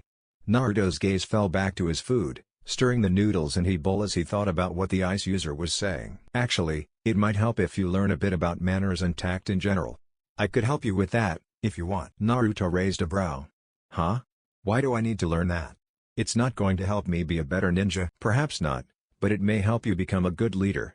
Seeing Naruto's questioning gaze, he elaborated. I've noticed that you don't treat most people with much esteem. While ignoring formalities and social standing is fine in some situations, such as with friends or people who don't care about such things, there are cases where showing the proper respect is necessary, and from what I've seen, you wouldn't bother with it even in those cases, and aspects of your behavior, mainly your manners and tendency to announce your presence and show off, are not only trying but in the latter cases unbecoming of a ninja. I don't know. It might make you less annoying to Sakura. And it could only help you in the future. You'll find some people are not amused by dismissing formality and etiquette. Your dream is to become Hokage, right? Naruto nodded. As Hokage, you'll have to meet with the daimyo of this country and foreign leaders, including other Kage. While some won't care, or possibly even find your lack of social graces refreshing, others will be offended. You could even potentially cause negotiations for an alliance to break down or start a war. Naruto blinked. Though he didn't really get it, he had seen how he could get on some people's nerves, though the feeling was generally mutual. The image of him, older and wearing the Hokage robes he desired so much, speaking to a foreign cage, annoying him as he had Sakura and several others, and causing a breakdown of negotiations. He then thought of how the people of the village would claim he was a poor leader because of it, or the worse alternative, a war breaking out, simply because he offended the other leader. With a jerk and a shake of his head as if to rid the thoughts from his mind, he quickly turned to Haku. Ack. Could something like that really happen just because of the way I act? Seeing Haku nod, he cringed slightly. Well, if it helps me be a better Hokage, I guess I have no choice, though I am not going to make any promises. Besides, I've got nothing to lose. Haku smiled. That's all I ask. And it's not like you'll have to act differently all the time. You just need to learn when the situation calls for it. And speaking of manners and tact, Ayame commented as she came up to them, placing her elbows on the counter, chin on the butt of her hands, as she leaned against it. Her eyes flickered over to Haku briefly, blushed, then looked back at Naruto. We should probably start with your eating habits. They're absolutely atrocious. Naruto blinked. Eh? Haku nodded in concurrence with the ramen waitress's words. I agree, I've seen you eat, especially ramen. Your eating habits are so bad that I've seen a few people get sick just watching you. He looked over at Ayame and smiled. Thank you for pointing that out, Ayame. Ayame blushed. And no problem. But, now, I believe we should get started as soon as possible. Haku clapped his hands. Every day after your training with Zabuza, you will come here and Ayame and I will begin imparting manners and good eating habits to you. Right, right. Ayame nodded her head effusively. Naruto looked at the two with wide, pleading eyes. But do not worry, Naruto. This will not interfere with your training in any way. And it will definitely help you with women in the long run. Ayame tossed her favorite customer a wink. No girl likes a slob, after all. But Ayame is quite right. If you want to impress a woman, then you need to have good table manners. Naruto looked at the two of them in despair. Are either of you listening to me? As the moon shined down on the village and most of the civilians had gone to sleep, Naruto, Ayame and Haku stayed within the Ichiraku ramen shop, planning to start attempting to improve the blonde's habits. Upon hearing about their intentions from his daughter, Tucci had left her and the ice user to it. Ayame stood behind the counter, her hands on her hips as she looked down at the boy who was almost like a little brother to her, who was seated on an extra stool that had been placed against a wall. Alright, Naruto, let's get started. Lesson 1, she said, holding up one finger. Table manners. Naruto groaned, propping both his arms up on the table and letting his head fall into his hands. Do I really have to? I was getting along just fine before, he said, already having second thoughts as Ayame walked into the kitchen. Haku shook his head at the blonde. It was a very good thing his master wasn't the one trying to teach him, otherwise the Rinnegan bearer might find out why the sword-wielding Jonin's blade is called the Kubikirabocho, decapitating carving knife. Not that Zabuza would try to teach someone manners. Haven't we already discussed this? You said you would be willing to give it a try. Yeah, but I don't see how eating fits into that. I can see that pissing off a village leader could cause trouble, but this isn't going to help. Haku sighed. While that's true, this won't really help you as a leader, it would still be beneficial to learn this. As Ayame said, no woman likes a slob. If you did manage to convince Sakura to go on a date with you, your eating habits could drive her away. Naruto lifted his head out of his hands and turned his head to look at the ice user. What are you talking about? There's nothing wrong with the way I eat. I beg to differ. Haku replied with an expression of distaste. It's a little disturbing for some to see you shovel down bowls of ramen in seconds and move to the next without skipping a beat, and you have a tendency to talk with your mouth full when someone says or does anything that surprises you, which no one wants to see. That alone is proof enough. At least you somehow managed not to get the broth over your mouth, which is a little impressive with how quickly you suck up the noodles. He's right, you know, Ayame said as she walked back towards the pair holding a bowl of steaming ramen in her hands. The whiskered blonde's eyes tracked the bowl as it was set in front of him like a predator tracks its prey. One sniff and Naruto recognized it as miso ramen, one of his favorites next to chicken, beef, shrimp, tonkotsu, pork. Okay, so maybe Naruto didn't actually have a favorite when it came to the noodle dish. They were all his favorites, and that was just fine with him. With the bowl now in front of him, steam wafting up and filling the air with its heady scent, Naruto's mouth began to water. Sitting next to him, Haku simply quirked a brow at the elated yet longing look that covered the Rinnegan bearer's features as he stared into the bowl. Disgust crossed the androgynous teen's features as a line of drool ran out of the blonde's mouth. Unable to resist the scent currently driving him crazy any longer, Naruto's hands reached out to scoot the bowl closer to him so he could feast upon the divine bowl of food. Truly only the gods themselves could have possibly come up with a dish as incredible as ramen. Closer and closer his hands inched, his fingers twitching in anticipation as he made to grab the bowl. Ouch! Only to get his hand smacked with a ladle the moment he reached the bowl by Ayame. Not so fast, she told him, holding her ladle like it was some kind of weapon and shaking it back and forth threateningly. Naruto sniffled a bit as he rubbed his now sore knuckles, small tears coming out of his eyes as he looked at his older sister figure. "Don't give me that look," Ayame said in response to his puppy dog eyes. "It's not going to work on me. You should just be grateful that we've decided you learning how to use proper table manners was a good enough cause to let you use ramen to practice with." Once more, Naruto's face lit up. While he still didn't see much of a point in learning how to eat properly, if he got ramen out of the deal then he would be willing to spend hours learning the ins and outs of table manners. This was definitely his kind of studying. But Ayame began again, and this time a feeling of intense foreboding fell over the blonde, casting a chill over the normally warm and comfortable inn. The air felt cold, colder even than when he had been surrounded by Haku's ice mirrors. Darkness seemed to engulf the area as the girl gave him a glacial cold smile that when combined with the chips of ice that had taken the place of her eyes presented a truly horrifying sight. It was during this moment that Naruto found true terror. "Zabuzahu? If I even think that you're screwing up on purpose to take advantage of our hospitality, I'm going to charge you double for every bowl you eat tonight. Understand?" Obvious horror spread across the blonde's features at the waitress's threat. He may have been willing to pay any price for the divine dish he coveted but he was well aware how deeply this would put him in debt to the Ichirakus, meaning he'd have to go without the meal until he managed to repay them. Not to mention that his precious frog wallet, which he affectionately called Gamma, would once again be completely empty for quite some time. He could see it in his mind's eye, lying on the ground completely flat, so light that even a slight breeze would blow it away. He nodded frantically and instantly, the cold, ominous aura vanished completely, replaced by the shop's normal comforting atmosphere as the darkness receded and the ramen chef smiled brightly. "Wonderful. Now let's get started." Haku closed his eyes and began to explain. "First should be obvious, don't talk with your mouth full. When you do so, your speech is muffled, people can see the food in your mouth, and there's a chance that flecks of food will come out of your mouth. None of which is particularly appealing, especially when one is trying to eat. Swallow first before speaking." Thinking about it, Naruto had to agree that he didn't like the sound of any of that. "Okay. That's not so hard." Second is posture. "Don't slouch when you're eating," Haku said before pointing to the wall Naruto was against. "Sit up with your back straight against the wall." Naruto did so. "Good. Now, try to stay like that and eat more slowly. Your stomach and your wallet will probably thank you, and remember not to talk with your mouth full." An hour later, Naruto swallowed a mouthful of ramen. The ice user seated next to him nodded in approval. "Much better, and you didn't open your mouth when we surprised you. Although there was one time when he choked slightly." Naruto turned to him, smiling as he rubbed the back of his head sheepishly. "Well, I thought that if Ayame and the old man were offering free ramen, I should at least do my best to get this." Though that was part of it, he neglected to mention that he was also afraid for his wallet. He was aware how much he spent on ramen, he did not want to pay double. "Yeah. But," Ayame said slowly, turning to look at the sink. In it were 25 dirty bowls that once held ramen. The only reason there weren't more empty bowls was because he had to stop for their instructions.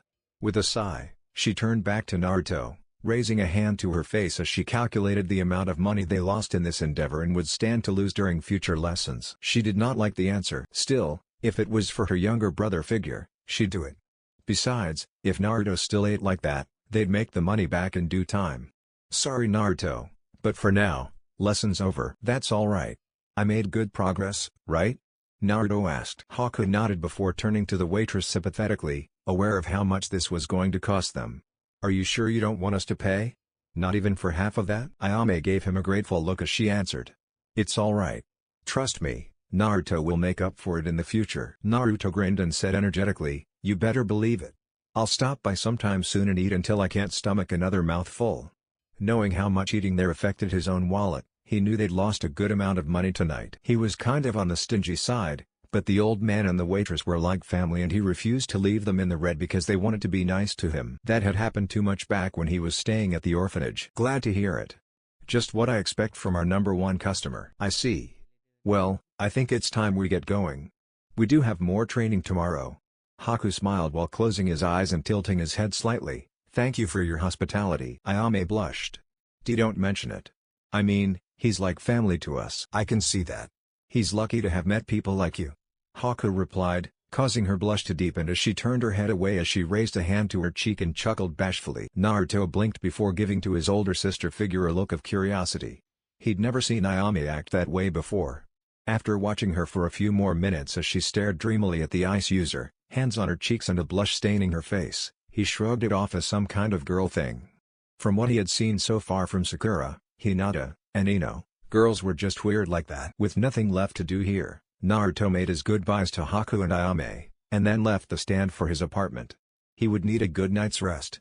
After all, he thought with a shiver, he would be training with Zabuza tomorrow. Naruto stood back to back with one of his shadow clones, their Rinnegan eyes blazing beneath their sunglasses as they separated, leaping in different directions as a wave of senbon came down upon them. As one of the Narutos scanned the trees surrounding the clearing, he spied a humanoid mass of chakra hiding behind the leaves before the person threw another group of senbon at the other Naruto. The targeted blonde, seeing what his doppelganger was seeing, quickly jumped to the side just in the nick of time to avoid the needles. The two blondes continued to dodge and weave around the senbon, using the legendary Dojutsu's ability to combine their fields of vision and watch both attackers as Zabuza watched from a nearby treetop and Kakashi leaned against another, reading his book and giggling perversely every once in a while, his sole visible eye wandering from its pages to the battle on occasion. Sasuke was off on his own, practicing his taijutsu katas.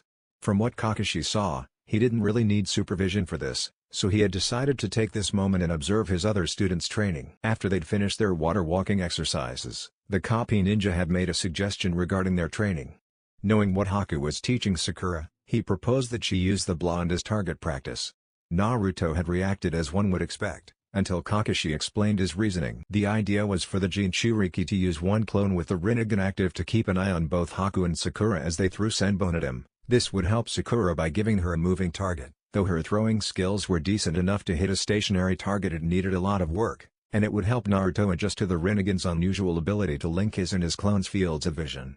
It was fortunate that he discovered the strange connection the Rinnegan made wasn't strong enough to force his clones to activate their Rinnegan when he did his, or else it would be impossible for him to do this and have other clones read at the same time. The real Naruto leapt into the air as both his opponents launched senbon at him before twisting his body in midair, spinning so he was perpendicular to the ground and bending his body, narrowly dodging another cluster of needles before landing in a crouch with one hand on the ground and searching, having lost track of one of them. He had a few senbon stuck in his body and had needed to replace his clone a few times, but his famous boundless energy meant that he still wasn't tired, even though he'd been doing this for the past 2 hours with only one break. From his clone's point of view, he saw another barrage of senbon coming at his unprotected back.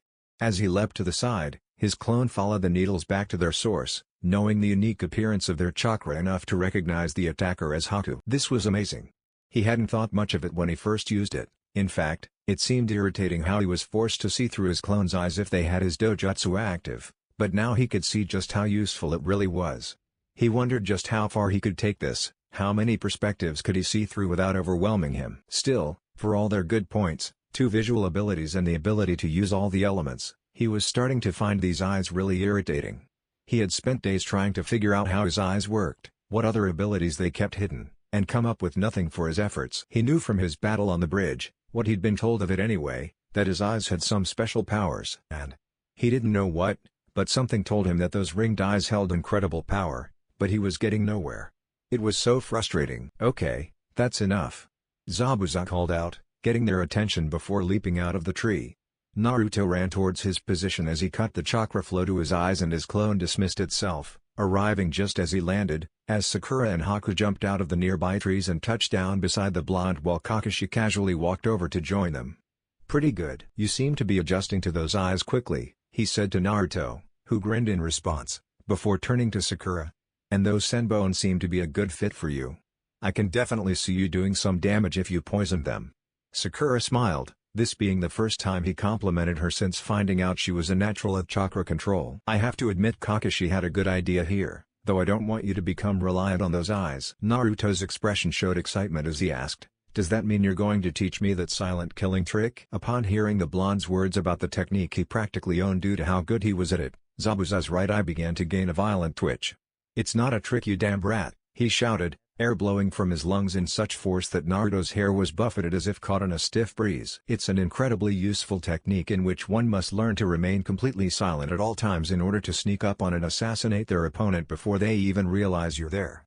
It takes a lot time, sweat, and blood to become even semi-proficient with it. Realizing that he was beginning to get a bit angry, and that he had begun releasing killing intent due to how the two Genin were shaking, Zabuza calmed down and coughed into his hand. Anyways, silent killing wouldn't suit your style, he continued, speaking as if his outbursts had never happened.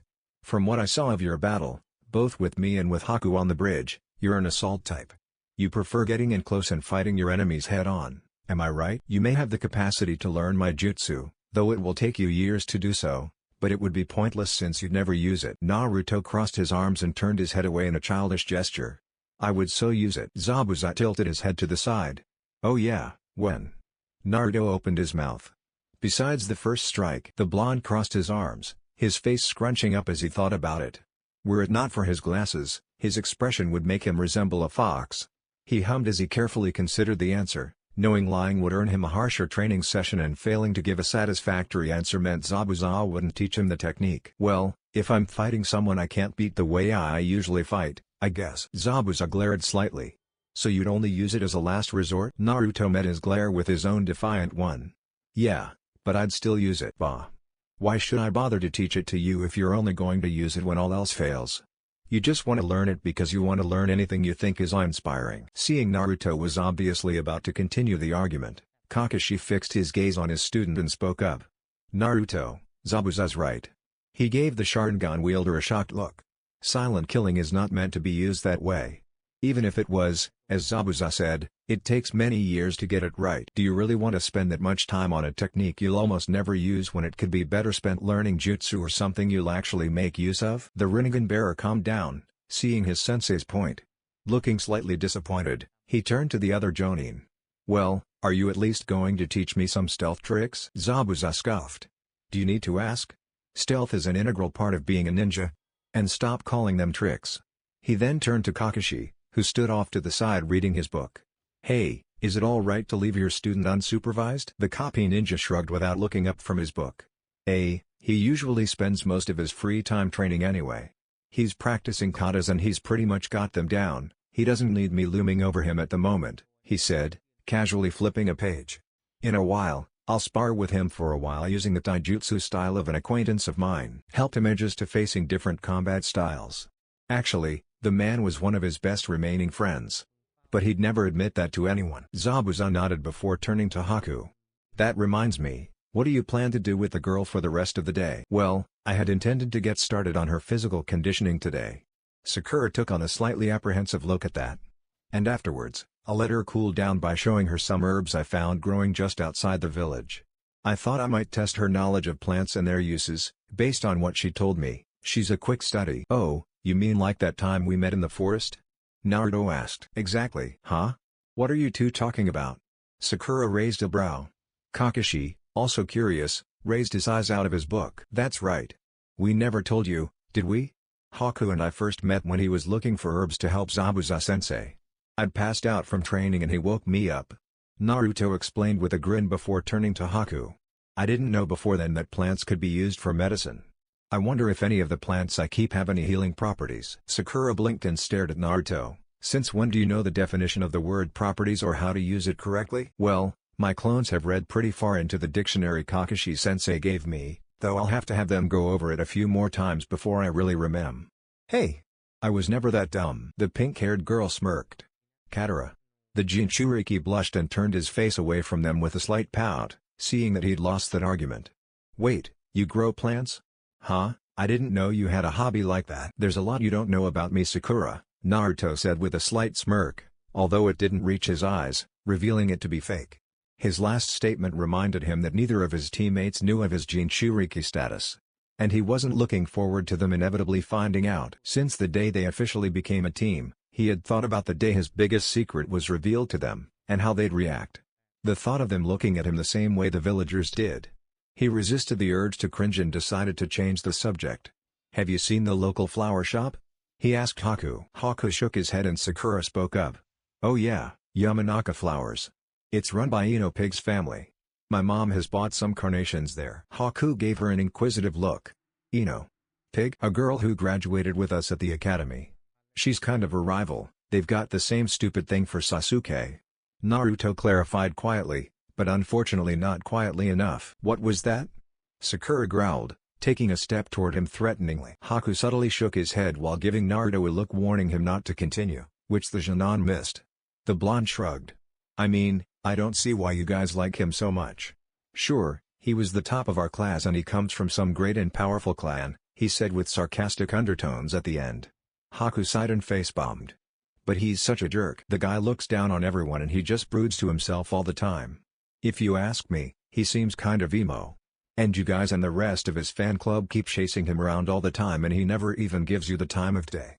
It seems pretty dumb that you keep chasing him when it's clear he wants nothing to do with you guys, he said, not realizing that he was basically the pot calling the kettle black. Sakura's anger gradually grew as the blonde continued listing things wrong with the object of her affections, her head falling forward, hiding her eyes behind shadows as she raised a trembling fist. Naruto continued, completely unaware of Sakura's flaring temper until he mentioned how foolish continuing to pursue Sasuke was, at which point she lunged at the blonde. Naruto, the Rinnegan bearer, finally took notice, far too late, of his teammate's growing ire. His eyes shot open as he saw her charge at him, her fist pulled back in preparation to strike him with all her might, her eyes literally burning with rage.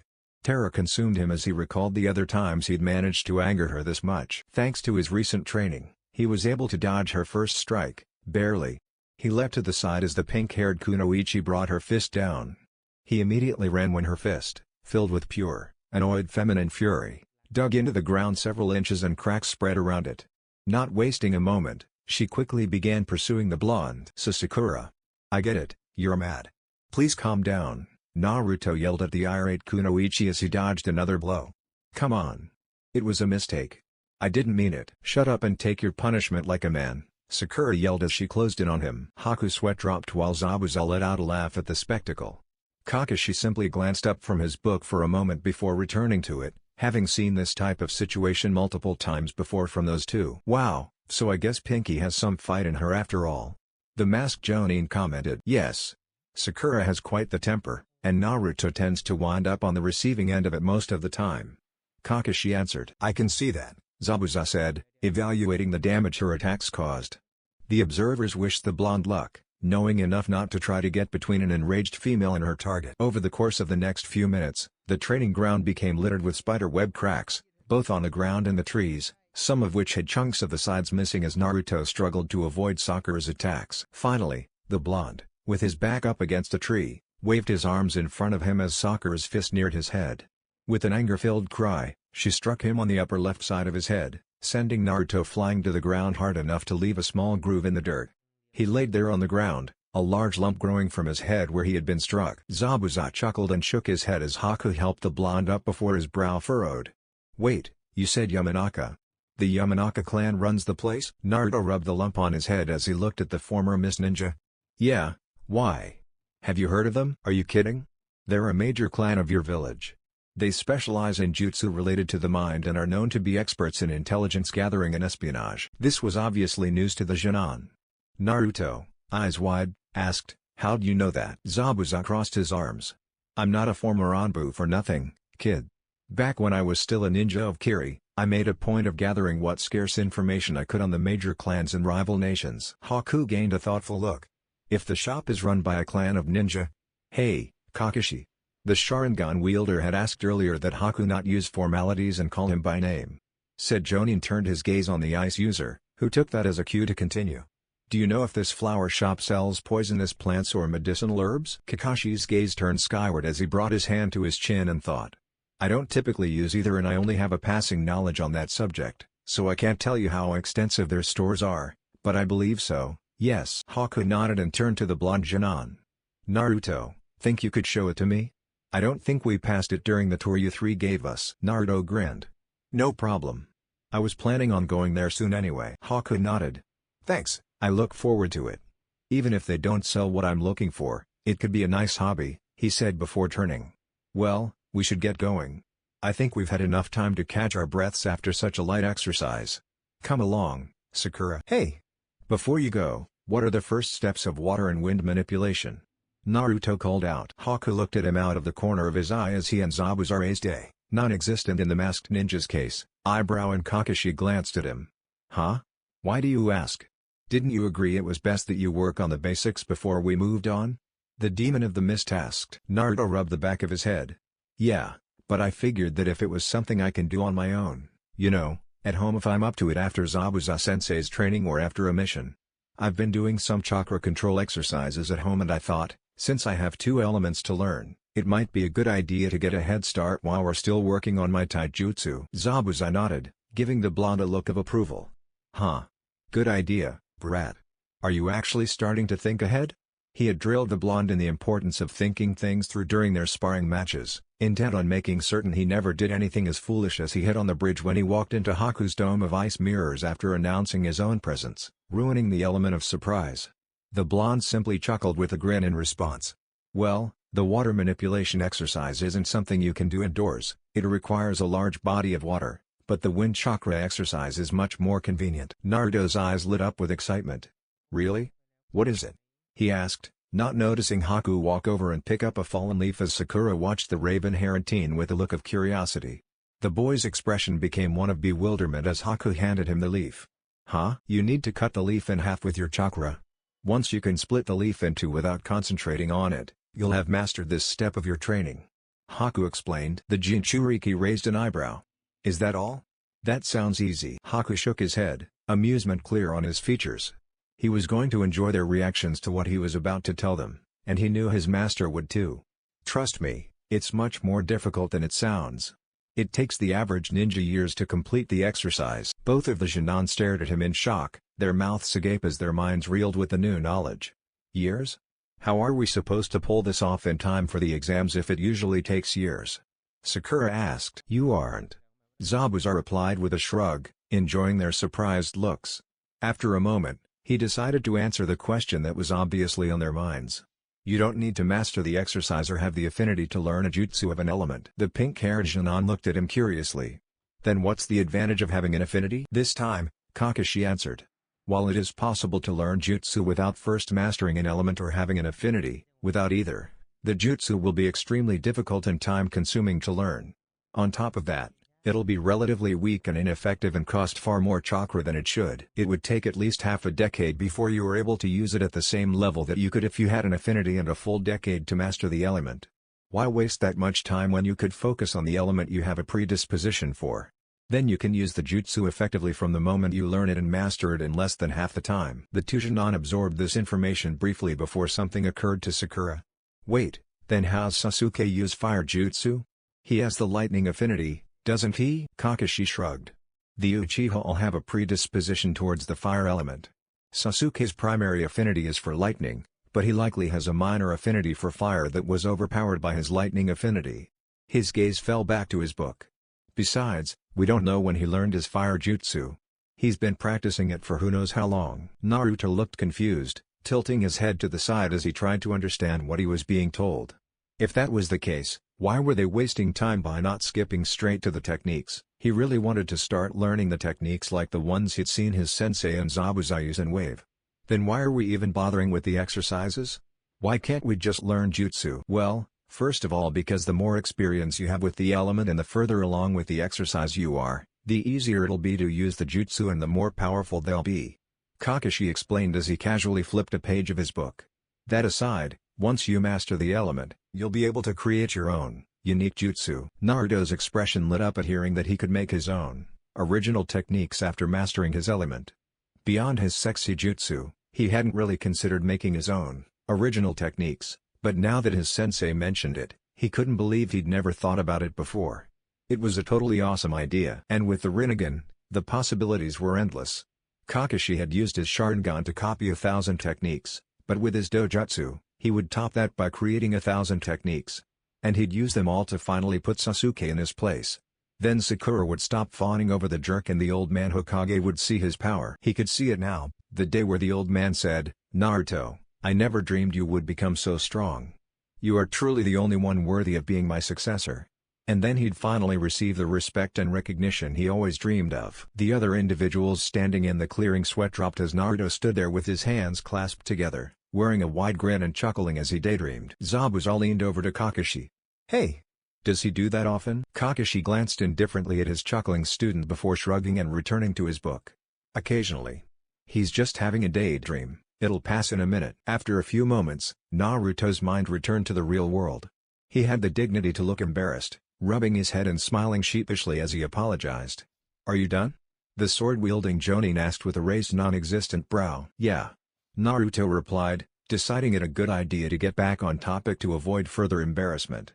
"Anyway, forget years, I'll have both these elements mastered by the end of this year," he said, smirking confidently as he balled his hand into a fist and punched to his open left palm. "Good to see training under me hasn't dulled your enthusiasm," Zabuza commented, thinking to himself that he'd probably pull it off if he used his clones to accelerate his training. "And I see you were smart enough to ask while Haku was still here." Naruto nodded. "Yeah, I figure it'd be better to ask Haku, since he actually uses the wind element.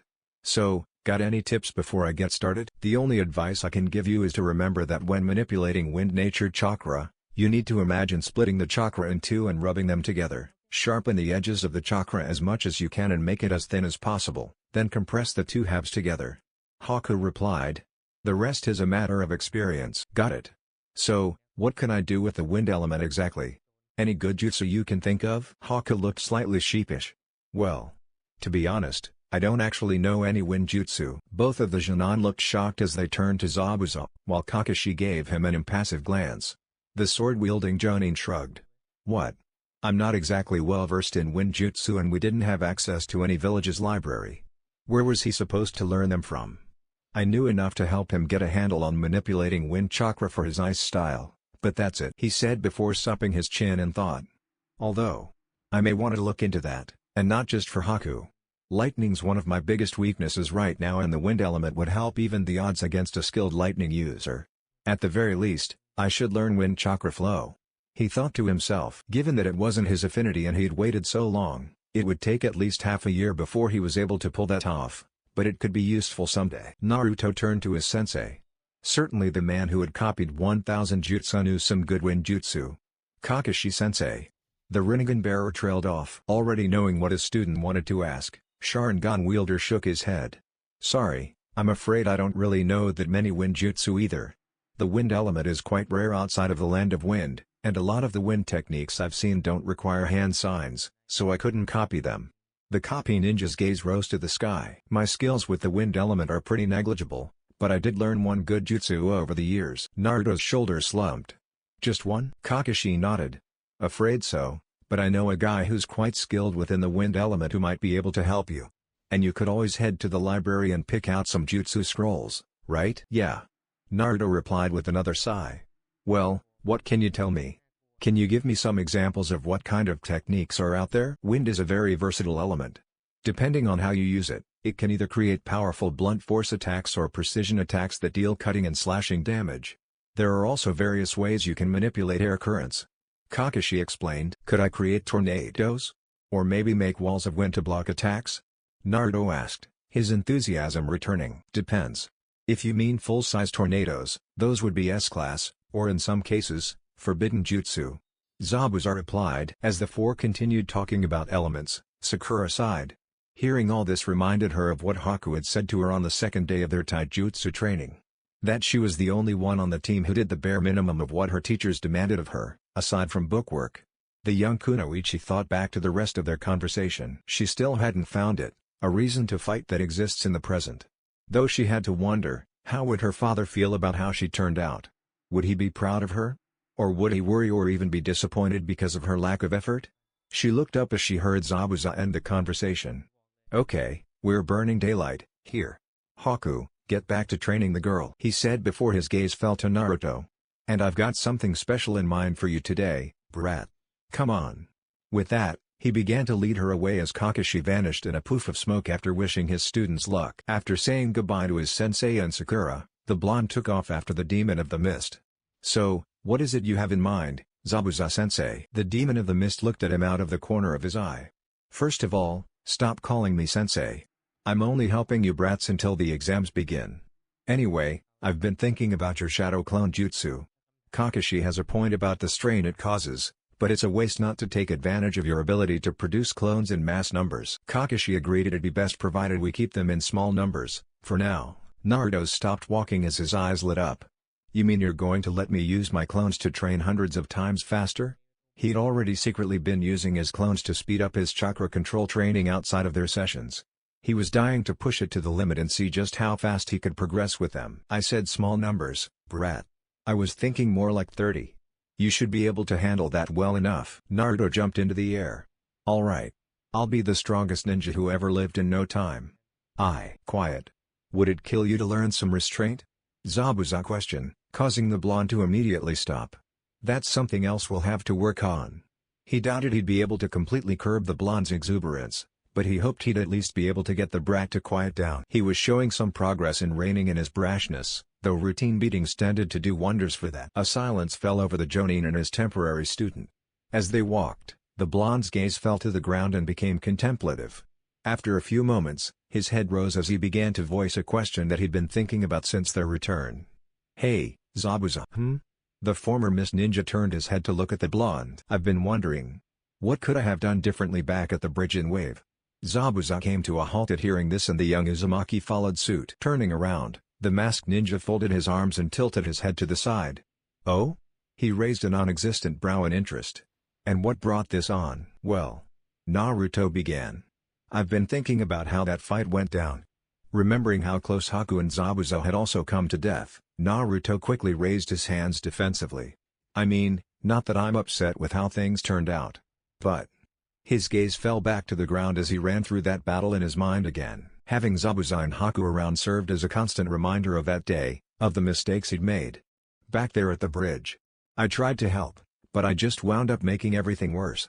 I walked right into an obvious death trap. And... this was what weighed heaviest on his mind. His hand clenched as this thought came to the surface. I nearly got myself and Sasuke killed. I can't let that happen again. If someone got killed because of a mistake I made. His fist tightened at his side to the point it trembled. He was willing to do just about anything to grow so that he never had to experience that again. To have a comrade and, though he wouldn't admit it out loud, a friend, die before him, especially not when it was his fault. He had acted reluctant to listen to Zabuza at first, but that had been because he was a bit frustrated by Kakashi dividing them up and by the demon of the mist stressing down of his skills. He hadn't wanted to go to the library at first because he had thought it would be time better spent training, and admitted he had been wrong about that. After a few moments of silence, Zabuza closed his eyes. Well, it's good to know that you acknowledge your mistakes and are trying to grow from them. He began. I hope you realize it's unrealistic to think that, no matter how much you grow, that you'll be able to save everyone. Seeing Naruto look up at him, he continued. To do that, you'd have to be perfect. And no matter how many fools out there seek it or make that claim, no one can be perfect. You won't always be able to protect everyone you want to, and no matter how much you grow, you will make mistakes. Yeah, I know. Naruto finally replied, having thought about this for a long time, before his eyes hardened in determination behind his sunglasses. But that's not going to stop me from doing everything I can to protect everyone precious to me. And what about the rest of the village? Zabuza inquired, causing the Rinnegan bearer's eyes to widen in shock. I've seen how they treat you, brat. Would you protect them with the same commitment? I've seen looks like that before, and there's no chance in hell that's recent. Will you be able to defend those who scorned you for so long with the same zeal? The blonde closed his eyes and was silent for a moment under the Jonin's scrutinizing gaze for a moment before looking up. No matter how the village has treated me, there are people who have been kind to me, who are precious to me. And besides, he grinned and gripped his headband with his thumb and index finger. I'm a ninja of the leaf, aren't I? And I'm the one who's going to be Hokage. I'll protect them, because Konoha is my home. And someday, I'll make them change their views of me and acknowledge me for who I am. Naruto's clenched his hand into a fist in front of him. Because that's my dream and I never back down. A few seconds passed before Zabuza smirked behind the bandages that formed his mask. Hey! Well said, kid. He looked at the blonde and saw the image of someone from his past. Someone who faced the same adversity, with the same dream, who'd managed to make it come true in the end, before everything suddenly went downhill years later. He tilted his head. To get back to your original question. I'm not going to answer that. Rather, I'll ask you a similar question. Knowing what you do now, What would you do differently? Naruto blinked before his brow furrowed in concentration, his hand going to the back of his head as he thought back to everything he'd considered when asking himself that same question. Well, first of all, I wouldn't have come out in the open. Before you noticed me, I would have set up my shadow clones around the bridge. And when Haku went outside the mirrors, they could have all come out at once. That could have helped Sasuke escape. Also, I should have had a shadow clone draw attention to itself, instead of coming out and announcing my presence. Zabuza made a sound of approval. Good. You're improving. Listen up, I'm about to give you some important advice. Seeing the blonde listening intently, he continued. Firstly, learn to plan ahead. Being able to think on your feet and make up strategies in the heat of battle is vital, but I shouldn't have to explain to you what can happen if you rush in without thinking. Naruto nodded. And second, while you were trapped in the mirrors, I'm guessing you got frustrated because you couldn't figure out the secret of Haku's technique and kept throwing your shadow clones at the mirrors while Sasuke was able to come up with a plan, am I right? Naruto winced before looking down, scratching his cheek in embarrassment. Well, he mumbled. Zabuza's eyes narrowed in annoyance. What was that? Did you just say I want a no-holds-barred sparring session, Zabuza? Naruto jerked his head back up in terror. No. Then answer the question. Yeah, you're right. Naruto finally said in resignation. Zabuza nodded. That's what I thought. My second piece of advice, learn to stay calm and analyze situations with a level head. That'll be tough for someone as hot-headed as you, but it's another essential skill for a ninja. Got that? When Naruto nodded, Zabuza turned and gestured for the blonde to follow. Good, now come on. We've got work to do. The two soon came to a riverside clearing. The masked Jonin came to a stop in the center of the clearing and turned to face his temporary student. Alright kid, do your thing. And make sure the clones have enough chakra to replace themselves a few times. Got it. Naruto made a familiar, cross-shaped hand sign. Shadow Clone Jutsu. A cloud of smoke burst into existence and when it cleared, 30 Naruto clones stood behind the real blonde. Okay, listen up. The swordsman stated to the group. I want 20 of you to start gathering leaves. Half of those that do are to hold them to their bodies with chakra while standing on the water to improve your control. At first, I'd planned to leave it at that, but you raised a good point about the elements. Besides, the Uchiha brat's already got a handle on one of his elements and the girl has near-perfect control, so you've got the most work ahead of you. Your remaining clones will divide into 2 groups of 10, focusing on either wind or water. He ordered before making the tiger hand sign, causing 2 masses of water to rise out of the river, forming clones. My clones will oversee your efforts, now hop to it. The clones quickly divided into their groups and dashed out of the clearing. Being the only one left, the original turned to Zabuza with a questioning look on his face. And what am I going to do? A sadistic grin broke out under Zabuza's mask, setting off alarm bells in the Jinchuriki's mind. Glad you asked, brat. Since your clones are handling chakra control and jutsu for you, you get to focus entirely on taijutsu and physical conditioning. Naruto's concern grew as Zabuza walked away. His fears were confirmed as he came back, dragging a boulder about the size of his temporary student. You remember where Haku and the girl were using you for target practice, I hope.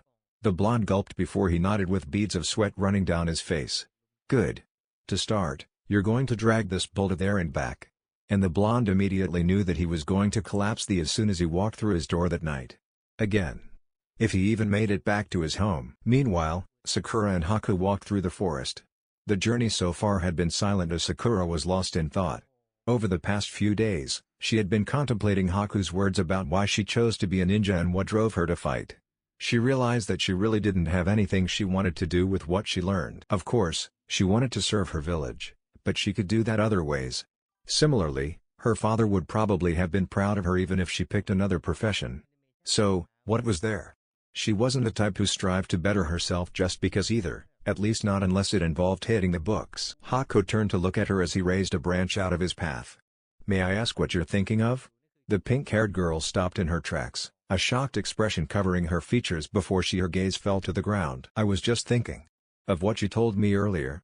You know, about my reasons for fighting and getting stronger. She replied with uncertainty. I still haven't found anything. The teen smiled at her. Don't worry. Although it would be better to find motivation sooner than later, these things take time. Sakura just sighed. Have you thought about what I said about Naruto?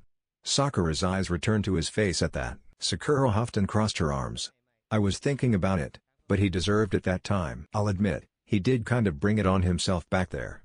Haku admitted with a sigh as he turned to face her. But you know, he may have had a point. Sakura threw a glare at the ice user. What's that supposed to mean? Are you going to tell me my pursuit of true love is stupid too? Haku raised his hands in a placating gesture. No, nothing like that. I mean, maybe you're going about it the wrong way. The kunoichi's expression turned to curiosity, but retained a hint of her anger.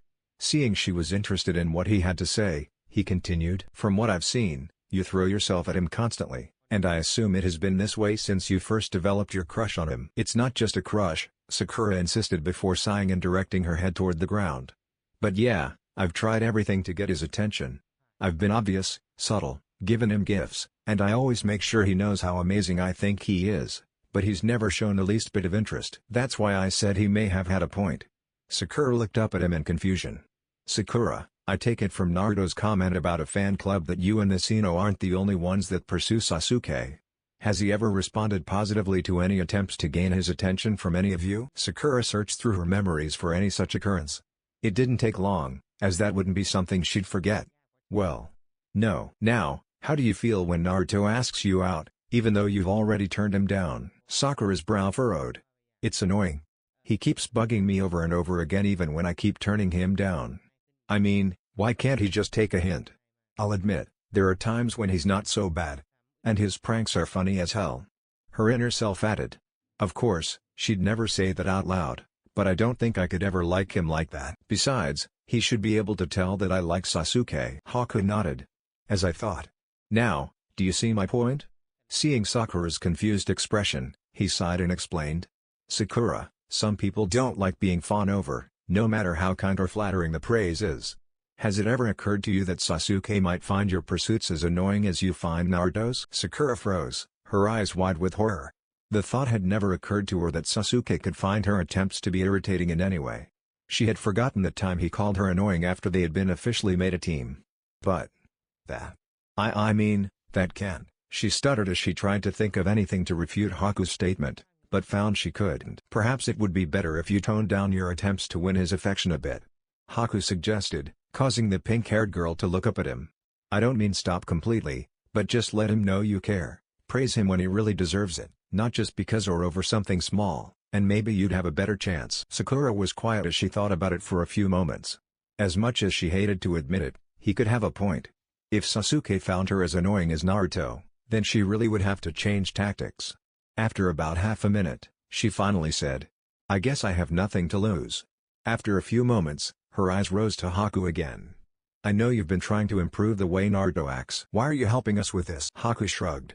I simply wish to see you function as a team more cohesively. And from what I gather, Naruto never had anyone to teach him how not to act, so I thought I might help him with it. Is that a good enough answer? He replied and she nodded. All right, then come along, he said as he turned, raising the branch before him out of his way and leading her through the forest. All was quiet as the pink-haired girl was once more lost in thought, which now focused on her interactions with her teammates. Though soon, her mind wandered back to the present and she began to grow curious about where Haku was leading her. Just as curiosity was about to get the better of her and she was going to ask again, the sound of running water reached her ears. Haku smiled as he heard the sound. Ah, we're getting close. Sakura found herself getting worried. The sound of violent, rushing water was growing louder as they approached. Where exactly are we going? Haku turned his head just enough to look at her out of the corner of his eye. Just be patient, Sakura. We'll be there soon. The pink-haired girl began to grow worried about what the water had to do with her training as the sound grew louder and she was sure she could hear water crashing down from a great height, signifying a waterfall. Soon, Sakura looked on with wide eyes as they stood at the edge of a river that fed into a waterfall. The water before her white due to the rapid, turbulent flow, splashing violently against the rocks and dipping and churning in various places. Perfect. Just as Kakashi-san said. Sakura turned to him, fear clear in her expression. Haku. Just what are you planning? Haku turned to his temporary student. Simple. The first of those exercises I mentioned earlier.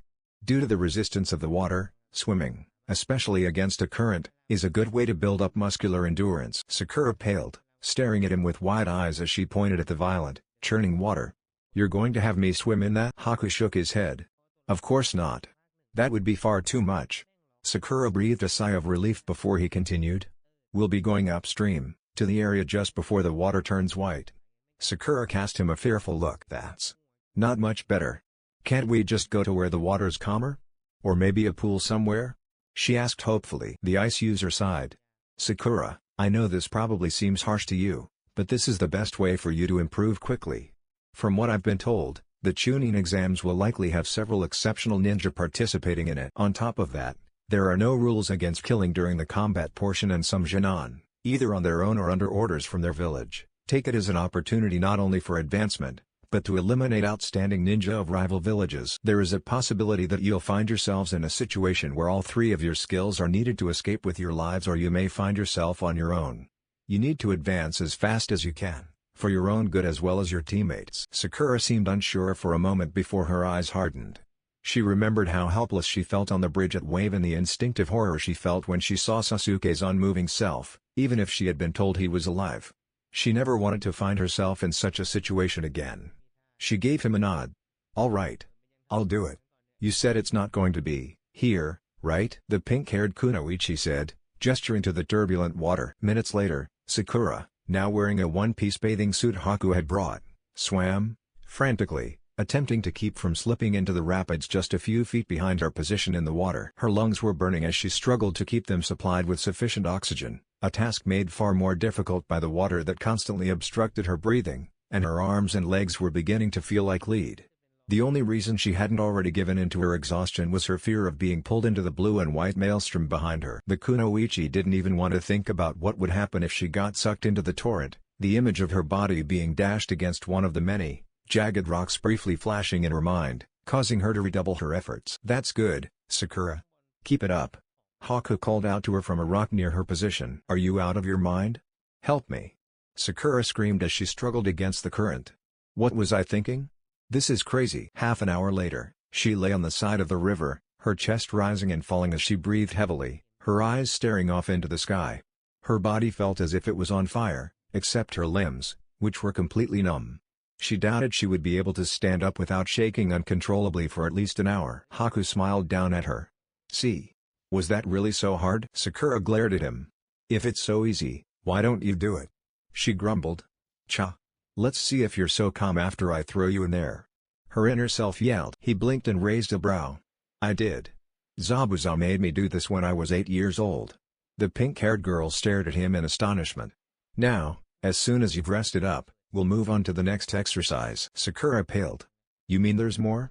She whimpered. Within one of the many training grounds that surrounded the outskirts of Kanahagakure no Saito, one Sakura Haruno was going through hell. Well, she called it hell, Haku called it training.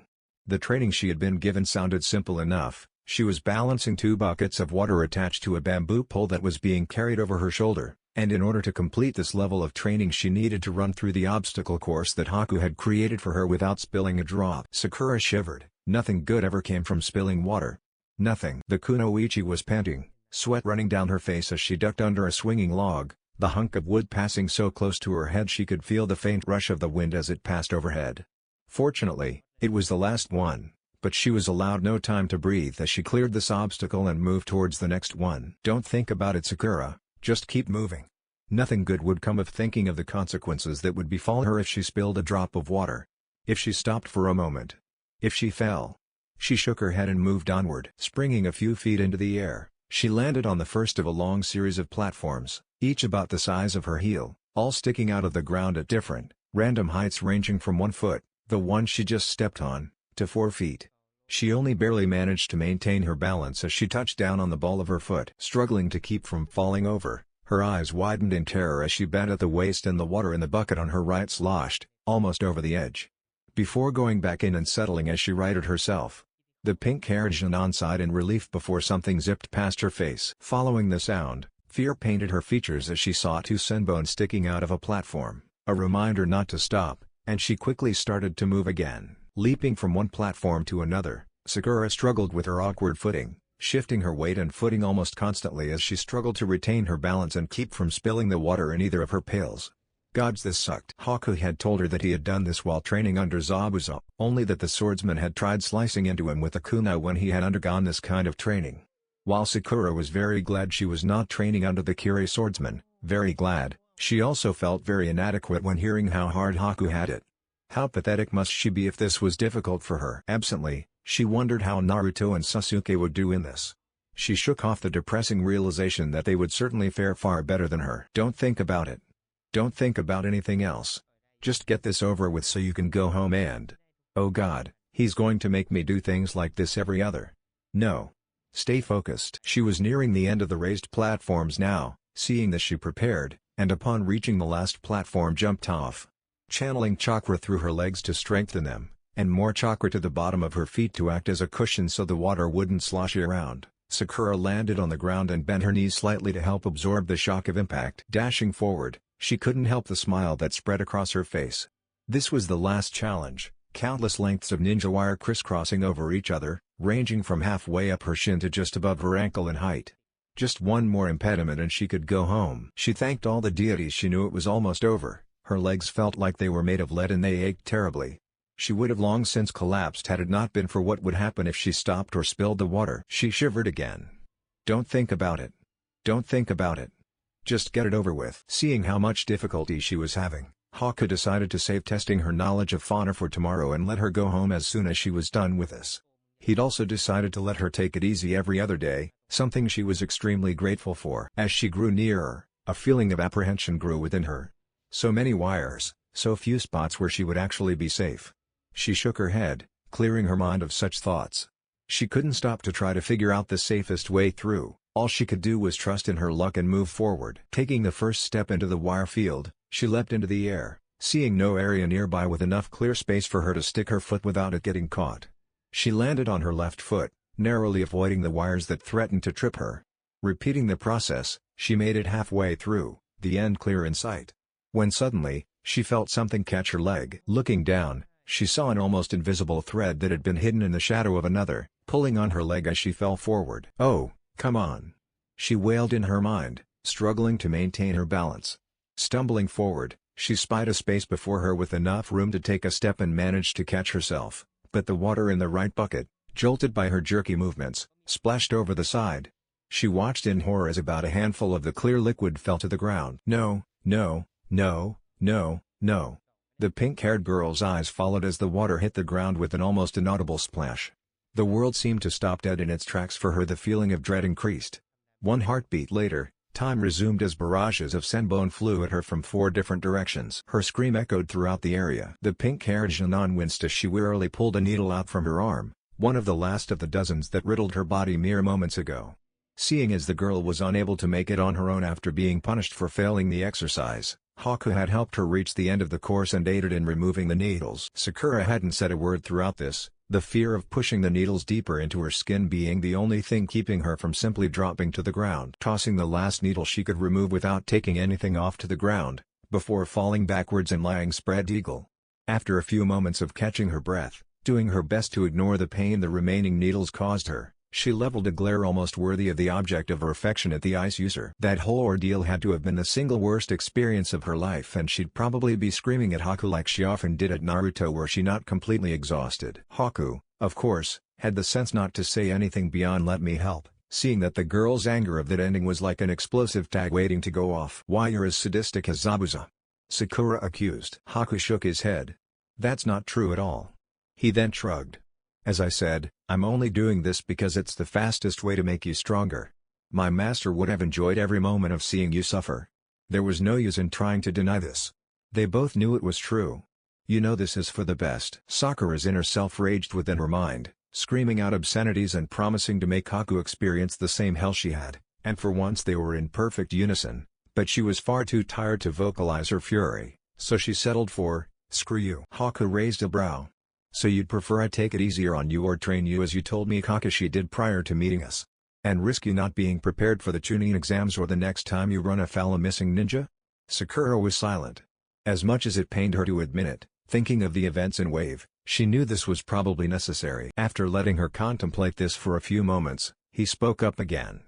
"Do you need any help?" Sakura gained a slight smirk. "You know, if you had asked my master to do this, he'd probably have tossed you back in the river," Haku said as he carried her, piggyback style, through the village to her home. "Shut up and keep walking." Naruto walked through the streets of Konoha with Haku, pointing out places the teen hadn't seen yet as they went along. He and his team had just finished a few D-rank missions. Walking dogs into weeding a garden, not exactly a jobs befitting a ninja, but they needed to complete a certain number of missions before they could qualify for the Chunin exams. They reported to the Hokage for their pay and went their separate ways. The blonde had wandered the village for a while, debating on whether or not he should take the rest of the day off aside from some practicing his chakra control and wind manipulation at home, or if he should do some more training. However, when he ran into Haku, he decided it'd be a good idea to show him to Yamanaka flowers as they had talked about earlier. He needed fertilizer for his potted plants and, even if it wasn't his style to use such things, he was curious to know if they actually sold poisonous plants and medicinal herbs. It was nice, giving a friend a tour of the village. Though he didn't want to tell Haku, or anyone for that matter, about his status as a Jinchuriki, Haku was someone who could sympathize with the way his life had gone, though he was aware that there was nothing he could compare to the tragedy that had occurred when the older boy's father had discovered his bloodline. However, he had one distinct misgiving about the situation. To his chagrin, Haku was dressed casually. In other words, he was dressed in that pink kimono and was wearing his hair down, making it impossible to tell his true gender. Well, this is the place, Naruto indicated as they came upon their destination. A two-story tall, traditional Eastern-style building with rows of potted flowers on either side of the door. To the upper right of the door was a pink sign with the name of the shop. So I see, Haku replied, looking at the sign briefly before turning to Naruto and seeing the blonde walking into the open door and followed. Stepping into the shop, the two looked around briefly, the sweet smell of the countless flowers reaching them as they passed through the threshold. While Naruto turned his gaze to the front counter, Haku scanned the plants, identifying many of them, though his knowledge of plants without useful properties was limited. Sitting at the counter, Ino rested her head in her right hand, her arm propped up on the table. It was a fairly slow day and the blonde was looking decidedly bored due to the lack of customers.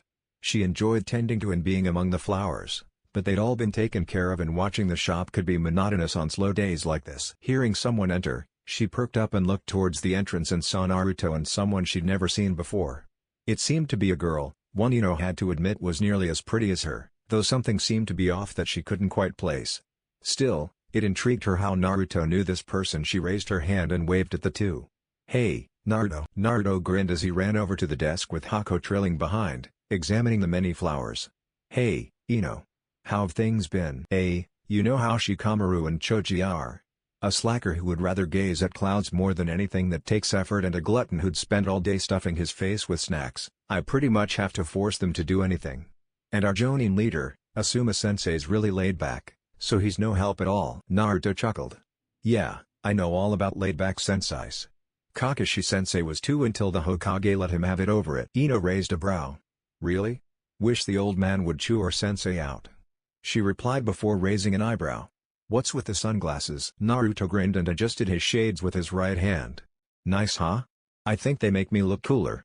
Plus, they protect my eyes from things like flash bombs." It was a decent excuse, and one that sounded a lot like him. Ino blinked, surprised Naruto would think about the advantages the sunglasses could bring.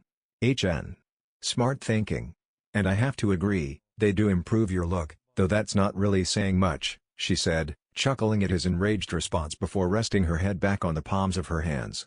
It was hard to look good in a bright orange tracksuit. Not to mention the fact that such a bright color was impractical for a shinobi. "So, what's it like being on a team with Sasuke? It must be easy with him on your side." "Can we not talk about him?" Naruto grumbled in annoyance, not wanting to talk about his rival, especially not with the way Ino worded the question, like he was so much better than him and Sakura. "Oh fine," Ino replied with a sigh, resting her head against the palm of her hand and averting her gaze. "I'm not surprised you don't want to talk about it." She pretended not to notice the Jinchuriki was looking at her curiously and trying not to smirk. "I mean, it's gotta be tough, being on the same team as the girl you have the crush on. And the guy she's madly in love with. I bet you're feeling like the odd man out, watching Sakura flirt with him all the time." Naruto crossed his arms and frowned at the blonde kunoichi. "It's not like it's any different than before." "So forehead hasn't made any progress with Sasuke? Good to hear. Was that so hard?"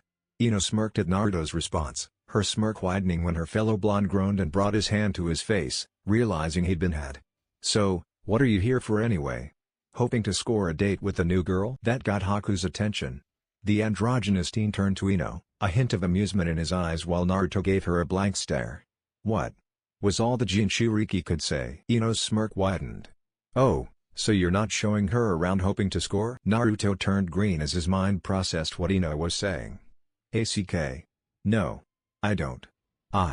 You don't know what you're saying. Ino looked surprised at Naruto's horrified response before she heard muffled snickers coming from Haku, who was covering his mouth in an attempt to suppress his laughter. After a moment, he calmed down and stepped forward. I should probably introduce myself, he said as he extended his hand to shake hers. My name is Haku. It's a pleasure to meet you, Ino. Ino smiled, still curious about Naruto's violent reaction to her assertion, and shook the ice user's hand. Likewise. Haku's smile widened. And by the way, I'm actually a boy. Ino blinked before her whole body jerked, nearly falling out of her chair as her expression morphed into one of pure shock. What? No way, are you serious? That had to be a joke. There was no way this guy was a boy. He was prettier than her biggest rival, Sakura. Almost as pretty as her. Her reaction caused Haku to chuckle slightly. Yeah. I made the same mistake when I met him. Naruto grumbled before giving the clearly amused Haku a slightly annoyed look. Oh haha, laugh it up. You think this is a riot, don't you? The former missing nin turned to Naruto, still smirking. Well, it's always amusing to see how people react when they find out I'm not what they think I am, though it does get a bit tiring with how many people make that mistake. Ino just stared at him. Now that she knew he was a boy, she realized this must have been what she felt was off about her. Scrutinizing him, she could see subtle hints of his true gender, though they were easy to miss.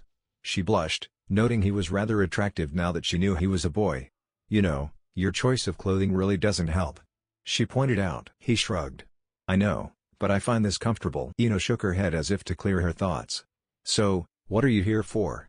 Need some more fertilizer for those plants you got from us, or maybe looking for a new one? Naruto nodded. Yeah, I'm not looking for anything new today. And Haku came along because he was curious about this place and if you could order plants that could be used for medicine or poison. Ino turned to Haku. So, you're a ninja, then? Naruto grinned. Yeah, he's an awesome ninja. Sasuke and I fought him together and we could barely even touch him. Ino's eyes widened. He's that good? She asked in astonishment, finding it hard to believe anyone could beat her crush. Wait, you were fighting? Why? Naruto scratched the back of his head. Well, he and his sensei, Zabuza, were hired to kill our client, but it all turned out all right in the end. The two began to explain the events of the wave mission, leaving out certain details, like Naruto's Rinnegan. Ino was shocked to hear that the ice user had defeated Sasuke so handily and was curious about his bloodline. Though they had mentioned it, they hadn't said much about his ice style, besides the fact that it was powerful enough to overwhelm the two Genin. She was more than a little intimidated with their description of Zabuza and a little shocked to hear that the two had joined the village, but she'd heard of missing nin joining other villages before. Ultimately, she decided she liked Haku, despite her slight fear of his master. He was definitely a nice guy, considering he directly defied his master's wishes by going out of his way to spare his enemies. Wow. Fresh out of the academy and already saving a country? You guys are making the rest of us look bad. Ino shook her head with a smirk while Naruto grinned before turning to Haku. Well, it's a little late, but welcome to the village. Thank you. I think I'll be happy here. Haku replied as Naruto went to find some fertilizer for his potted plants. Naruto said you were interested in medicinal herbs and poisons, right? Ino inquired and Haku nodded. Well, it's true, we do sell things like that. But they're kind of expensive. And though we can special order some rare ones, for the best stuff, you'll need access to the village's supply. Or grow your own. She added as an afterthought. Do you have anywhere to keep them? Not really. Once my probation's over, I hope to do missions until I can afford some place to keep them, but that's far off. I just wanted to know in advance and maybe purchase a few to produce salves and provide practice for Sakura. Ino tilted her head to the side. For Sakura? Are you helping them out in their training? Haku nodded. Yes. It's the least my master and I can do after what happened in Land of Waves. Before Ino could respond, Naruto returned with a bag of compost. Okay, this should be enough to last a while. Ino took the bag as she glanced at the ice user. Do you know what you're looking for? Haku nodded and handed her a list. She took it but rung up the bag before looking at it. That'll be 150 Ryo. Ino told Naruto, holding out her hand as Naruto pulled out his frog wallet, handing her the amount. Once she finished with his purchase, she handed the blonde the bag, change and recite before reading over the list Haku provided her. I have some of that. Hang on, she said as she stood up and walked into the back, taking a few plants before returning to the front of the shop and getting some chrysanthemums before returning to the desk and returning to ring up Haku's purchase. Though he couldn't be sold anything poisonous until his probation was over, there was no such restrictions on medicinal herbs. "So, you and your master are helping them out, huh? That's a definite edge over the other teams. You guys up to anything special?" she asked, fishing for information. Haku chuckled. "I'm fairly certain Sakura hates me right now. I've been pushing her really hard, but it's how I was taught. My master was harder on me and harsh methods tend to bring faster and better results." Ino waved her hand in a dismissive fashion. "Ah, I'm sure you're exaggerating.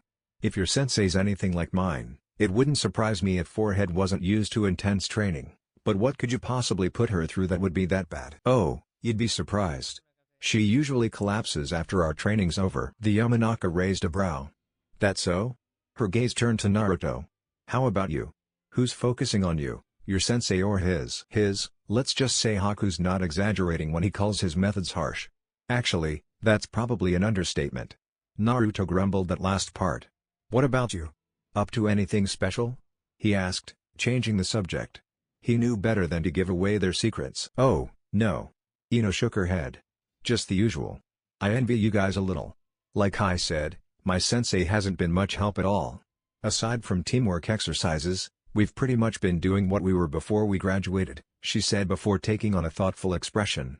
"But that might be because we're all using our clan's unique styles." It was true that their families were better suited to teach them their clan's arts, so she supposed it was understandable that Asuma felt it was best to leave it to them. Still, it wouldn't hurt if he helped them broaden their horizons. She turned back to the register. "All right, that's 400 ryo." "Thank you," Haku said as he paid and accepted his purchase. "You know, I've always been interested in flowers. Perhaps you could tell me the meanings of the many flowers in your shop later." Ino smiled, surprised to find a boy with that much interest in flowers. "Sure. Come by any time. Who knows, maybe we'll see more of each other outside the shop too." She winked at the end. Her heart may have been set on Sasuke, but she always enjoyed a little harmless flirting/teasing. Haku blushed, averting his gaze to the side as he raised his hand, scratching the side of his head. His expression made it clear he was unaccustomed to such advances, even harmless ones. Then again, that was hardly surprising. He and Zabuza had traveled constantly, staying in the wilderness most of the time or in the guest quarters of whatever crime lord they happened to be working for. Yes. That would be nice. He then followed Naruto, who headed toward the door. The Rinnegan bearer turned his head to look at his fellow blonde out of the corner of his eye. "See you later, Ino." "See ya. Don't be a stranger." Sakura lay in her bed, staring at the ceiling as she was lost in a sea of her own thoughts. At the moment, her teammates dominated her mind. She may have agreed with Haku that her previous methods to gain Sasuke's attention weren't working, but, though she acknowledged the possibility, she still had a hard time believing she could possibly be as annoying as Naruto. However, as she continued to think about it, comparing how she acted towards Sasuke to how Naruto acted towards her, and the responses they got, she came to realize that he was probably right. Whenever she and her competition tried to vie for the Uchiha's attention in the academy, he'd either go out of the way to avoid them or respond with cold indifference. Sure, they may have seen this as an aspect of his lore and she thought that, though more than a little hurtful, the way he acted was cool. It was also a clear sign that he didn't have any interest in their efforts to win his heart. Comparing the way she acted towards Sasuke to the way Naruto acted towards her had led to another line of thought. Did her constant rejections hurt him as much as Sasuke's dismissal did her? That was a sobering thought. Thinking about how they might feel also made her realize that she didn't know that much about either of her teammates. She had never cared enough to learn more about Naruto, and Sasuke kept everything to himself. She knew they were both orphans. But though she knew Naruto had always been alone, she knew little about how Sasuke lost his family. No one liked to talk about the Uchiha massacre. She wondered how much she didn't know about the raven-haired boy, recalling that time when they took the bell test, when he'd told her about that time he was crying and those 2 times he'd alluded to someone he wanted to kill. What she did know about Naruto gave her pause. Most of the adults in the village seemed to hate him. Looking back, with the exception of Iruka, all their senseis tended to be biased against him, even considering his annoying habits and pranks. Haku had been right days ago, pranks alone wouldn't have been enough to cause the villagers to treat him this way. But, what could a 12-year-old have done to deserve such enmity? How long had he faced such prejudice? And how long have I been making it worse? She winced at that thought, sitting up and staring into space. Like Haku had said, he was her teammate and he would risk his life to protect her. And how did she treat him in return? She constantly insulted and belittled him, doing so with greater intensity when he asked her out on a date. When she thought about it, it was actually probably worse for him. He had no family to fall back on, and, hurtful as Sasuke's rejections were, he rarely insulted her and never hit her, like she did to the blonde on a regular basis. She turned to look at the picture on her nightstand. It was a group photo taken when Team 7 first formed. She was standing in front, a smile on her face while Kakashi stood in the back, a giving his eyes smile and resting his hands on his two male students' heads. Sasuke looked aloof and uncaring as always, while Naruto glared at his rival. As she stared, she continued to wonder what went on through their heads. After a few moments, she stood up, ignoring the protests from her body which still ached from the previous day's training, and walked outside her room and down her hallway. As she stepped into the main room of her family's apartment, her mother, who was standing before the sink, washing dishes, looked up and smiled. Sakura's mother, Sayuri Haruno, was a woman in her mid-30s with fair skin and long pink hair and green eyes matching her daughter's. She wore a red blouse with a matching skirt. "Hey, sweetheart," her mother greeted. "I was just thinking of checking on you. You've had me worried, you know." "I know," Sakura replied, taking a seat at the kitchen table.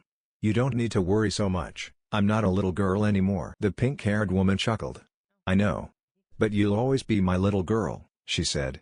"You hungry?" Sakura shook her head. "Not right now." Sayuri gave Sakura a worried glance.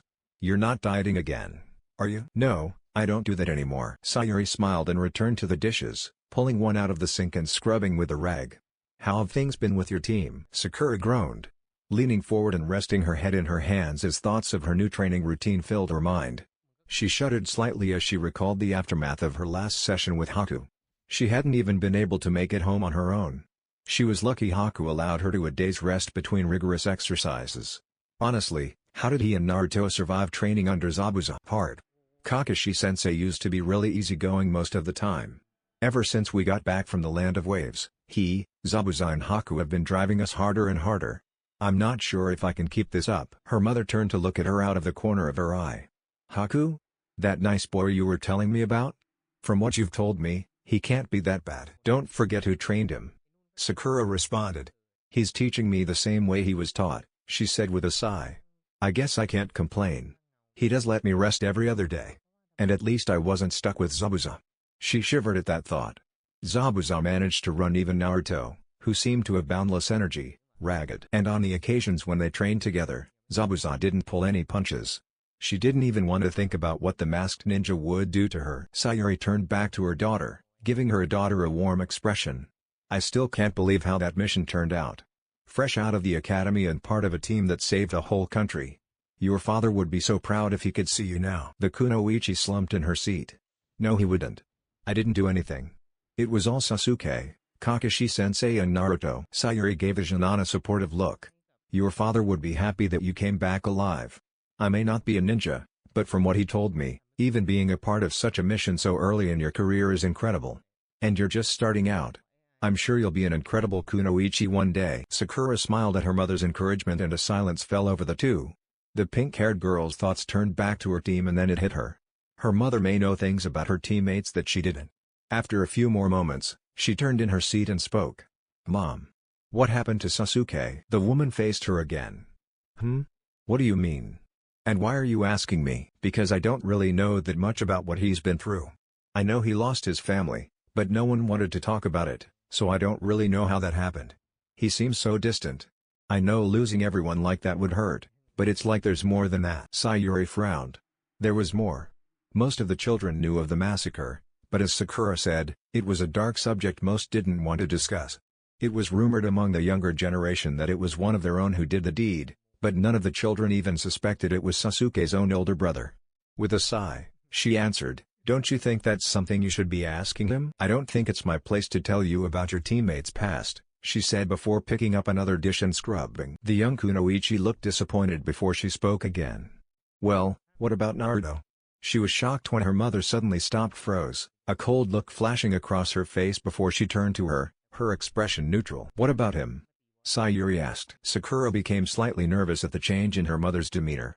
"Well, I've noticed most people around the village glare at him when we walk by, and aside from Iruka and Mizuki the children were still unaware of the exact circumstances of the silver-haired Chunin's disappearance. Most of the teachers seemed to have something against him." Sayuri closed her eyes and considered how to respond. She really didn't like that her daughter was on the same team as the young Jinchuriki and wanted to warn her, but she knew better than to break the third's law. "Don't worry about him," she said, turning to her daughter and giving her a concerned look while Sakura looked puzzled. "Look, that boy. He's dangerous, okay? I know he's a member of your team and you have to work together, but try to avoid him when you can, alright?" Sakura's brow furrowed as she stared at her mother. "Why? I mean, how could he be dangerous? The worst he's ever done is pulled pranks across the village." Sayuri sighed. "I wish I could say more, Sakura. I really do. Just, please, avoid associating with him as much as you can. He's more dangerous than you could possibly know," she said, turning to the dishes and glaring into the sink as she muttered. "I still can't believe Lord Hokage allowed him to become a ninja." Sakura's expression hardened at her mother's words. Thoughts of the events in Wave, of how Naruto refused to give up and abandon their sensei when Zabuza captured him, of how he reacted to Inari's past and how he inspired and connected with the boy, entered her mind. She unconsciously balled her hand, forming a firmly clenched fist. Did he really face this kind of treatment all the time? Why? What could possibly make so much of the village feel this way towards him? Sure, he was annoying, and he'd probably played some trick on at least half the village, probably a lot more, but he couldn't deserve this. Her head fell forward, her hair falling forward and hiding her eyes in shadow. "Mom, why would you say that? Do you even know him?" Sayuri faced her once again, raising a brow. "What?" The kunoichi stared intensely at her mother as she straightened up. "I said, do you even know him? Do all the adults feel like that? How long has he been treated this way?" Her gaze grew more intense as she continued. She could feel anger beginning to bubble up inside her from these realizations, but that anger wasn't directed entirely at her mother. Part of it was at the village. Sure, she may not particularly like Naruto, but no one deserved to be treated that way. And part of it was at herself, for not seeing it sooner and treating the blonde so poorly, especially when you factor in how hypocritical it was of her. "Sakura, what is it? If there's really something so bad about him, why can't you answer?" Sayuri met her daughter's defiant stare for a few moments before removing her gloves, stepping over to her and placing her hands on her shoulders. "Listen," she said, knowing that, from Sakura's perspective and with her knowledge, it did seem unjust. "I know it might seem unfair. But please just listen to your mother on this. That boy is trouble. I'm only worrying about your safety." Sakura's face twisted in anger as she shot up, brushing her mother's hands aside. "I'm telling you, you don't need to worry. He wouldn't hurt either of us. Well, he'd certainly like to beat the crap out of the object of her affections, but he would never do anything serious or permanent, and if they were in danger, she knew from the events in Wave that he would do everything he could to protect them." Sayuri frowned, growing frustrated with her daughter sticking up for that boy. And with the third's law, she still couldn't understand why he wanted to hide the Jinchuriki's true nature from those who he'd be around the most. Who would be in the most danger? "Sakura, you don't know who he really is. Don't take his side in this. Just listen to me." "Then explain it to me," she said, getting fed up with all the secrecy. "I can't." The woman almost snarled. "I'd like to but I can't." She growled as she averted her gaze. "I wish I'd never let you follow after your father." "Why, just because I ended up on Naruto's team?" Her mother's heated look was all the answer she needed. Her anger peaked at this realization. Normally, she would have questioned why she couldn't tell her, and later this would occur to her, but right now she was too angry. "What could possibly be so bad about him that you would regret letting me be a ninja just because it puts me near him?" "Sakura, sure he's annoying and obnoxious. He's far from the smartest and he's not cool like Sasuke. He's probably pulled one over on most of the village and he never shuts up about how he's going to be Hokage. But that doesn't mean he should be treated like some kind of monster," she said, meeting her mother's shocked gaze. She had to say, she never thought a day would come when she'd be defending the knucklehead. "Naruto's brave. He never gives up and he won't stop fighting for what he believes in. You weren't with us at Wave. You didn't see how he affected the people of the country. How he fought against hopeless odds to save our sensei when we could have run, or how he inspired a boy who'd lost his hero. Why? What could possibly justify the way you and the rest of the village see him?" A loud smack echoed through the room as Sayuri's anger finally boiled over, causing her to strike her daughter. Sakura's head was turned to the side by the impact before she righted herself and stared at her mother with wide eyes. The woman herself seemed to realize what she'd done as her expression turned from anger to shock. "Sakura." She reached for her daughter, only for the young kunoichi to turn and run back to her room. "Wait, Sakura." But she closed the door behind her. After a moment of stunned silence, Sayuri's gaze turned cold and she clenched her fist. Even when he wasn't present, that boy caused trouble. Meanwhile, Sakura leaned against the door, unable to understand what just happened. Why would her mother possibly hate her teammate so much? Briefly she considered.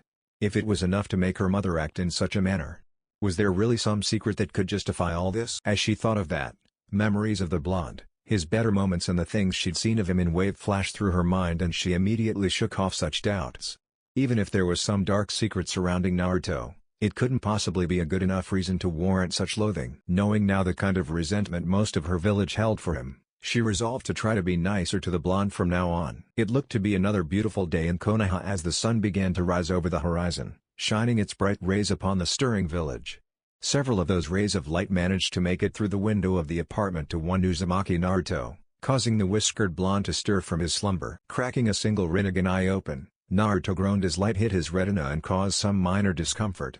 He wished he could sleep in, but knew that if he didn't get up on time Zabuza, heartless man that he was, would probably come to his apartment and drag him out. And so, with the deliberate slowness from one who had not fully woken up, Naruto moved into a sitting position, his eyes still closed as he scratched his belly. It took a few moments for him to become capable of movement, but when he did, Naruto threw the covers off and slowly turned his body until his legs dangled over the edge of the bed.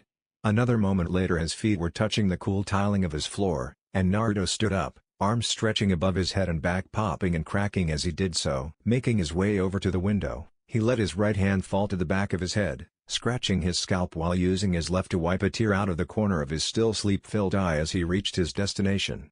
The blonde winced as the light shined into his eyes before letting out a yawn and stretching once more. Finally, he felt his famous vitality begin to awaken.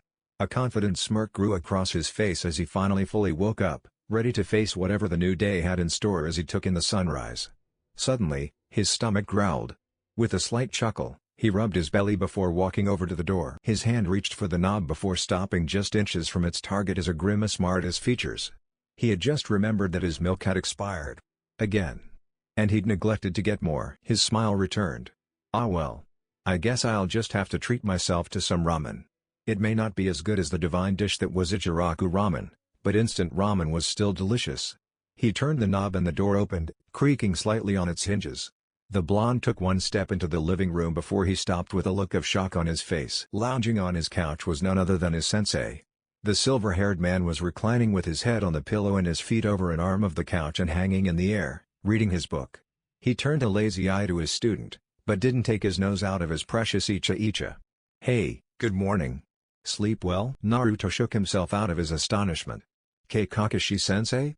How'd you get in here? Kakashi just chuckled as he sat upright. Come now.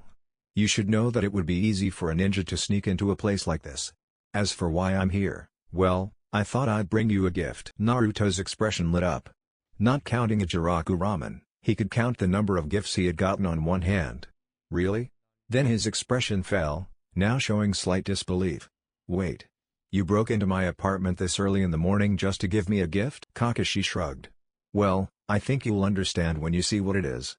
Kakashi reached behind the arm of the couch and Naruto ran forward, wild anticipation clear as he neared. Kakashi pulled the gift into view. Then the blonde's face twisted in distaste. In his hand, Kakashi held a basket full of fresh fruit and vegetables. Giving one of his eye smiles, the copy ninja approached his student and handed him the basket, who took it with both hands.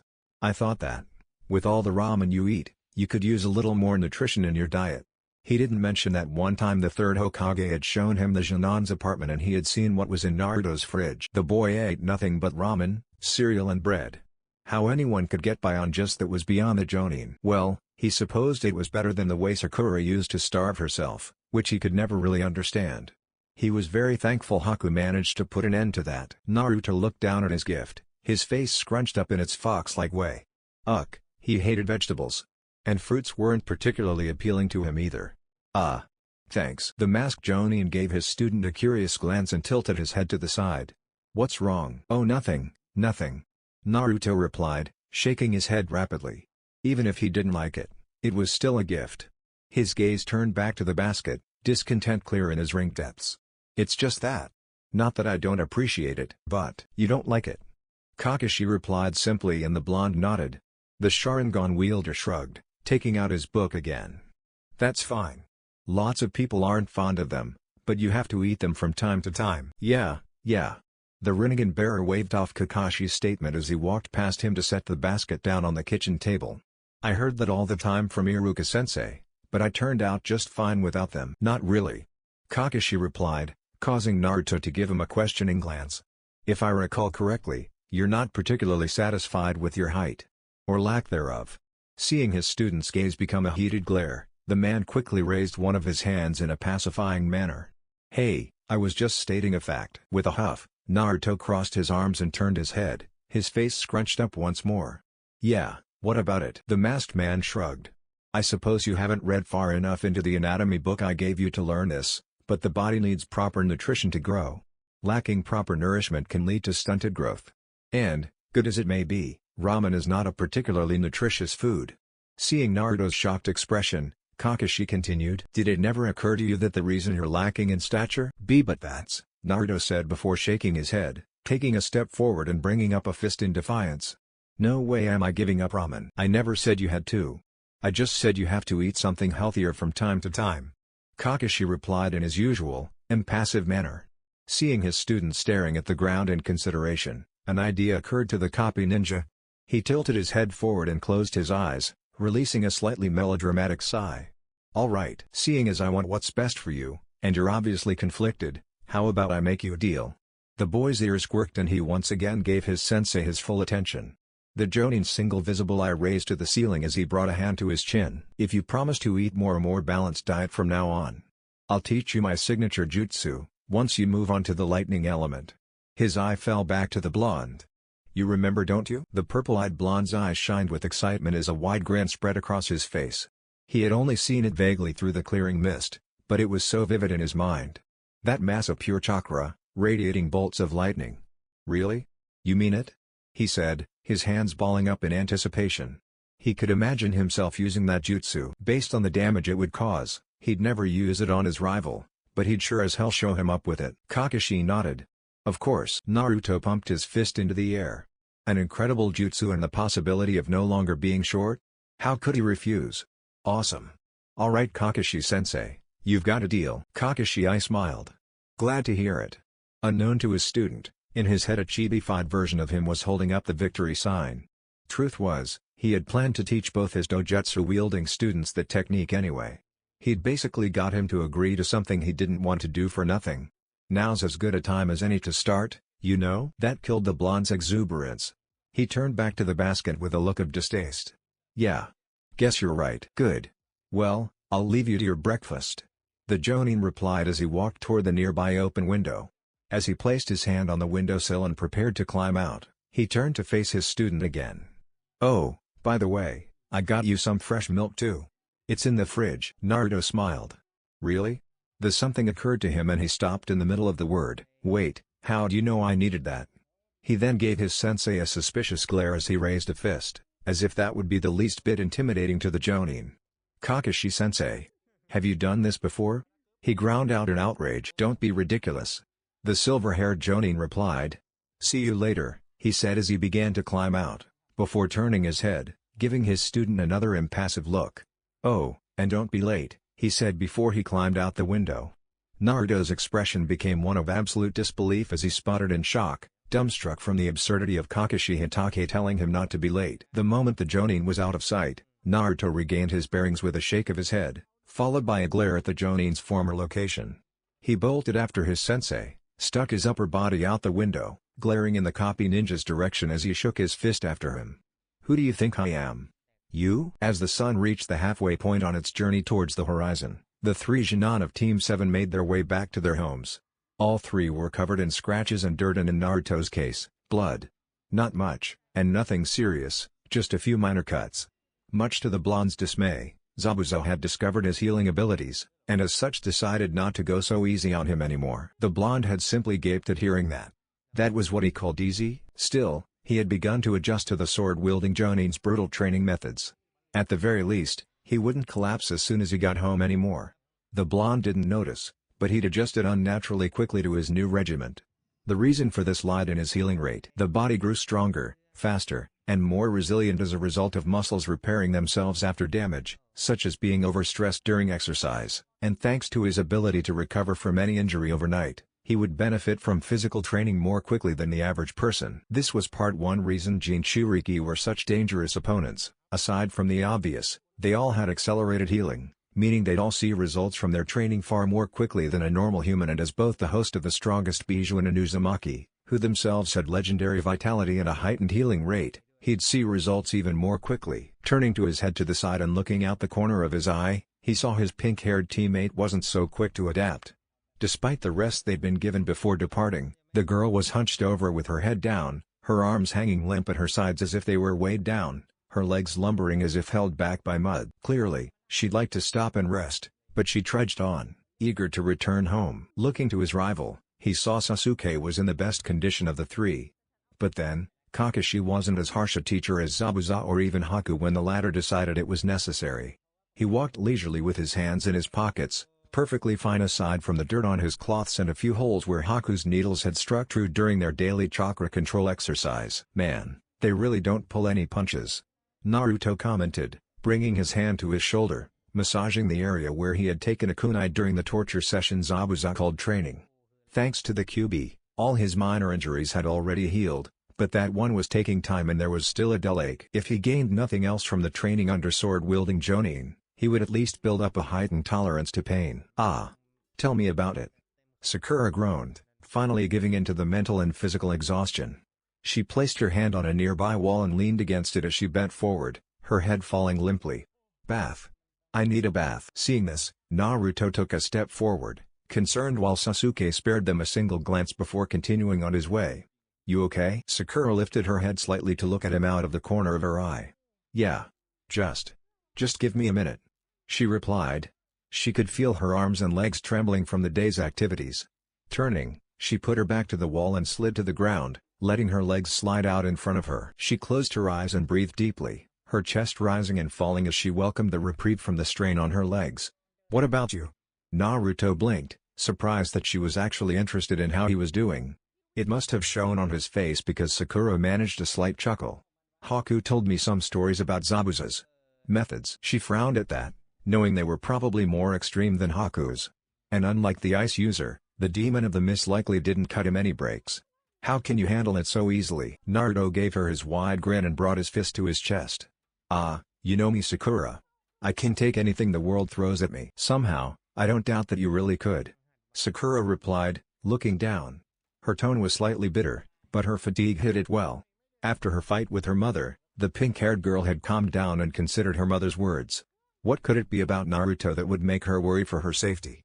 And why couldn't she tell her? There had to be some reason everyone acted this way. Her mother was usually right, after all. She might have listened, had she not known Naruto. While she didn't know him all that well, having had no interest in getting to know him before, what she did know didn't paint a picture of the monster her mother's reactions and the village's general mistreatment of him seemed to hint at. Quite the opposite actually. The way he acted in Wave proved he had a good heart. Further thought on the matter led her to suspect his situation was similar to Haku's childhood experience and the villagers' hatred was irrational. Besides, even if there was some horrible secret surrounding the blonde, if it was really dangerous, something would have happened by now, right? Especially given how he's treated. She kind of envied the Rinnegan bearer's strength. If she was treated like that every day for most or all of her life, she'd probably wind up dark, cynical and mad at the world. Sensing Naruto sit down beside her as she mused, Sakura sighed and closed her eyes, letting her head fall forward as she turned her mind back to her training, knowing that it was best to avoid that topic. Thinking of her poor performance brought a recent fear to the surface of her thoughts, that she would drag the team down. That she would be useless, or worse, a liability, next time there was a crisis. "But I'm not like you, Naruto. I'm not sure I'll ever get the hang of this." Naruto sat back, propping his leg up and resting his arm on his knee as he turned to look at Sakura with a reassuring smile. "Ah, come on Sakura, don't think like that. You'll get better in no time. I'm sure that pretty soon, you'll be able to take whatever Haku can dish out, no problem." Sakura gave the blonde a grateful smile. "Thanks." There was a lull in the conversation before Naruto decided to bring up something he'd been curious about for the past few days. "Hey, what's been up with you lately?" Naruto scratched his head, unsure if he should ask this question. They say you should never look a gift horse in the mouth, after all. Ultimately, he decided to just come out and say it. "I just noticed that you've changed a bit. You haven't been fawning over Sasuke as much and you haven't yelled at me as often as you used to." I mean, you haven't tried to hit me once in days. The Jinchuriki was particularly happy about that last part, although she hadn't stopped altogether and still scolded him. Fortunately, Haku's lessons intact were also helping as he was learning to avoid saying or doing things that would provoke her accidentally. Sakura shrugged, looking away. Well, I just noticed that Sasuke wasn't really responding to the way I acted around him. Don't look at me like that, I haven't given up on him, she snapped, seeing his face light up. I just thought I might try a different approach. As for the way I've been acting towards you, I figured it was a bit hypocritical of me to treat you like that when I was basically doing the same thing to Sasuke. Besides, I'm not the only one who's changed a little. You haven't asked me out in a while, or been nearly as annoying as you used to be. She then smirked. But if you liked how I acted before, I could always. No thanks, Naruto said quickly, raising his hands defensively. Sakura chuckled at his response, and he joined her after a few seconds. So, what do you have in mind for the rest of the day? Any plans? The kunoichi asked.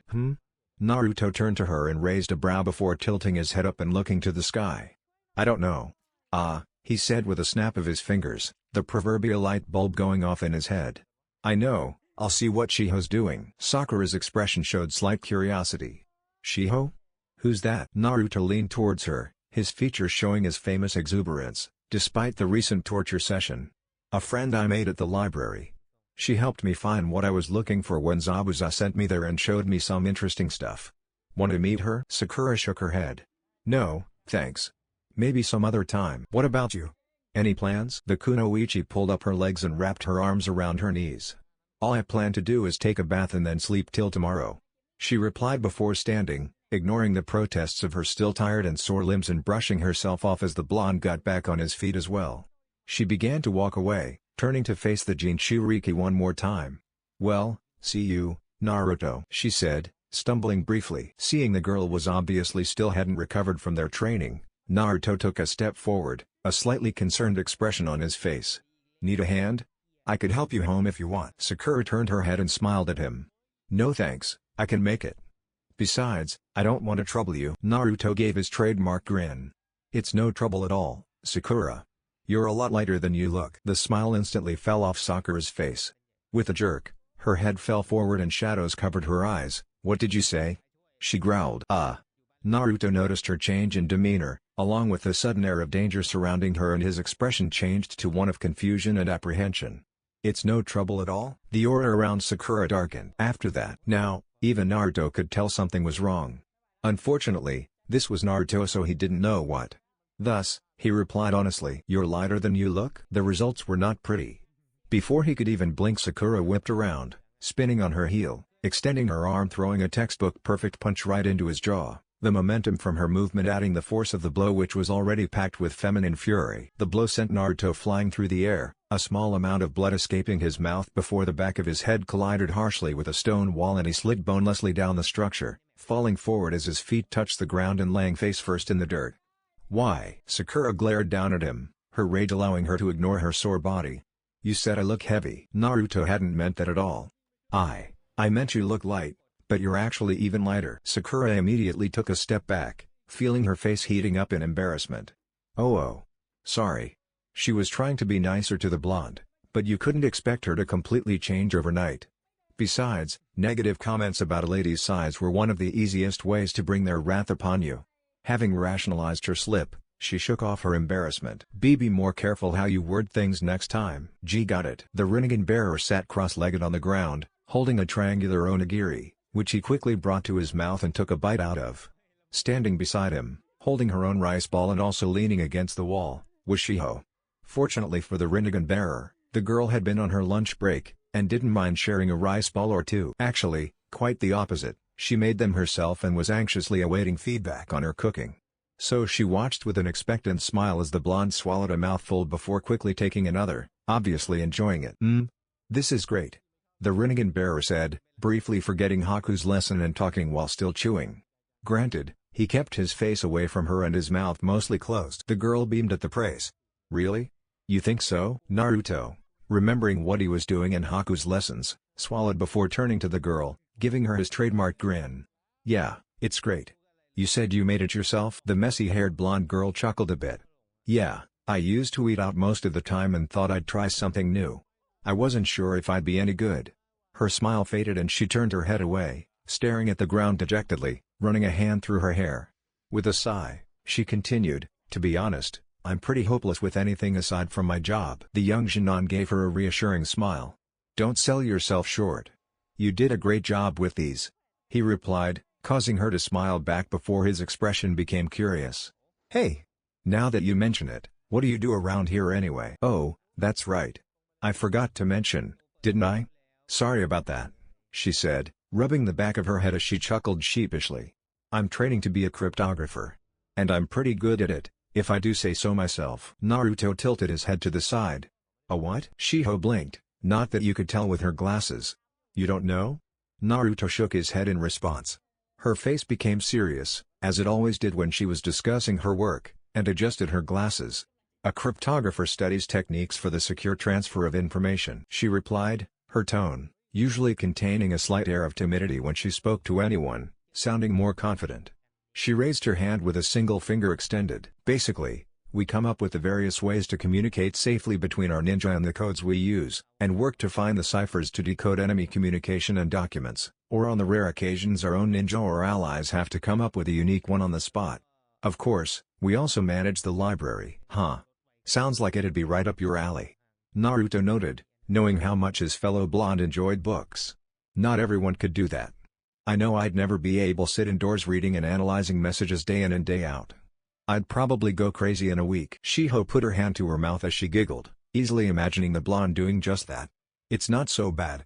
I get to help our village without setting foot on the battlefield. I'm not really cut out to be a fighter, and I get to spend all my free time in the library. That's not so bad, right?" Guess not." Naruto shrugged before shoving the last of his onigiri in his mouth. As he finished the rice ball, he frowned in concentration as he thought of what he'd just heard. This conversation had been somewhat enlightening. He had never really given much thought to the espionage side of a ninja's duties, beyond direct spying anyway. This reinforced something that Zabuza had repeatedly hammered into his mind: he still had a lot to learn. He'd need to know everything if he wanted to be Hokage someday, after all. Looking up, he saw Shiho had finished her own rice ball too and was wiping her hands on a napkin. "I have to admit, books really aren't all that bad. Back in the academy, I used to do terrible because I could never bring myself top study. Iruka-sensei's lessons would always bore me to tears.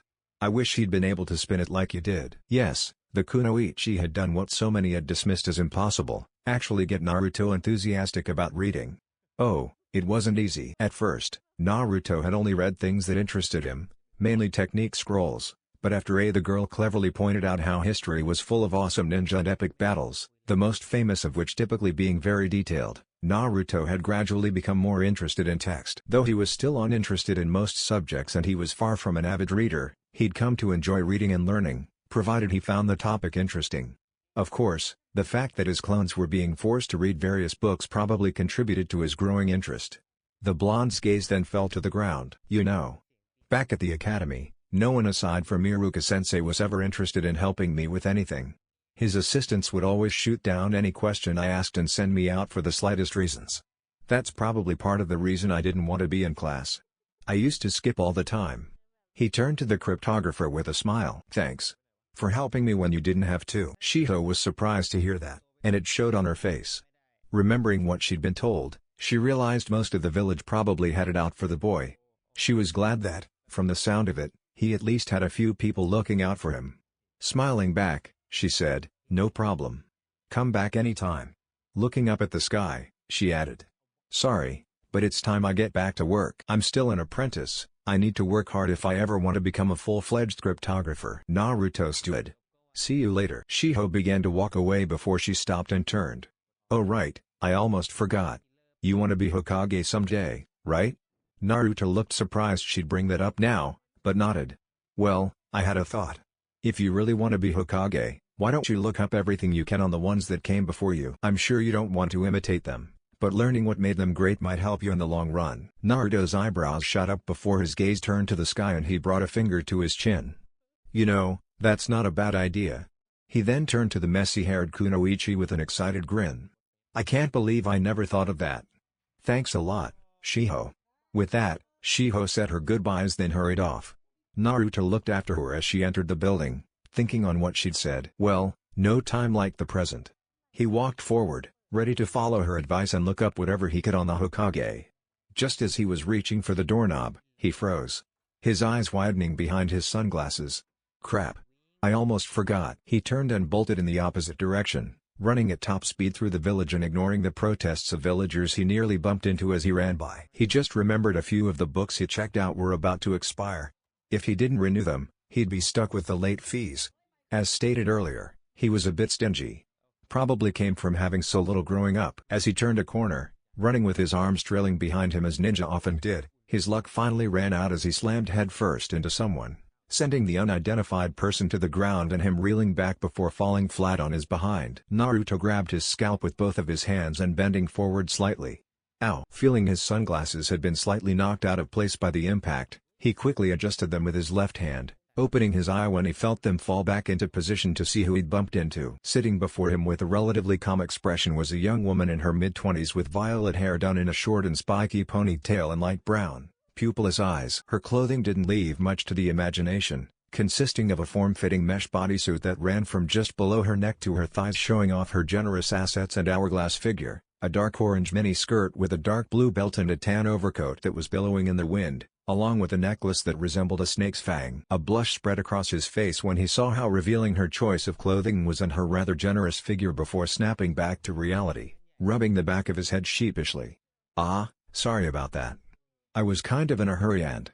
He stopped when he realized the woman wasn't listening. Noticing she wasn't looking at him, he followed her gaze and saw what she had been looking at, a pair of dango which she had obviously been holding, sitting on the ground between them. Unbeknownst to Naruto, as he looked away, the woman's head fell forward, her face hidden by shadows, and had begun to shake with barely contained rage as her hands clenched. As the Jinchuriki looked up to apologize, he froze in his tracks as a killing intent that rivaled Zabuza's crashed down on him, chilling him to his bones. The woman's face, previously a mask of calm, had morphed into a look of pure, unadulterated rage and he realized her previous expression was the calm before the storm. Naruto, his survival instincts kicking in, quickly bent back, placing his right hand on the ground, flipped backwards onto his feet and leapt back just as Anko raised her arm. His eyes widened to the point that their edges could almost be seen behind his sunglasses as a trio of snakes erupted from the furious Kunoichi's sleeve. Focusing chakra into his legs, he jumped backward, spun in midair and landed on a ridge on the building behind him. 2 jumps later, he was on the roof, only for the enraged woman to suddenly appear above him, coming down for an axe kick. The blonde leapt to the side, barely evading the attack. He heard the tiles shatter when her heel crashed into them, but didn't take his eyes off of the special Jonin. Naruto raised his hands in front of him in a placating manner. "Just calm down, lady. Look, I'm sorry about the..." "You think I care?" the woman shouted back. "I hope you're ready, brat, because you're in for a world of pain." With a sweep of her arm, 4 shuriken flew toward the terrified boy, who quickly ducked before taking off at top speed, Anko following close behind. "I said I was sorry," Naruto yelled as he leapt from rooftop to rooftop, the purple-haired Kunoichi in hot pursuit. He turned his head just in time to see 3 more snakes speeding towards him from the woman's sleeve, their mouths open, ready to bite into him, their fangs glistening slightly in the light, causing the blonde to pale. At the edge of the roof, rather than jumping to the next rooftop, he allowed himself to fall between buildings, narrowly avoiding the serpents that twisted their bodies and followed after their prey. Once more focusing chakra into his legs, this time to weaken the impact, he landed, bending at his knees and using that to spring himself into the streets, the citizens and shinobi quickly getting out the way as they saw someone was chasing him. The Kunoichi recalled the serpents as she leapt down from the roof, her eyes radiating rage and hatred like the sun warmth. "Someone save me from this maniac," Naruto cried as he ran into another alley, bounding back and forth off the walls twice to reach the roof as quickly as possible. Of course, the onlookers didn't move to help him, most not wishing to aid the Jinchuriki, and those who did were simply not willing to get between the snake mistress and her quarry for any reason and instead made silent prayers for the boy. Landing on the rooftop, Naruto made a cross-shaped hand sign, creating a cloud of smoke that obscured him from view. As Anko leapt, reaching the rooftop in a single bound, she hovered in the air above the building just long enough to see 12 identical blondes shoot out of the cloud, each rushing off in a different direction. Anko landed and shot after the nearest clone with a growl, vanishing in a body flicker and reappearing right beside it. The doomed doppelganger barely had time to look shocked before the special Jonin's leg lashed out. It felt her foot digging into its side before it puffed out of existence. The moment it vanished, Two kunai appeared from her sleeves and were grasped in her hands. She spun on her heels and launched them at two other clones, striking each in the shoulder and causing them to burst into smoke. "You really think you can get away that easily?" she yelled loud enough for half the village to hear. "Get back here." With that she launched herself at the next clone. The doppelganger leapt from building to building at top speed, only to notice a shadow falling over it. The clone turned to see Anko hovering behind it, her eyes shining with malice. Far away, nearly on the other side of the village, the real Naruto had his back to a wall. The blonde could feel his heart pounding in his chest as he tried to calm down. Suddenly, the memories of another clone flashed into his mind, telling him the snake summoner was far away from his current location. With a sigh, he stepped away from the wall, only for his eyes to widen in shock as he suddenly found himself wrapped up by several snakes and hoisted into the air. He struggled before the serpents turned him around in their grip and he found himself face to face with the purple-haired woman. Though the fire in her eyes had cooled a bit, her gaze was still murderous as she stared into his concealed purple orbs. Well, look what we have here," Anko stated, a cold smile on her face as, with a mental command, she ordered her snakes to tighten around the blonde, causing him to yelp. "Didn't think you'd gotten away that easily, did you?" Naruto struggled briefly, the snakes constricting tighter in response before he stopped moving. Anyone could see that he was officially screwed. Most people in this situation would probably start saying their prayers, but Naruto wasn't most people. Growing inside him, alongside his fear, was anger, over his current situation and for receiving such a disproportionate response to knocking a few sticks of dango on the ground. He wouldn't even act like this if someone knocked over his ramen. "Listen, lady. I don't know what your problem is, but I said I was sorry. Seriously, what the hell's the matter with you? It was just 2 sticks of dango." Anko's expression twisted in rage. "Just dango? Just dango? Are you out of your mind? Dango's the single most heavenly dish on the planet. And you ruined 2 perfectly good sticks of it," she hissed at the end. "Well, I'm sorry," Naruto replied, ignoring the snakes, whose heads were mere inches away from various parts of his body, ready to sink their no doubt venomous fangs into his skin before his own face then contorted in anger as well. "Sorry you have some major screws loose. First of all, no one should be this upset over some spilled food. Hell, not even Choji gets this pissed off over something like this," he mumbled the last part. "Secondly, ramen is the most heavenly dish on the planet." Anko's eyes widened in shock. "What? Are you crazy? How can you compare a bowl of noodles and broth to dango? There's nothing better. Ramen's the most delectable food in existence." "Dango, ramen, dango, ramen. The hell's wrong with you, kid? What you're saying is bordering on blasphemy." "You're one to talk. I bet the reason why you think those snacks are the best thing in the world is because your sense of taste is as screwed up as everything else about you." Anko pulled her extended arm back and had her snakes reel the blonde in and shift him so his body was parallel to the ground, their faces now only a foot away from each other. "You've got balls, kid, I'll give you that." The two glared at each other, the blonde remaining defiant in the face of his captor, until Anko recalled something. She smirked before grabbing a surprised Naruto by his collar as her snakes released him and vanished into her sleeve. "You're coming with me, kid." "Hey, wait just," Naruto began indignantly before the kunoichi kicked off, leaping to the rooftop and heading off towards the administrative building, dragging the boy with her. "What the hell do you think you're doing?" he yelled as he was pulled through the air by the purple-haired woman's vice-like grip. "Are you deaf as well as dumb? I said you were coming with me," Anko yelled back, glaring over her shoulder at him. Naruto snarled. "I know what you said. Where are you taking me, you psycho?" "Didn't hurt me the last 100 times I heard that. Doesn't hurt me when you say it, brat. Now just shut up. If you think I'm just going to take this, you're as crazy as you look." "You." Their shouting match continued as they moved towards the administration building. All who recognized Anko's voice thought the kid was either very brave or very stupid to argue with her like that. Zabuza stood before the Hokage in his office, his arms folded as he looked down at the aging village leader. The Demon of the Mist was having another interview with the Hokage. In their previous discussions, they'd talked about the extent of the bloodline purges, the civil war that had taken place in Kiri and Zabuza's role in it and the gradual change in the actions of the fourth Mizukage, Yagura. This time, they were discussing more recent events, mainly, his travels across the nations, the contacts he made. "So, Gato isn't the first to betray you?" Hiruzen asked with a raised eyebrow.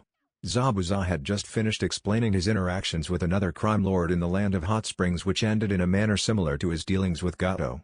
"In other words," said crime lord's head was sent rolling across the floor. However, they had been far less lucky in that situation. The diminutive tyrant had been forced to reveal himself earlier than the opportune time due to the clearing mist. They had no such luck the last time they'd been betrayed and had barely made it out of the trap their employer set by the skin of their teeth. The masked ninja snorted. Hardly. You'd be surprised the amount of times an employer decided that they'd rather cash in our bounties after we've completed our end of the bargain and tried to screw us. Luckily, we could usually make up the loss by taking everything of value the bastard had, or cashing in the bounty of whoever they hired to take us down. Hiruzen wasn't the least bit surprised by that. He closed his eyes as he spoke. I know full well how greedy people can be. To be honest, I'm not particularly shocked they attempted to betray someone of your character either. Arrogance can lead people to do foolish things. After a moment, he looked up at the new Leaf Ninja. I'm surprised you never asked about the fate of the Demon Brothers. Zabuza tilted his head back. I was wondering what happened to them. I assume your ninja rounded them up? Hiruzen nodded. Yes. They are in custody. I assume you wish for them to be released. No. They can rot for all I care. Hiruzen's expression hardened. You would abandon your comrades so carelessly? Zabuza met his glare. Those two weren't my comrades. They turned on our village for their own gain. When they heard I abandoned the village, they decided it would be a good idea to hook up with my group and I allowed it because I was in need of followers. They only followed me as long as it benefited them. They may not have turned on me in the middle of a contract, but they weren't really loyal. Those two would have abandoned me as soon as they had more to gain from doing so I don't have any problem returning the favor. Hiruzen nodded. Though he didn't entirely agree, he could understand that, and the way the Jonin worded it suggested that if they were loyal, he would have done something for them. I see. He replied. After a moment, he spoke up again. What is the current condition of the 7 swordsmen of the mist to the best of your knowledge? Zabuza gave a short laugh. Last I heard, basically disbanded. Hiruzen's eyes widened slightly at that. Kiri only had 3 of the swords in their possession last I checked, but that was years ago. They could have lost them all by now, and considering how successful they were in reclaiming my Kubi Karabocho, I doubt they managed to retrieve any of the others. Do you know of the fates of the other swordsmen? Zabuza shrugged, his eyes gaining a slightly nostalgic gleam. We didn't exactly part on the best of terms. I got along with most of my generation, but most of the new guys pissed me off, especially Raga and Kisame. Far as I know, those 2 are still around. The rest may be, or they could have all gone belly up. I made a point of acquiring the newest versions of the bingo books I could and my contacts were of some help, but I've been pretty much out of the loop as far as Kiri's concerned for a while now. The third Hokage nodded again. That was definitely an interesting bit of information. It was well known that Kiri had lost 2 of the fabled blades, but to hear that they'd lost nearly all of them? He closed his eyes in thought, raising his pipe to his mouth and inhaling deeply before breathing out a plume of smoke. Can you describe the abilities of the other sorts? Zabuza cocked his head to the side, his eyes rising to the ceiling as he considered it. That was one of the village's greatest secrets. Then again, they'd lost most of the swords and with a few exceptions, among the newer generation, the weapons didn't make the man. With a shrug, Zabuza answered sure. With that, he began to count them out on his fingers. Firstly, there's the Kiba. It has the power to convert the user's chakra to lightning and control natural lightning. Then the masked ninja stopped and frowned when the 2 men heard the sound of 2 people yelling, growing louder and louder as whoever it was grew closer. The 2 looked out the windows to someone rushing towards the office, dragging an orange mass through the air behind them. Where the hell are you taking me, you psycho? Yelled a voice that the 2 inhabitants of the room immediately recognized, both wondering just what the kid had gotten himself into now. I've heard just about enough from you, squirt. A female shot back, causing Hiruzen's eyes to widen before he pinched the bridge of his nose. And you called me stupid. In case you've forgotten, you're the one dragging me God knows where. Well then, good news, brat. We're here, she said as she leapt off the wall surrounding the administration building. When she was level with the windows of the Hokage's office, she pulled back the arm holding the blonde and took aim. Wait a minute, what are you Naruto cried out in shock as she hurled him to the conveniently open window in the room. With Zabuza right along his path. The former missing nin easily sidestepped the flying blonde, who crashed against the wall opposite the window by his back, his head snapping backwards and impacting on the wall, before he fell to the ground with a groan. The village leader and the masked Jonin looked slightly surprised to see him before a purple-haired kunoichi leapt into the room through the window, landing in the center of the room with her back to Zabuza, who regarded her with slight interest and mild annoyance. Hey, old man, Unko said, her usually cheerful attitude absent as she glared at the Hokage and placed a hand on her hip. We need to talk. The old man sighed before looking from the woman to the Jinchuriki, who was sitting on the floor rubbing the back of his head. Naruto, are you alright? Naruto continued to nurse his aching skull for a moment before his head shot to the purple-haired Kunoichi. What the hell's your problem, you dango freak? Like you've got any right to call me something like that, you ramen addict. Anko shot back as they glared at each other. Well, at least I'm not some snake-loving loony who goes crazy over a snack, Naruto shouted, taking a step towards her. Anko looked shocked to hear that. It sounded a little close to the insults she had endured after her former master's betrayal. While she was a highly respected kunoichi in the village now, she had endured years of mistrust and contempt due to her traitorous teacher's actions. Gritting her teeth, Anko also took a step towards the blonde, bending over slightly to close the gap between their faces and matching his glare with her own. And at least I'm not some loudmouth midget that goes around wearing kill me orange. I'll bet you've never been on a mission beyond D rank, because there's no chance in hell your dumbass would survive in the field. Zabuza snorted at that, knowing what the boy had been through at Wave, though he was uncertain of how to respond. On the one hand, the brat and his team had not only survived a mission of A-rank difficulty, but won him over into joining their village, and the blonde had shown impressive strategic skills during their first encounter. On the other, some of the things he'd seen the blonde do, most notably trying to charge him without knowing who he was, which would have been suicide if Kakashi hadn't intervened, announcing his presence when he hid the element of surprise and entering Haku's ice mirrors while having no idea what they were, led credence to her opinion. Ultimately, he decided to say nothing on the matter. The masked ninja watched as their argument, over food of all things, devolved into an exchange of insults with a slightly amused and disgruntled gaze. By now the two really had gotten in each other's faces. They were forehead to forehead, baring their teeth at each other, and seemed to be trying to make the other back off through physical force. Zabuza wasn't quite sure what to think about the sight before him, but decided that in the end it didn't matter. He wanted to leave, but until he finished his meeting with the Hokage, a meeting that these two were interrupting, he couldn't. "Geez kid, what did you do to piss this broad off?" he asked. However, the blonde's response couldn't be understood, as his rapid account of the events that led to this intrusion was mixed with Anko's heated protests over being called abroad, which soon turned into another shouting match between the two. "Enough," Hiruzen said, silencing the too hyperactive and short-tempered ninja. "Now, please, explain why you've broken into my office. Yet again, I might add." His gaze turned to the sole kunoichi in the room.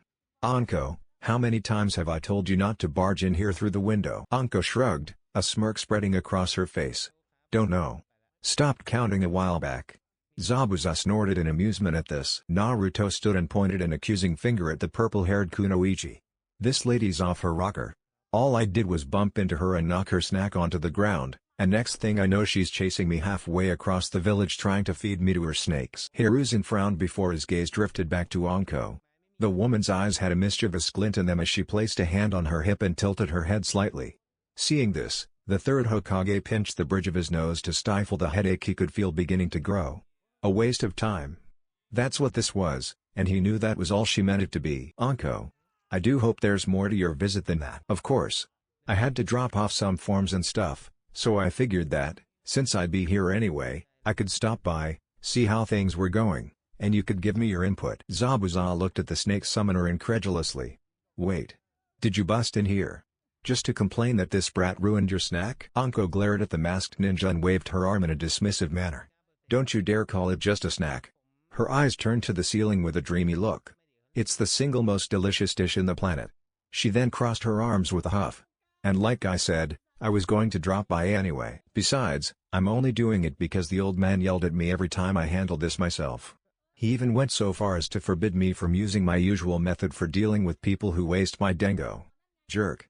She muttered the last word. Hiruzen gave her a deadpan expression and laced his hands together on his desk. "Anko, sending anyone, especially other Leaf residents, to the hospital with bone fractures and possible nerve damage is not an appropriate response to them spilling your food, no matter how much you enjoy it." Zabuza raised a non-existent brow as Naruto paled. "Says you." Anko replied. "If you're so upset about the loss of your meal, why don't you have him treat you to more?" The smirk returned to the kunoichi's face. "Yeah, that's what I was thinking," she replied, causing the old man's eye to twitch. "Anko, how long are you going to continue to waste my time like this?" The kunoichi shrugged. "That depends. Have you changed your mind?" Hiruzen's expression showed he wasn't budging on whatever matter they spoke of. "Anko, I've already told you, this is not up for debate." The snake summoner huffed. "Aw, come on old man. Wouldn't it be a better use of my abilities if I went on some mission? There have to be some VIPs who need guarding or some missing nin who needs to be taken down. Naruto was thoroughly confused at this point, and it showed. Wait a minute, you lost me. What's this about? Hiruzen sighed again, placing a hand on his forehead. Naruto, Zabuza, allow me to introduce you to Anko Mitarashi, one of our prominent kunoichi. He gestured towards the woman, who gave a grin at the praise that the observers noted to be Naruto-ish. I've made her a proctor for the upcoming Chunin exam. This, coupled with my disapproval of her methods of dealing with people who seriously annoy her, has displeased her, so she's been doing things like this to waste my time or cause me more work as her way of getting back at me, he said, waving his hand towards the looming pile of paper sitting on his desk and giving the bane of all cages a look of distaste. And in hopes that it may convince me to change my mind. The woman gave a dismissive wave. Well, there's not much else I can do besides complain, and that's not going to get me anywhere. Zabuza gave her an appraising look as he re-evaluated the woman. So, you're the infamous snake mistress of Konoha? Interesting. Anko smirked and preened slightly. Ah, nice to see my reputation precedes me. Zabuza snorted with amusement. Yeah, well, you've scored a few points in my book. You're one of the few in this village who's not against shedding some blood. Anko's smirk became a wide grin. Really? Well, you sound like my kind of guy, she said before looking him over, finding him familiar. Her eyes widened as her gaze honed in on his sword. Wait a minute, Zabuza? As in Zabuza Momochi, the demon ninja of the mist? Wow. I mean, I'd heard rumors that you joined the village, but I never expected any of it to be true. Zabuza chuckled. A fan, I take it? Are you kidding? You're an inspiration to anyone who appreciates the art of assassination, she said excitedly before calming down, taking a moment to compose herself before looking at him, placing her hand in her pocket. But enough acting like a fangirl. What led to this change in careers? Zabuza shrugged. Had my reasons. I got tired of working for arrogant assholes who think they own the world and can get away with putting a dagger in your back for one. The pay and the jobs were good, but working for such swine was beneath me. Anka nodded, her eyes showing understanding. She'd worked under plenty of nobles who were that arrogant and it got on her nerves. Especially those that were rather understandably smitten by her appearance and provocative choice in clothing that they tried to win her over, thinking that with their status she would be wrapped around their fingers. Of course, they usually backed down when they found themselves in the grasp of one of her snakes, gasping for breath as the serpent constricted its victim, its head dangerously close to its captive and its tongue flickering threateningly on their exposed necks. And they weren't likely to stick a knife in your back. I take it they've got you on probation. What they put you on, D ranks and guard duty. Zabuza snorted at the thought of doing D ranks. Hell no. The old man's got me helping the Bratz team. They're the ones that brought me here, he said, gesturing towards Naruto, who was still sitting on the ground. They need a lot of work, but they're alright, I guess. And it is fun to torture them. Anko gave the boy an evil smirk and leaned over to him. Oh, really? I might just have to stop by sometime. I'm sure they'd appreciate another helping hand. The more the merrier, right? Naruto paled at the thought of what the woman might put him and his teammates through. And how they'd react if they found out it was his fault they were suffering under her heel. You know, I actually considered taking a Genin team just so I could amuse myself putting them through hell, but Lord Hokage said I don't have the right mindset. And considering what you just said, you still don't. Hiruzen interjected plainly. Che. The purple-haired kunoichi clicked her tongue.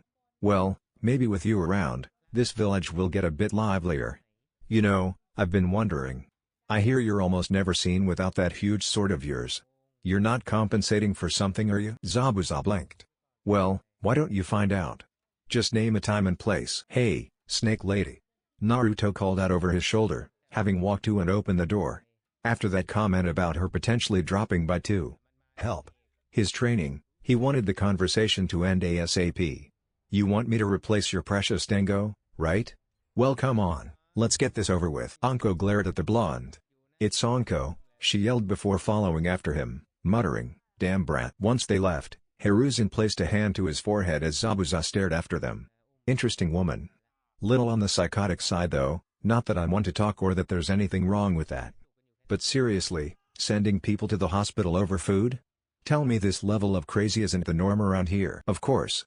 The old man began, before being interrupted by a cry of youth from somewhere in the distance, timed perfectly to destroy his credibility on the issue. Zabuza frowned and looked after the noise. Not.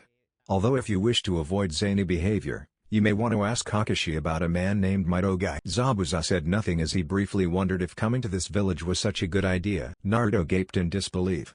He was seated at a table in a traditional Japanese restaurant Anko had brought him to after dragging him along with her on the errands she had at the administrative building. It was a fairly usual establishment, the only thing standing out about it was the red lanterns that hung over the tables. Unfortunately, the shop didn't sell ramen, so he had what Anko was having. Dango and red bean soup with a side of green tea. However, while his food was half-eaten, Anko had more empty sticks of dango before her than he was willing to waste time and effort counting. Naruto felt the urge to facepalm. Of course, she liked dango as much as he liked ramen, and ate like it too. Just great. A wide smile on her face, Anko took a stick of dango and stuck it in her mouth, taking in all 3 dumplings at once and chewing happily.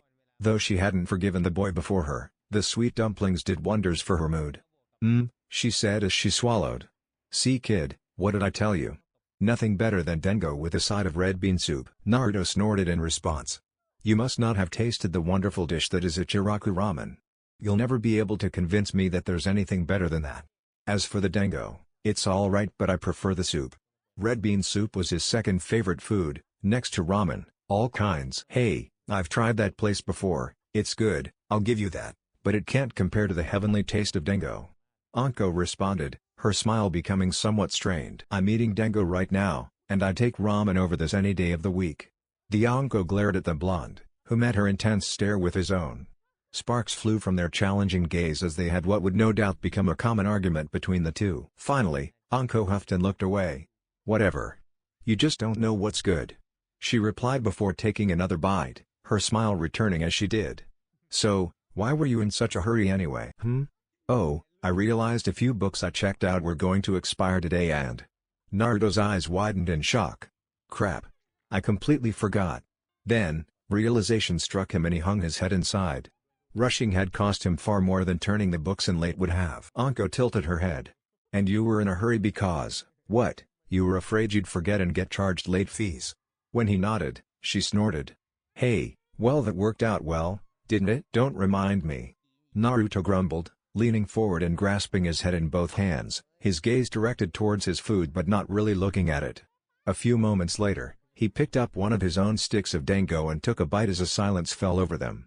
Thinking about his recent troubles, he felt the urge to grimace as he realized 2 things. 1, he'd gotten himself on the bad side of one of the proctors of the Chunin exam he'd be participating in, and 2, he'd gotten himself on the bad side of an apparently powerful and slightly insane kunoichi who right now would like nothing more than to teach him a new definition of pain. Realizing it was in his best interest to turn this around, and that he'd be pissed if someone ruined his ramen like he had her dango, though not to the same degree, he began trying to think of ways to rectify this.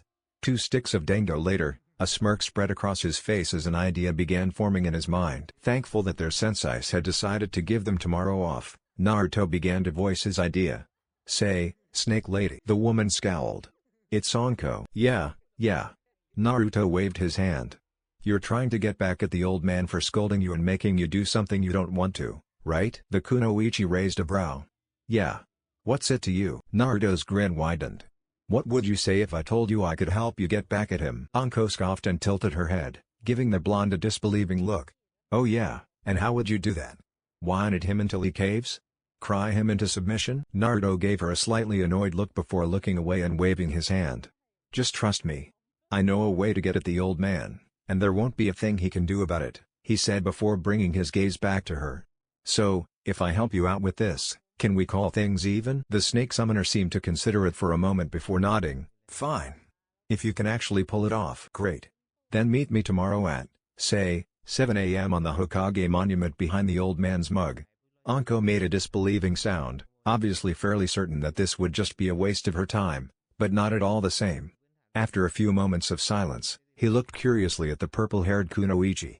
So, what's with the snakes? I've never heard of a ninjutsu like that before. Eh? Seriously? Anko raised a brow before shrugging. It's the summoning jutsu kid. It's a space-time ninjutsu that allows the user to call animals or people to their location. Though the latter is extremely rare. Actually, I've only heard of one example of a technique like this that applies to humans. Anyway, to summon an animal, you have to sign the contract with the species. Naruto's usual enthusiasm returned when he heard that and a grin spread across his face. Really? Wow, Sounds useful. Wish I could do that. It is. Depending on what animal you make a contract with, she said before returning to her dango. Anyway, I'm not here to teach you. If you want to know more, ask your Jonin-sensei. Naruto made a mental note to do just that. 10 minutes later, Anko finally had her fill and called for the bill. As she stood up, Naruto slumped in his chair, staring dejectedly at his wallet, which had gone from nearly bursting at the seams to less than half empty. Thanks for the dango, kid. Anko walked past him, stopping to give the blonde a pat on the back before heading out. See you around. And I hope for your sake whatever your idea is good. If not, well, I'm sure your imagination can fill in the blanks, she said, waving without turning back. Yeah. Naruto replied half-heartedly, still looking at his wallet. After a moment, he pocketed the frog-shaped wallet and stood up. He pushed the chair back into place and walked toward the door. Stepping outside, he looked up and saw the sun was sitting just above the horizon, painting the sky red and the clouds a beautiful gold. However, this was lost on the blonde. His head shot up when he saw the position of the sun, knowing the library wouldn't be open for much longer. He quickly made his way to the roof and shot off towards his home, determined not to have this cost him any more than it already had. The young Rinnegan bearer stepped out of the library and closed the door behind him, sighing in relief. He just barely made it in time. That was too close. I would have kicked myself if this wound up costing me any more. Naruto thought out loud. Looking to the sky once more, he decided to head home. He'd have liked to head to Ichiraku's, but after his encounter with Anko, he was a bit short on funds, so he decided to hold off on that. Besides, he had just eaten. He supposed it was for the best, as he had a lot of planning to do for tomorrow. If everything went according to plan, he'd have a blast and he might get on Anko's good side. That in mind, he took the fastest route back to his apartment aside from traveling the rooftops, cutting through alleyway at every opportunity. As he emerged from one such passage, he heard a voice he recognized from his class call out to him. "Hey? Naruto?" Naruto stopped and turned around to see teammate, sans their sensei, walking down the road. Kiba Inuzuka, the one who'd spoken up, grinned. "Hey, long time no see." His canine companion Akamaru, resting on his usual spot on top of the boy's head, barked a greeting to the blonde. Naruto grinned at seeing his old classmates. "Oh, hey guys. Good to see you." Hinata Hyuga stood behind her teammates, only half her body visible from behind the Inuzuka. She seemed to struggle against herself to look at the blonde, pushing her index fingers together nervously. "And nice to see you too, Naruto," she said, averting her gaze to the ground when the young Uzumaki looked at her. Naruto gave the timid girl an odd look for a moment, unable to grasp the reason she was unable to meet his eyes. As usual, he just wrote it off as a quirk of hers.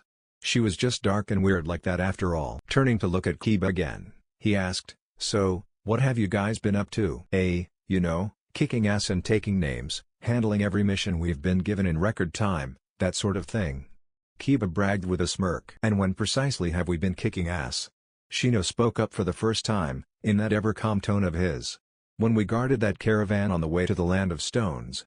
Or perhaps when we investigated dealt those bears that were living close to that village? We haven't done anything yet that warrants such boasting." Kiba turned to the Aburame with a glare. Well, he didn't have to know that. Naruto suppressed a chuckle, covering a grin with his hand. "So, I take it you guys haven't seen any real action yet?" Kiba shrugged and as he put his hands in his coat pockets. I wish.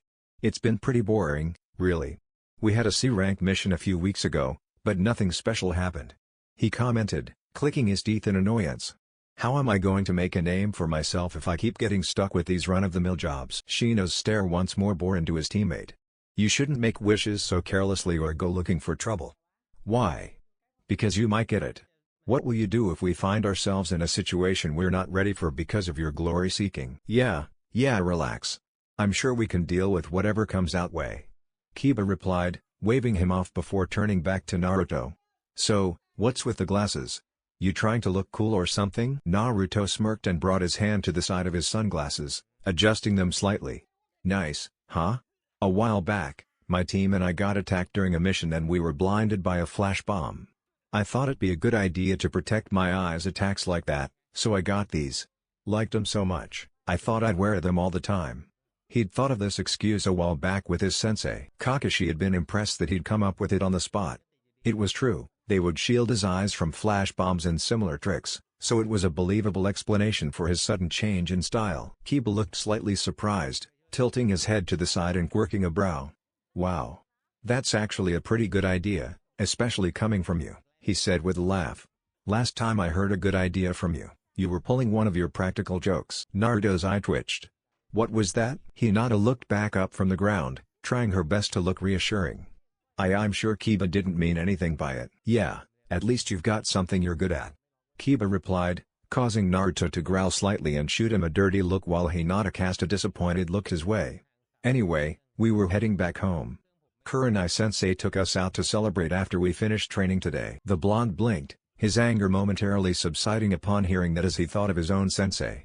"Really? Kakashi-sensei almost never does anything like that for us," he grumbled, his face scrunching up as he crossed his arms. The only time he had was when they'd returned from the mission to Wave. No one could deny the way that situation turned out had warranted a celebration, and even then, Naruto had to pay for it. He and his teammates had gone to get something to eat together on one other occasion since then, but the Jonin hadn't accompanied them. Kiba smirked. "Maybe you don't deserve it because you guys aren't as impressive as we are." Seeing Naruto glare and step forward, preparing to fire back at him, Kiba continued. "Sasuke was pretty tough, but we aren't in the academy anymore. And face it, you'll always be the dead last." "Kiba," Hinata said with a hint of disapproval in her tone. "Shut up," Naruto yelled at the Inuzuka, who didn't seem the least bit intimidated. "If you think that, then why don't you put your money where your mouth is? You said it yourself, we're not in the academy anymore. Those days are over. And in case you've forgotten, I'm the guy who's going to be Hokage someday." "Ha, you, Hokage?" Kiba replied, amused.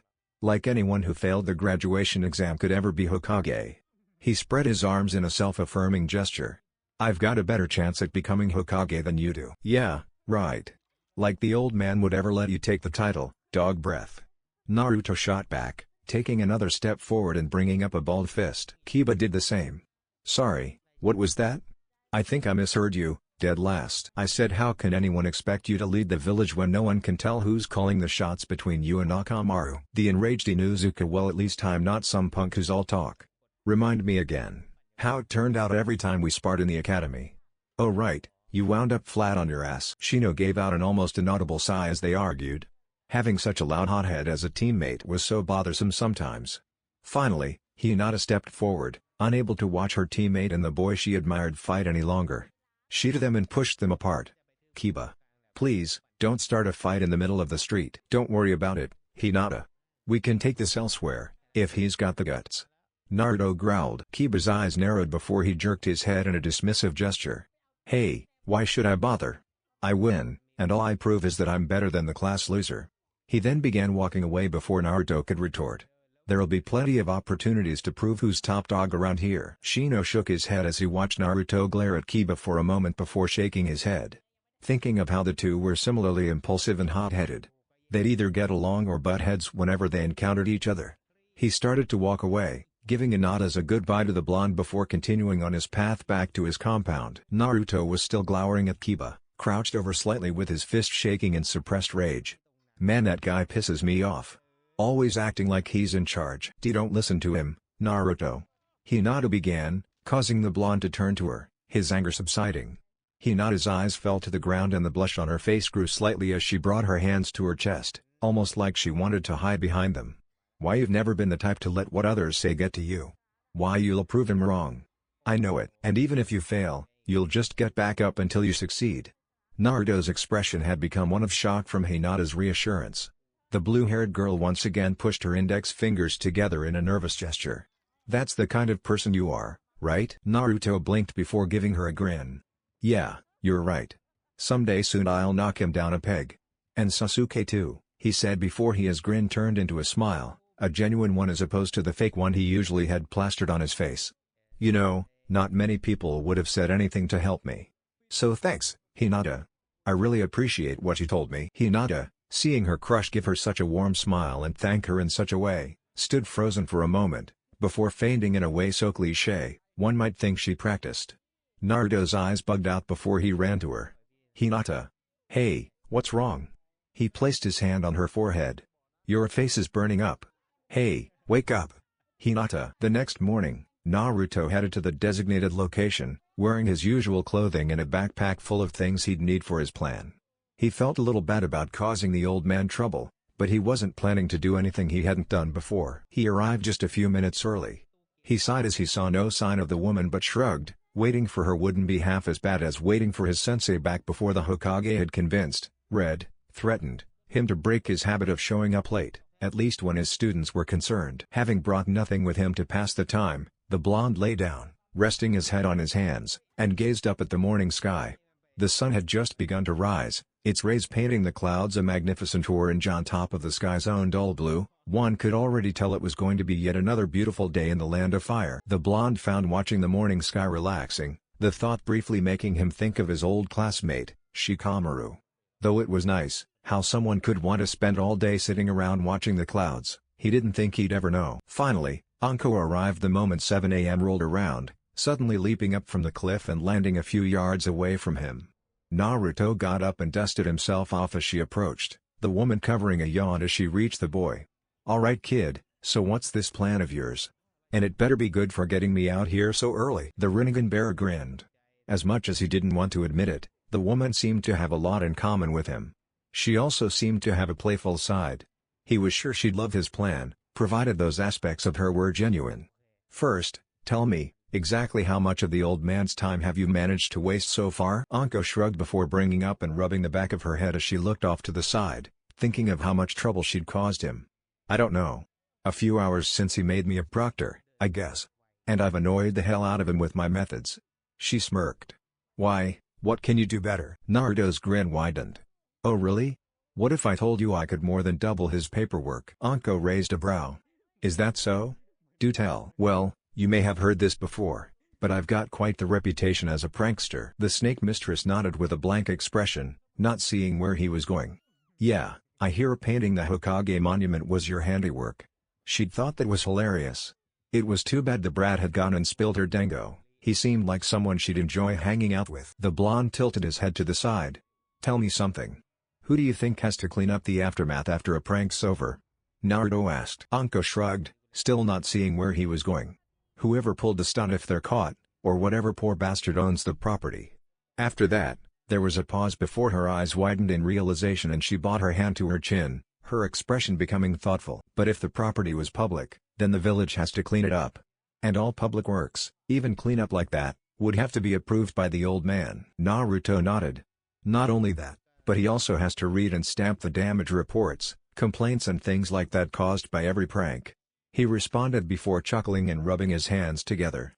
"I was called in once after a pranking spree to find him with a stack of papers taller than he was." Anko stared at him blankly.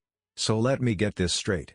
Your plan is to go on a pranking spree, hitting as many publicly owned places as you can and in the process create a mountain of paperwork for the old man so large that it will take him all day and possibly all night to get through?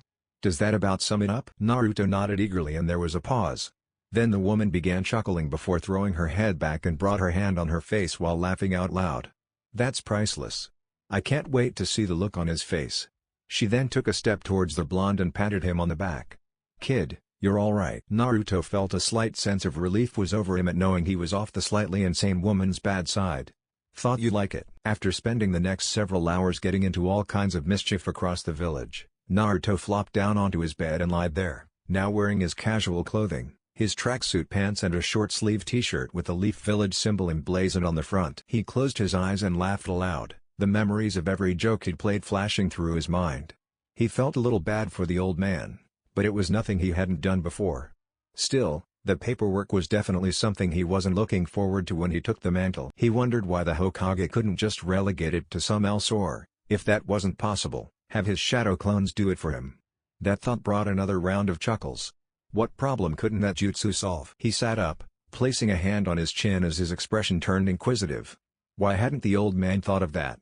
Was there some rule that said Kage couldn't use the jutsu?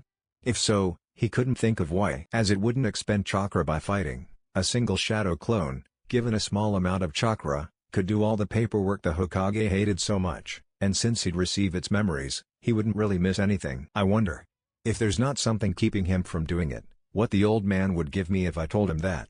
He thought about it for a moment before chuckling to himself. Right, I've got to start thinking ahead.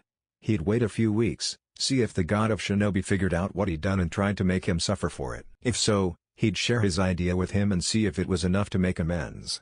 If not, he'd probably tell him anyway. Now, the question was, how was he going to spend the rest of his day? He planned to go to Ichiraku's later, but at the moment, he had nothing to do.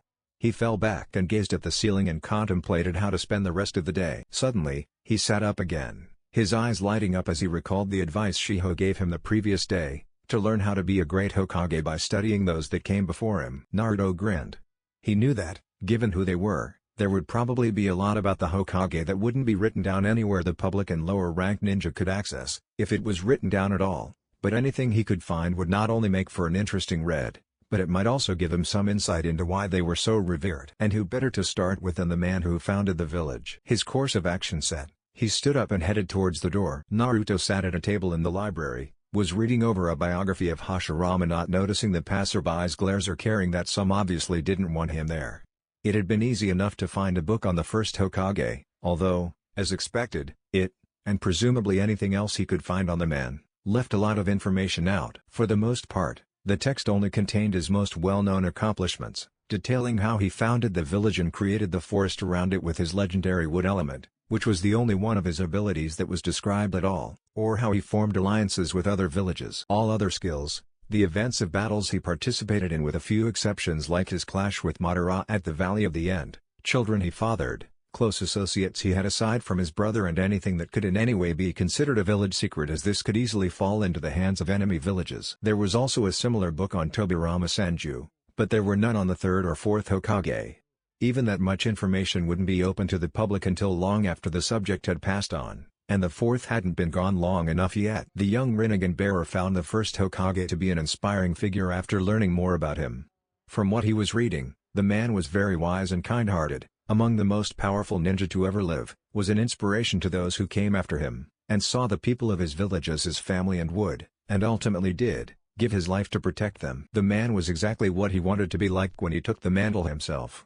He had just finished the part where the Hokage had attracted other clans to his cause. Naruto briefly got his hopes up, thinking that, even if none of the recent members of his family had it, he had a bloodline, which meant he could be a member of a clan, but, unfortunately for the boy who had never known his family, he found nothing about Uzumaki among the clans that came together to form the village. While he had been a bit disappointed that he hadn't found any mention of the Uzumaki, he had learned some interesting things, such as the fact that Konoha was actually the first ninja village, and that the Uchiha had formed a village alongside the Senju.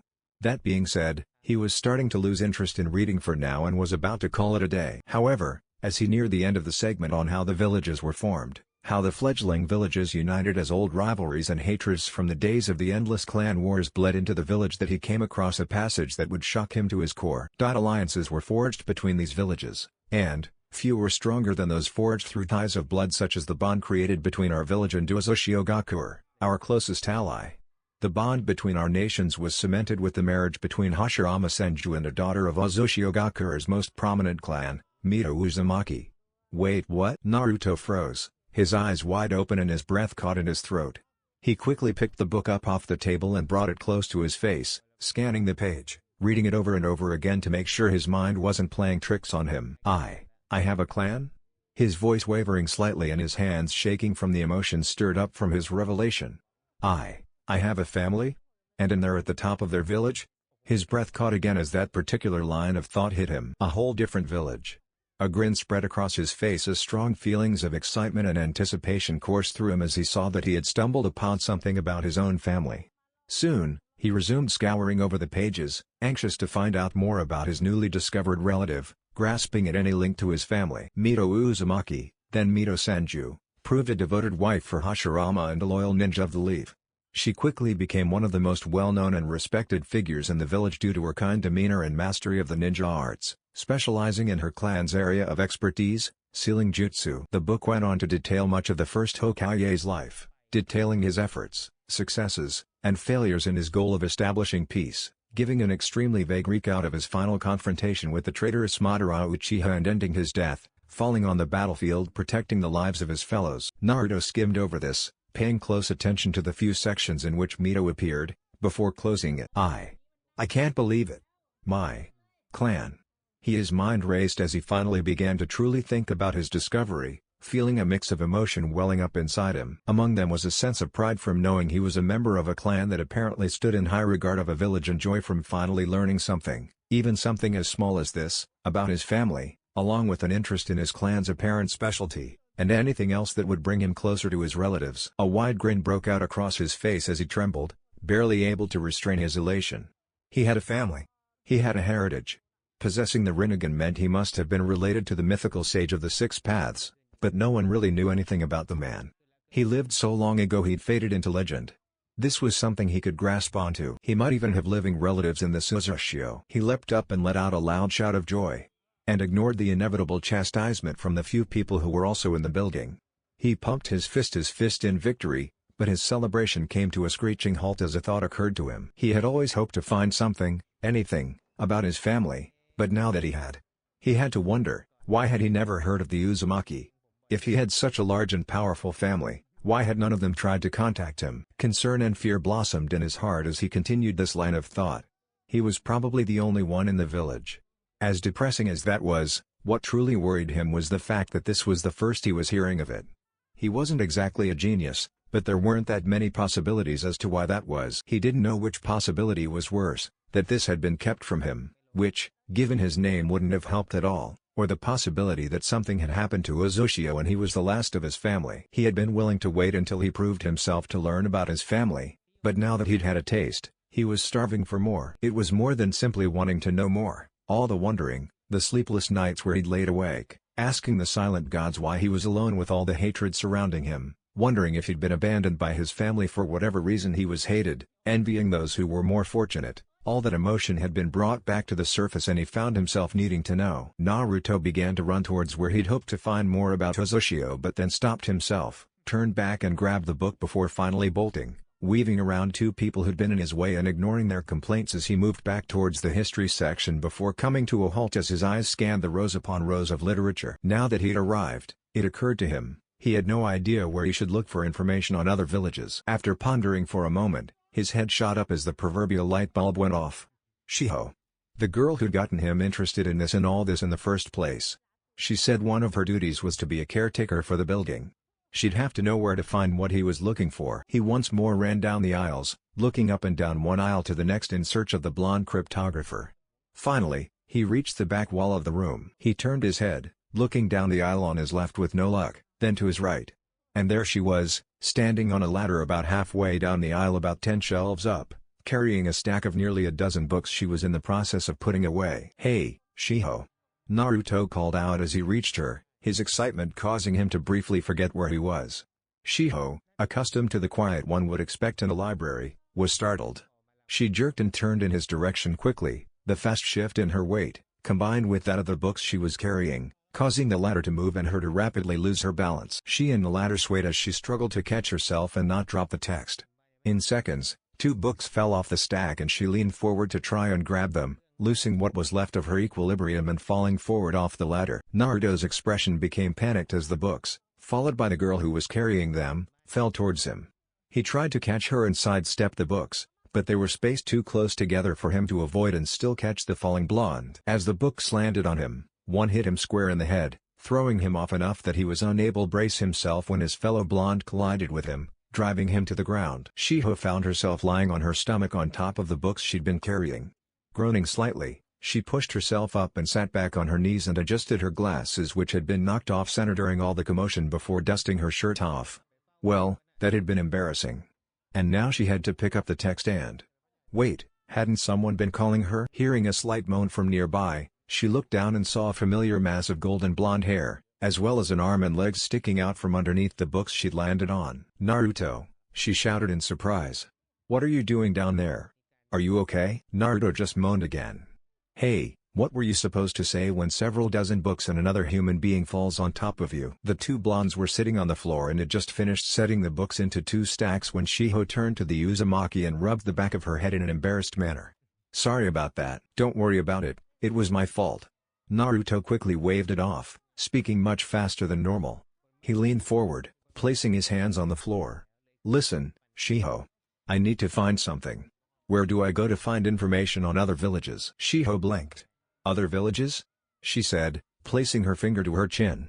It was easy to see how wound up he was, now and when he'd helped her a moment ago. Yeah, but why? What's got you so anxious? Naruto closed his eyes and took a deep breath to calm himself down before beginning to explain. You remember when you suggested I look up the previous Hokage, right? When she nodded, he continued.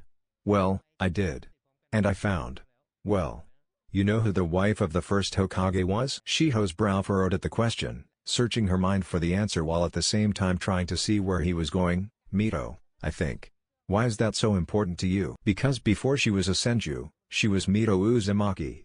Shiho was visibly shocked by the answer. So, wait, you mean she was a relative of yours?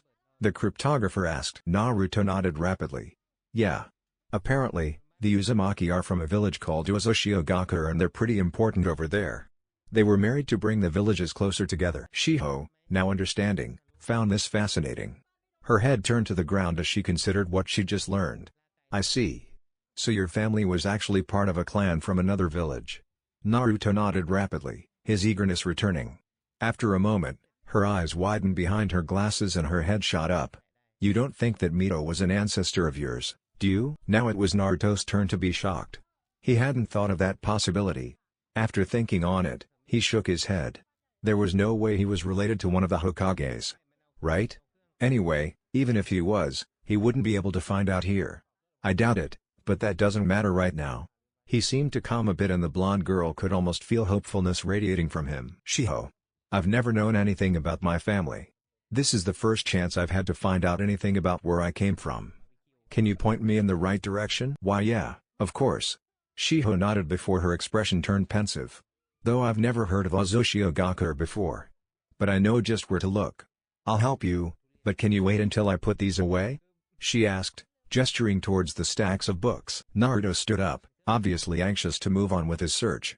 Yeah, but can you hurry? After putting the books away, Shiho led Naruto back to the history section of the library. She ran her index finger across the spines of the books as she searched for the one she had in mind. Let's see. It should be. Ah. Here it is, she said, plucking the chosen tome from its place and handed it to the young Uzumaki. It was about as thick as a dictionary with a brown cover. They should be listed here. Naruto frowned as he read the title of the book. Clans of the Elemental Continents, The Complete Compendium, Volume 2? He then turned to Shiho, his face scrunched up in its fox-like fashion, not that one could see it due to his sunglasses. Hey, should there really be something like this just lying around where anyone could pick it up? Shiho brought a hand to her mouth and chuckled at this, causing his frown to deepen. What's so funny? Oh come now, if the information in this book was that dangerous, you don't think it'd just be out in the open, do you? She said, rolling her eyes. That book details the history and origins of the known clans, which isn't much since they only really started recording history after the villages were formed, and their relationships with other clans and villages. It's not going to say, these are the signature abilities of the clan and how to counter them, or anything like that. The only time it'll even mention a clan's abilities is if it played a role in some major event or if it's world-renowned, like how the first Hokage created the forest around the village or the Uchiha and their Sharingan, and even then it'll only be brief and won't go into detail. This book's only useful to those who have an interest in history. That, or you're planning to deal with a clan who's proud of their heritage and might expect you to know about it. In many cases, there's not much beyond the clan's name and it probably doesn't even cover half the clans out there. Oh, I see. Naruto replied before turning and rushing off to the nearest table. Come on. Let's see what it's got. Shiho shook her head. Always in such a hurry. Well, in this case, she couldn't really blame him. She walked calmly towards him as he sat down and cracked the book open to its index. Let's see. Here we go. U. His finger traced the names on the page. There were few names on the list starting with U, and it only took him seconds to go through the whole list. And find nothing. What is it? Shiho frowned as she reached him. There's nothing here. I don't get it, how can there be nothing? Unless. He quieted at the end as he realized what it meant. Shiho looked sympathetically at the boy as she said, I'm afraid so. If it's not here, then it doesn't exist anymore. Naruto's eyes widened and he stared at the book, once more trembling in his grip. His gaze burned a hole into the space where his clan's name should be, almost as if he was trying to will it to change. So? You mean, my clan was destroyed? Shiho felt sorry for her friend. She couldn't imagine how much it would hurt to learn about your heritage only to have it ripped away in such a manner. She placed a hand on his shoulder. Sorry, Naruto. When Naruto didn't respond, She let out a sigh. She felt bad for him, having wanted to learn about his family for so long only to find out he was alone in the world. She had somewhat expected this. If Uzushio still existed and was as close to Konoha as his findings suggested, she probably would have heard of it, as they'd likely have some unique message codes. After a moment, she took the book, causing Naruto to look up at her. "I'll find an earlier copy of the book. We should find something if we dig deep enough." Naruto got up and followed her as she went back to the history section and put the book back. Turning back to him, she could see how disappointed the boy was. "Are you okay?" she asked. Naruto turned back to her and, after taking a moment to pull himself together, answered. "Yeah. Let's just keep looking." "You sure? I mean, we don't know what we'll find." Shiho replied. Naruto nodded. "I'm sure. I want. No, I need to know." Looking through the books, he found one of the same series as the compendium from 20 years earlier.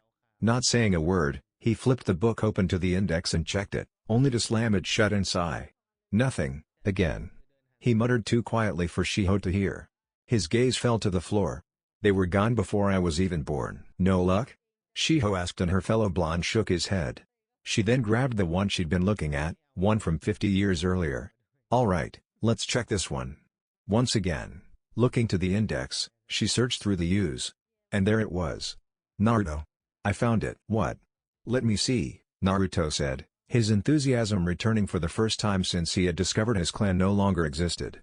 Shiho handed him the book and saw what she had. Sure enough, there was the Uzumaki clan. He walked a few steps away, not bothering to return to the table as he flipped open to the appropriate page, and his breath caught in his throat. Frowning when she heard this, Shiho stood and looked over his shoulder. Her eyes widened and she gasped slightly. Staring back at them was a symbol they'd both seen more times than they could count. The red spiral that was on the backs of every Konoha flak jacket and on the back of Naruto's tracksuit, circumscribed in a circle with 4 inward points in the cardinal directions, the symbol of the Uzumaki clan. "Hey, isn't that?" Naruto began, wondering if his eyes were deceiving him. "Yeah. That's the same spiral on the back of our flak jackets," Shiho said with a frown as she inspected the symbol. "Maybe we added their symbol to our armor as a sign of remembrance?" "Why, you really think so?" Naruto replied, his tone slightly awed over the possibility and the fact that he'd unknowingly been wearing the symbol of his clan all this time. After staring at the red spiral for a few seconds.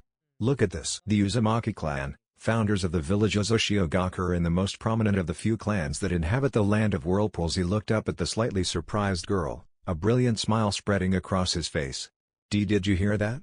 They weren't just high up in Uzushio, they built the village," he said before putting his nose back in the book. He rapidly read through the entry, soaking up every bit of information as he became deaf to the world, all his attention on the book in his hands. He continued reading, learning how the people of Uzushiogaku, and the Uzumaki especially, were known for their vitality and long lives, earning the village the nickname, the Village of Longevity. More about the clan's sealing talents, and that the spiral from the Uzumaki clan symbol, which was emblazoned on the flak jackets of Konoha, was actually used for the symbol of the village. Soon, he reached the section on the alliance between Uzushio and Konoha, and his already gleaming smile grew. Shiho, look at this," he said excitedly, pointing to a portion of the page. Shiho looked at the part he indicated and read. What she saw floored her. The Uzumaki clan. Splintered off from the Senju clan? Can you believe it? No wonder they were so close. Naruto replied before he turned back to the book. He turned the page and saw a picture of a man he recognized as Hashirama Senju, standing with a group of several members of his clan in front of a banner that bore their symbol. Standing across from them were the Uzumakis before their own banner, but what he saw made Naruto frown. They didn't look anything like him. All the Uzumaki had fair skin and long red hair, as opposed to his tanned features and spiky blonde hair, though on closer inspection, there was some resemblance in facial structure. He wondered why he looked different, but realized he probably inherited his appearance from the other side of his family. After staring at the picture for a few moments, idly wondering how he'd look if he looked more like the rest of the Uzumaki, and went back to reading. The blonde sighed in slight disappointment as he reached the end of the entry. A lot of the information had been vague or missing bits and pieces. There'd only been 4 pages, for crying out loud. Flipping back to the first page of the entry and staring at his clan symbol as Shiho stopped looking over his shoulder. After a few moments of silence, the cryptographer spoke. "So, how do you feel?" "Better?" The Rinnegan bearer sighed once more. "I don't know. It's great knowing where I came from, and I'm proud that my ancestors were such amazing people. But, they're all gone. I never even knew them. And it seems like they've been Forgotten. Sorry there wasn't better news. She replied. I'll look around and see if there's anything else on them, okay? Naruto gave a grateful smile. Thanks, Shiho. No problem. This is fascinating, I can't believe I'd never heard of any of this before now. She then placed a finger to her chin and hummed. Naruto looked at her curiously. What is it? Shiho frowned. Nothing. It's just. Now that I think of it, I've never heard of the land of whirlpools before. Naruto raised a brow and tilted his head. Well, it's not like you've memorized the names all the nations, right? Shiho shook her head. Why don't we check an atlas? I'd like to see where Uzushio is. Or was.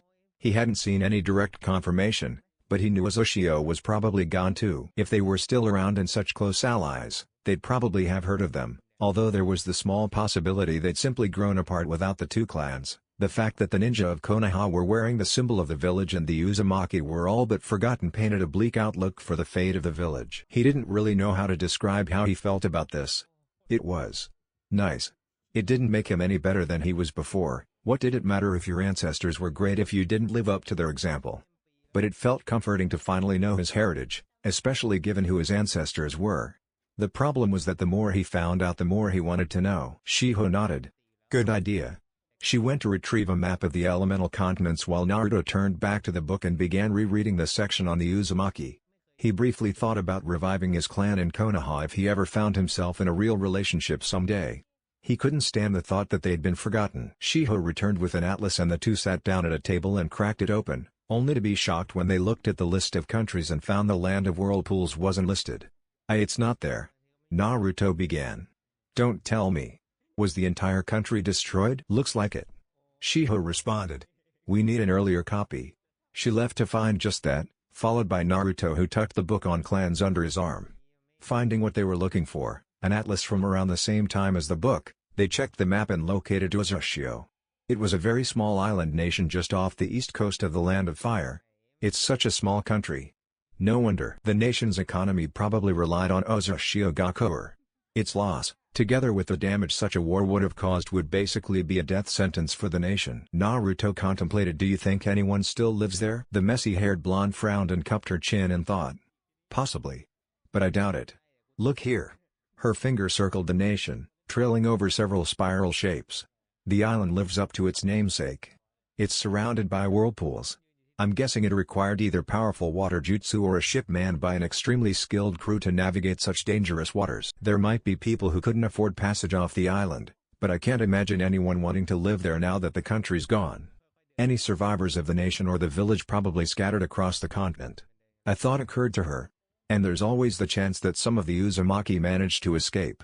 Who knows? Maybe your mother or father was one such survivor. Naruto's expression became hopeful again. Really? You think so? Maybe.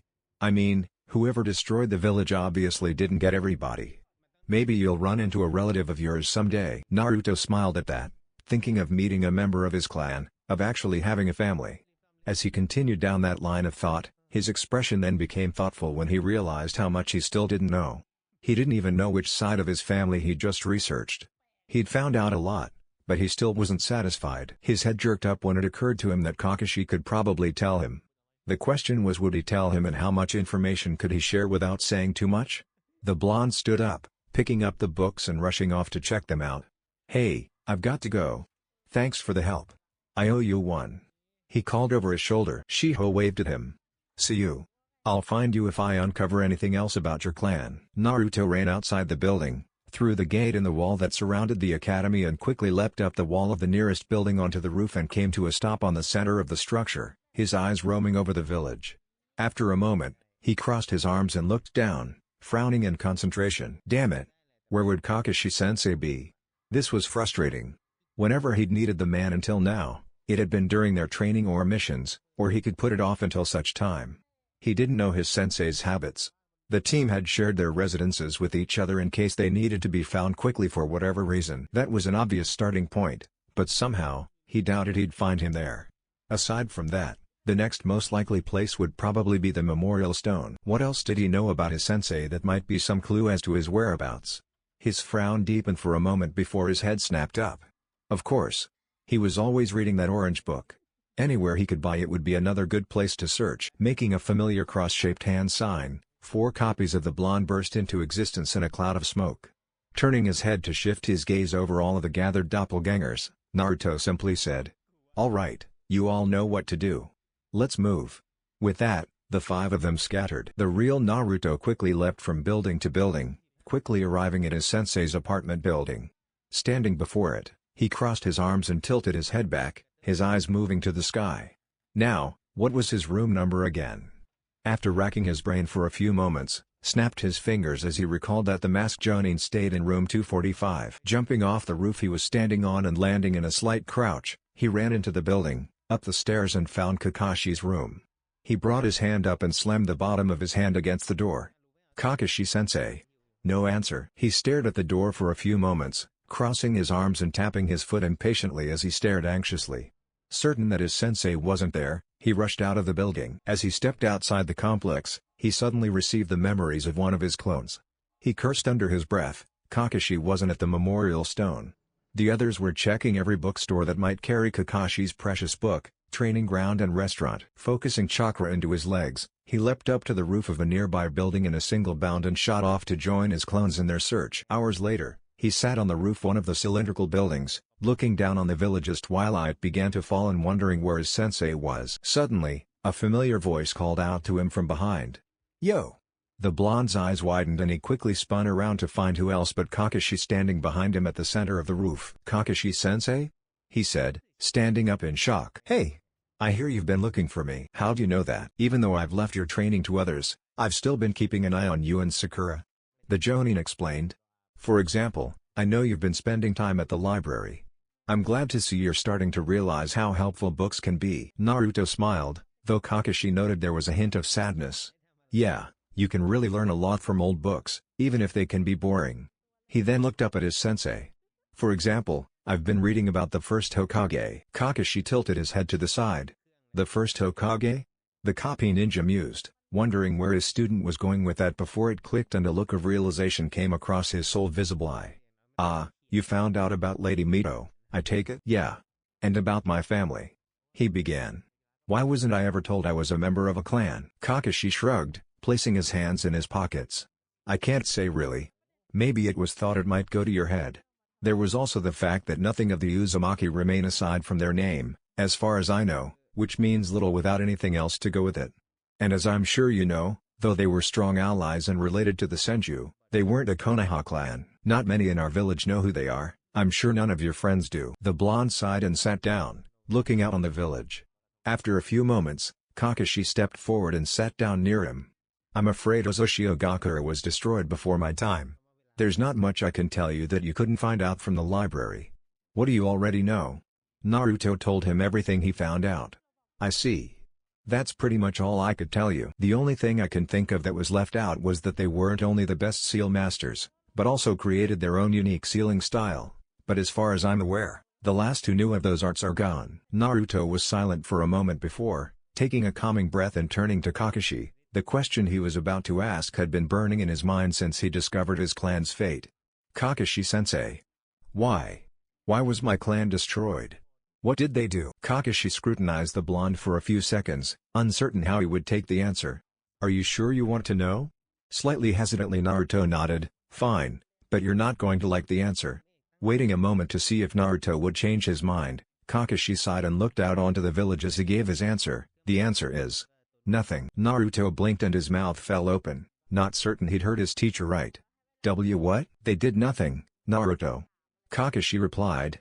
"The Uzumaki were among the most powerful clans in all the nations, comparable to the likes of the Senju and Uchiha clans, and their sealing jutsu made them extremely dangerous enemies, to the point that they were feared across the nations because of their abilities. Not only that, but most ninja of Ozushio were seal masters, though not to the same level as the Uzumaki, and the basics of the Uzumaki's style were taught to all shinobi of the village who mastered the art, though of course the clan kept the most advanced and powerful arts to themselves."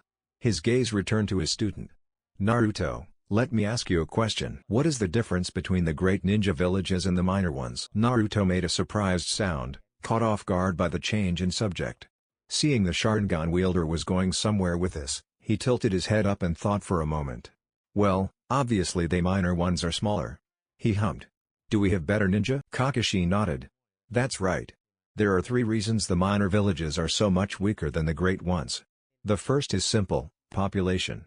The second is that, though there are exceptions as there usually are with everything, their ninja aren't as skilled. Few minor villages had anyone capable of comparing to the Cage, and generally, ninja from minor villages tend to be weaker than ninja of the same rank from major villages.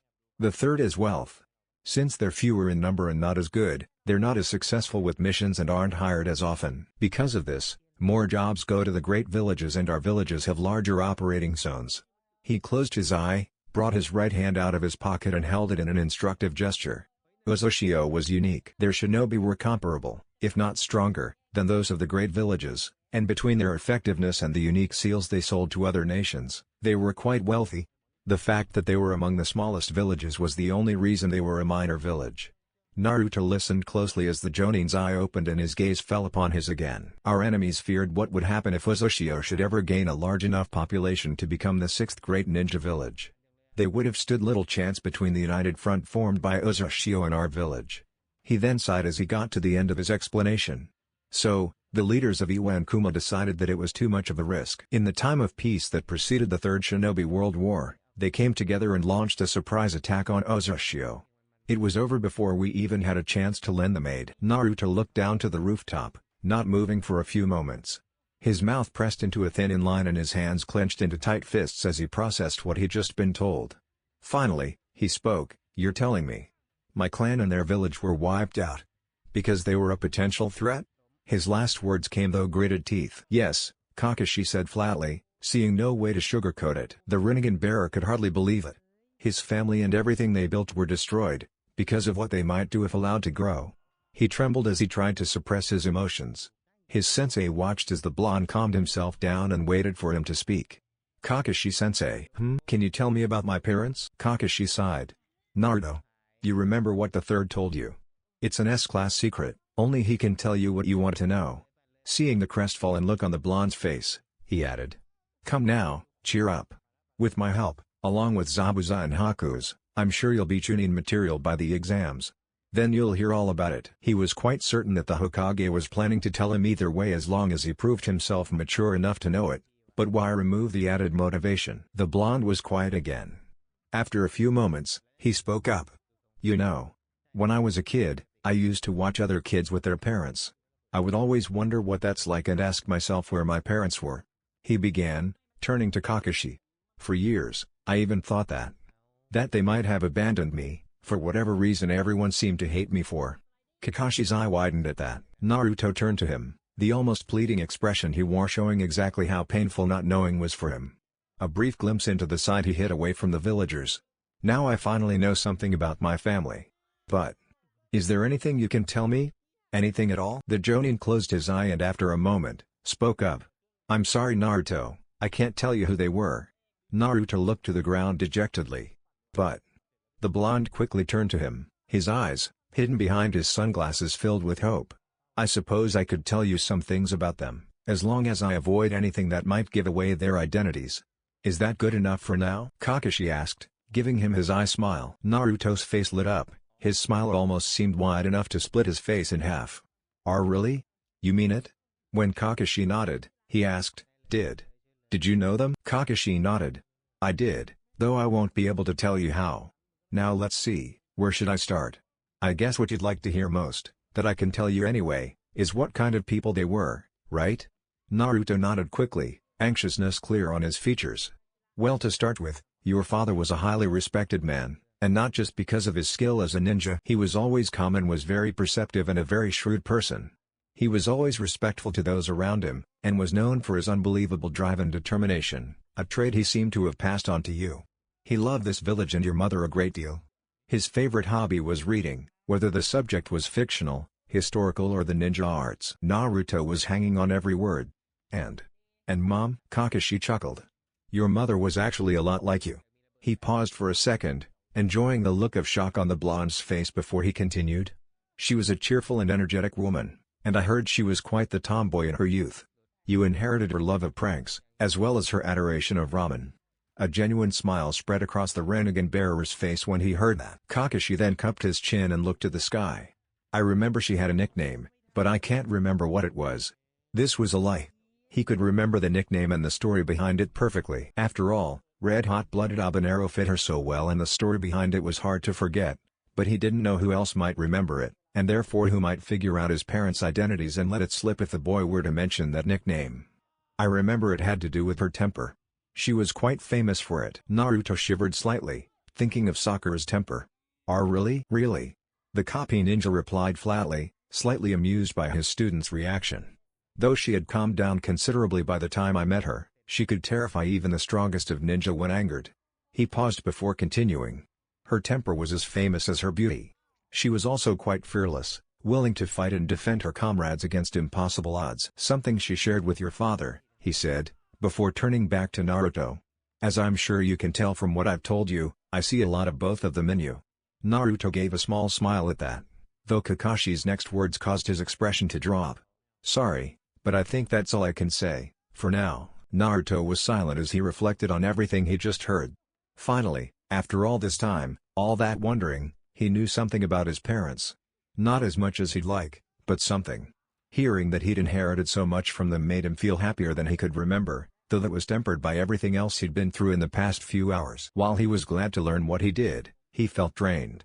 And the joy from learning about them and his family was dampened by the knowledge that they were all gone. He wanted to know more, who they were, what they looked like, what they did to earn the respect and renown they apparently had, how they died, but he could tell from the sympathetic look in Kakashi's eye that he wouldn't be hearing any more today. "All right," he said quietly. The Sharingan bearer stared at the young Uzumaki for a few minutes, trying to discern what he was feeling, but finding his expression utterly unreadable. "Are you all right? This is probably a lot to take in." After a few seconds, Naruto turned back to the copy ninja with a wide smile. "Are you kidding?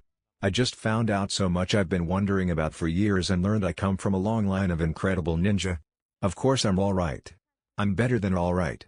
I feel great. Thanks for telling me all that, Kakashi-sensei." Kakashi gave him his eye smile. "You're welcome," he replied, though he noticed something.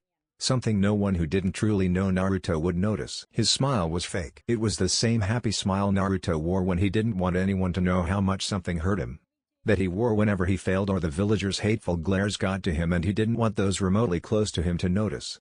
Knowing that everything he just learned had probably taken its toll on him, the masked Jonin made an offer he was sure would cheer him up. "Hey, you feel like some ramen? My treat." Naruto shook his head. "No thanks," he replied, getting up. "I think I'll just head home now," he said as he started walking away. Kakashi's eye widened slightly at that. He was refusing free ramen? This must have gotten to him more than he'd thought. As Naruto neared the edge of the roof, the silver-haired man called out to him. "Naruto." The blonde turned back to him. "There is one last thing I have to tell you about your parents. I want you to know, I'm absolutely certain that your tenant wouldn't have affected how they viewed you. I'd never seen them happier than they'd been when they found out they were going to be parents. They would have loved to get to know you, and they would be proud of you, for how you're growing and who you are now. And don't let anything make you believe otherwise." Naruto stood, frozen in shock for a few moments before another of his rare, genuine smiles spread across his face. "Thanks, Kakashi-sensei." After making it home, Naruto spent the rest of the night in kind of a haze and found himself lying on his bed, staring at the ceiling with his arms spread at his sides. His purple-ringed eyes somewhat dull and lacking the life that usually filled them. All the ups and downs he'd experienced in the past few hours, learning what he had about his family and their fate, all in such a relatively short amount of time, had left him drained. His family gone before he was even born. His heritage was lost and his clan basically forgotten. He blinked, life starting to return to his purple pools. What was he doing moping like this? This wasn't him. What good would it do to sit around depressed? That wouldn't change anything. His clan may be gone, but like hell he'd just let them be forgotten. His ancestors were counting on him, and any other Uzumaki survivors out there, to carry on their name, and he wasn't about to let them down. A grin broke out across his tanned features and his hand clenched, this time in determination as a new goal formed in his mind. He would revive his clan and make sure everyone remembered it. He'd make sure his parents and his ancestors were proud of him. He'd revive his clan, carry on their legacy as best he could and make sure no one forgot their name again. The best part was that it fit into his original plans. What better way to make his name known throughout the elemental nations than to become Hokage? And maybe, just maybe, if he made a big enough name for himself, other survivors might hear of it and come out of hiding.